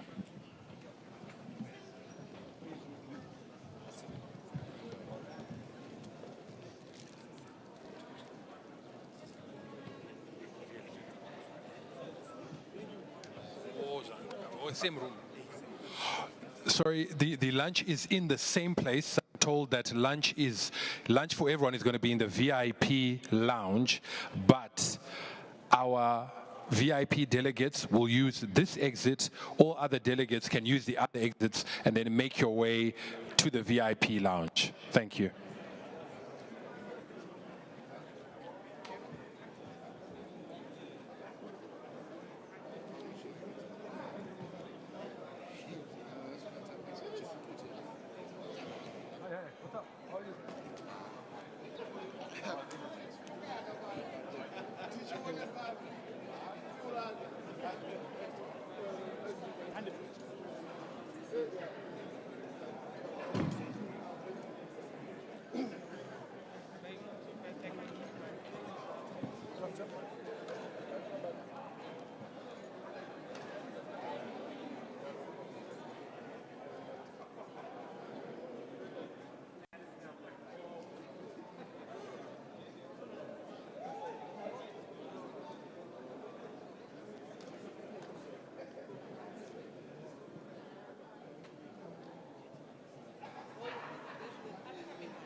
This one maybe. Can I use this?